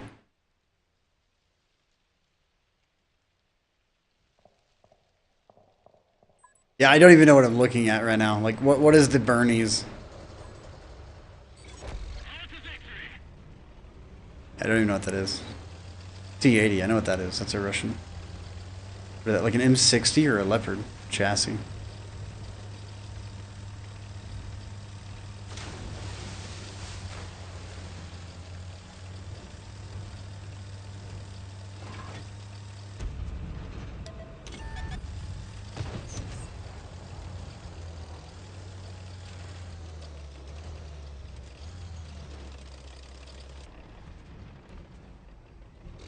It's the strangest thing, dude. Like, I'm looking around thinking like oh, that sounds horrible. Was my pin 165? I guess it doesn't matter because I don't know what the armor ratings is of like half the stuff I'm going to be looking at.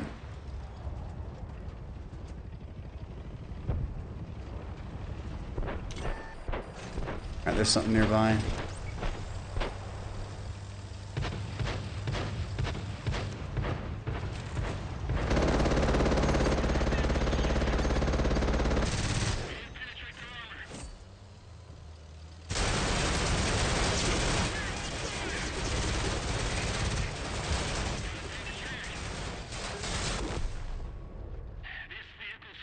Yep, that seems about right.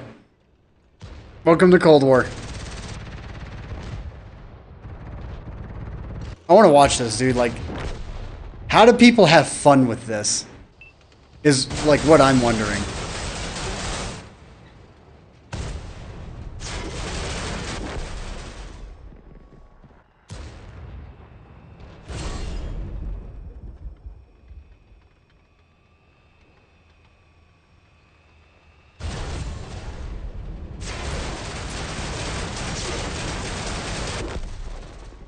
Yeah, like, I don't see the enjoyment in this at all. Oh, that's right, the BZT-70. I have that. I should have that.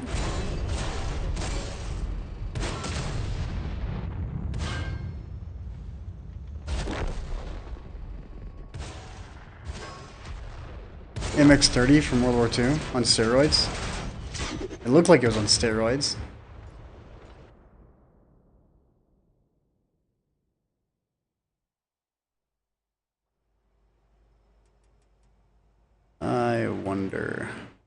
Because I did, like, whenever people tell me, play Cold War, give it a try.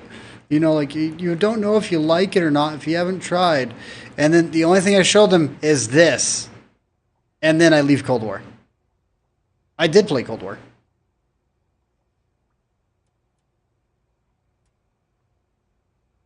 Like, the K1 right here, I think is a glorious tank, but it's not the Chrysler. I got all sorts of stuff that I have no idea what they are.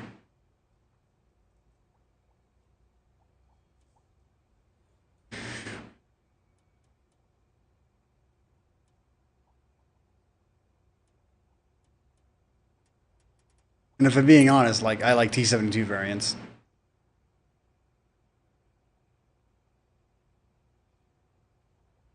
It's too much, dude. The entire mode is too much. Like, the way that I look at it is, if these tanks were slowed down, all right, and they used actual World War II mechanics in the game, but they slowed down all these tanks. Like, the T-72 was slowed down from 66, and its power to weight was like, 19's fine. 19's fine for its power to weight. But then they lowered its top speed to like 55, and then they lowered the top speeds of all the tanks to help kind of give better pacing throughout the matchmaking. I would sit there and be like, hey, this is actually not too bad. But the way that it's all put together, it's a complete takeaway that has no value in my eyes in these modes.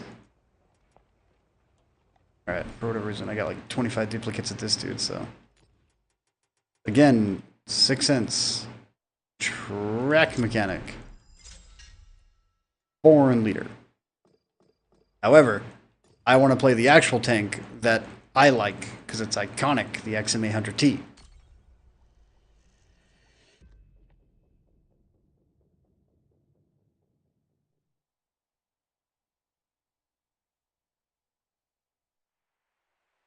It's way too fast.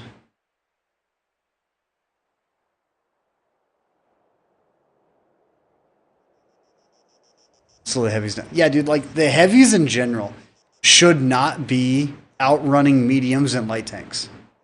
You know?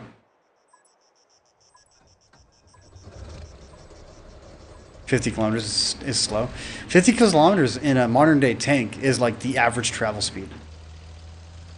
The actual average travel speed of like an M1 Abraham in combat is 30 kilometers an hour. Unless they're retreating, then they go full speed out.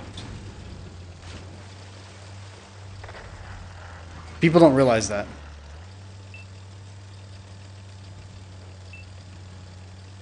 I actually have no idea where I'm like safe to go. It's so weird because I'm trying to activate my my binoculars, but this isn't worth under.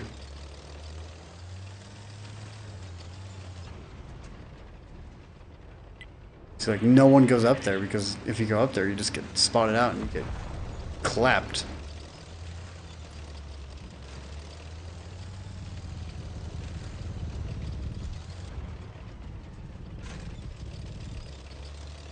Cold War is just everyone is in a T249 black. That's all Cold War is. Right, already won. That's another autocannon, right?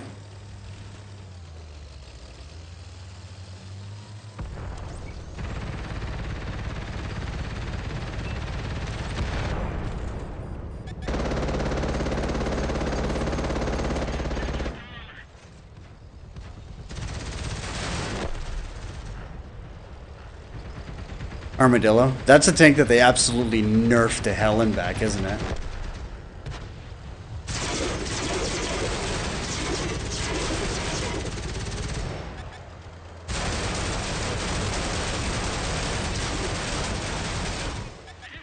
Yeah, see, like, what's the fun in this? Like, everyone is... It's just autocannons left and right. Like, I don't see the fun in this.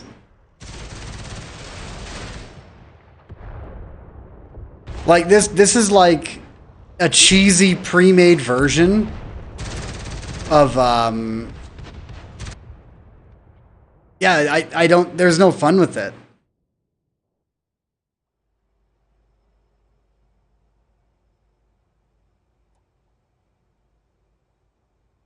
Is this thing an autoloader? 6 shots per clip. Okay.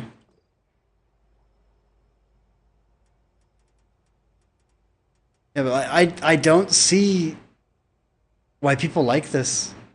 I really don't.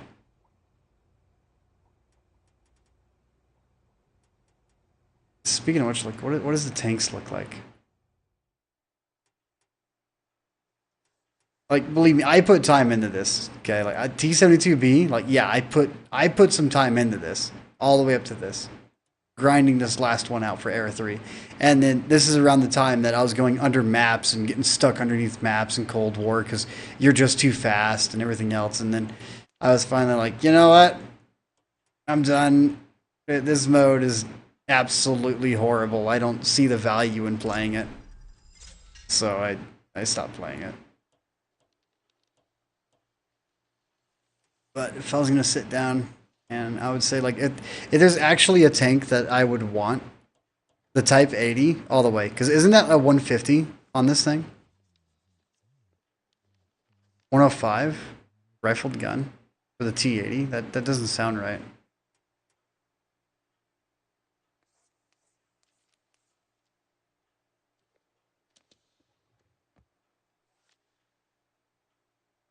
If it was unnerved, oh, I believe it.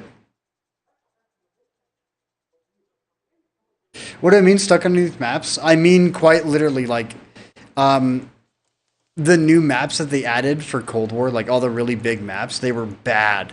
So there's moments like whenever you would be driving like a Vanguard variant, okay? And then you would be driving straight, and the next thing you know, you're underneath the map because you hit a bump.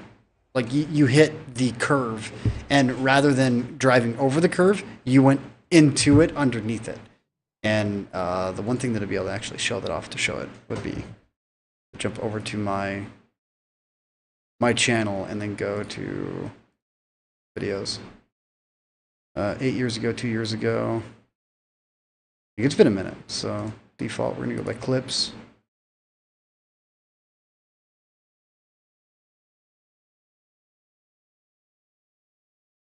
This one.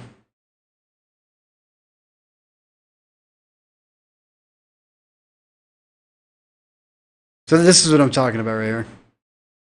The maps were so bad. And this happened all the time. So like that was one of my biggest issues that I had with it because nothing was properly programmed. I have absolute confidence in this group. Hey look, a full confusing version of this map. This is huge. Focus on this. Yeah, dude, like I got a lot of glitch clips on Twitch. Like I haven't actually streamed this game consistently. Yeah, never seen that happen, Jesus. Yeah, no, like dude, I have a lot of stuff that this game has just they haven't fixed and they haven't done anything correctly. So I mean, it is what it is.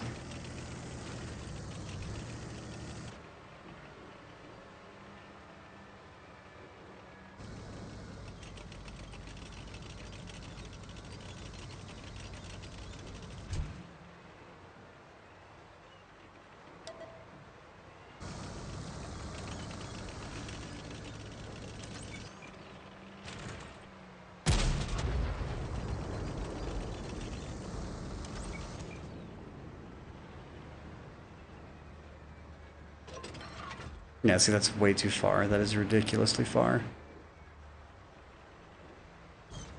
And here I am, like, I'm hyper fixated on that one spot.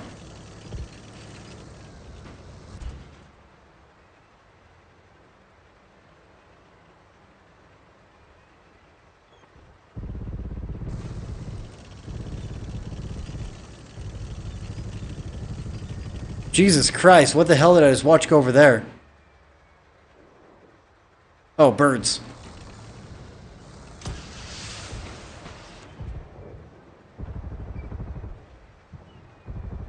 What?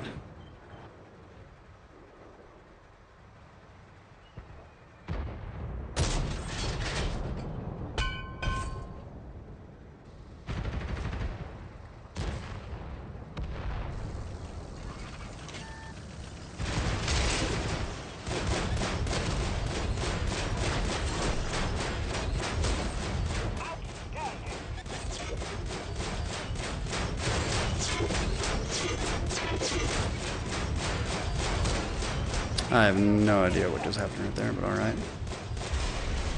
Yep, and see, it's like, and now everything from that right side's gonna target and hit. So, I mean, what's the fun in this?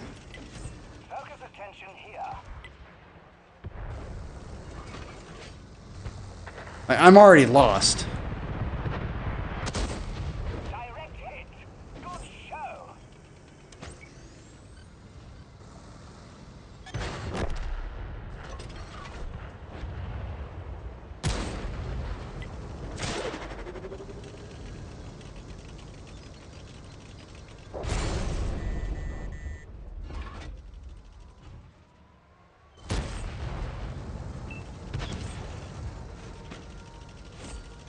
Watch, now I'm gonna back up. Oh, I should be safe, actually. I didn't realize that my team took that. Focus on this location.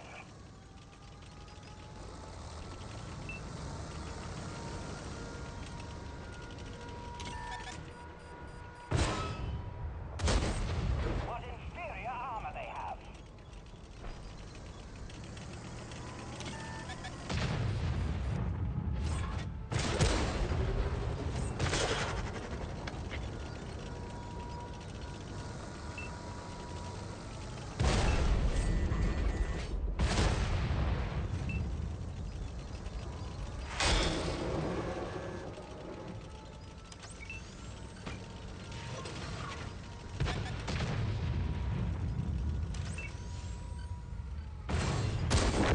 The well-trained Yeah, soldier. see, YOLO train just happened right there.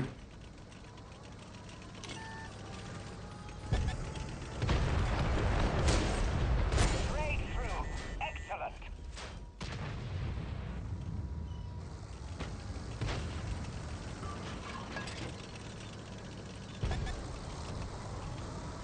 I believe it was about time we finished them off. Send me them all, please. Yeah, and see, like, right there, like, what? 5,200 damage is considered good?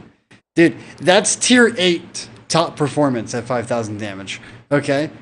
So, for me, looking at this, like, I just don't see the value in it. Everything feels foreign and uncomfortable.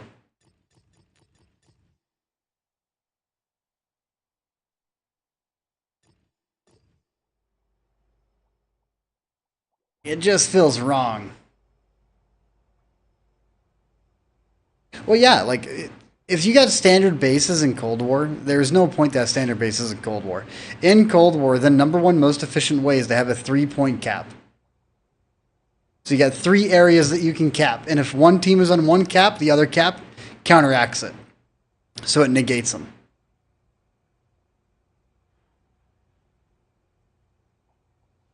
Or to doing counter battle the entire way.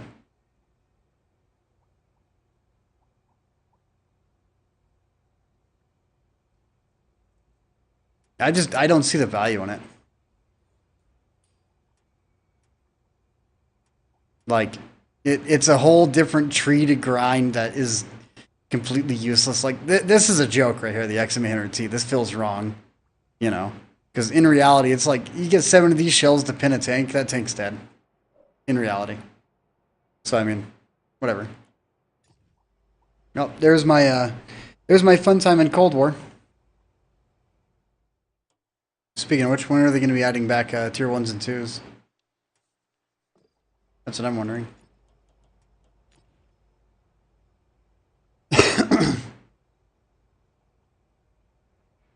Keeping one big blob.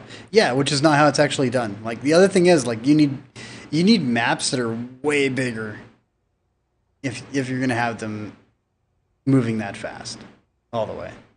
Anyways, guys, thanks for jumping in. You know, hope you enjoyed the stream. You got to see me play Cold War and get irritated at it because it's not tanks. You know, it's an indie game that would have failed by itself, but it's piggybacking off of an actually good game. So, anyways, guys, I'm out of here. Take it easy.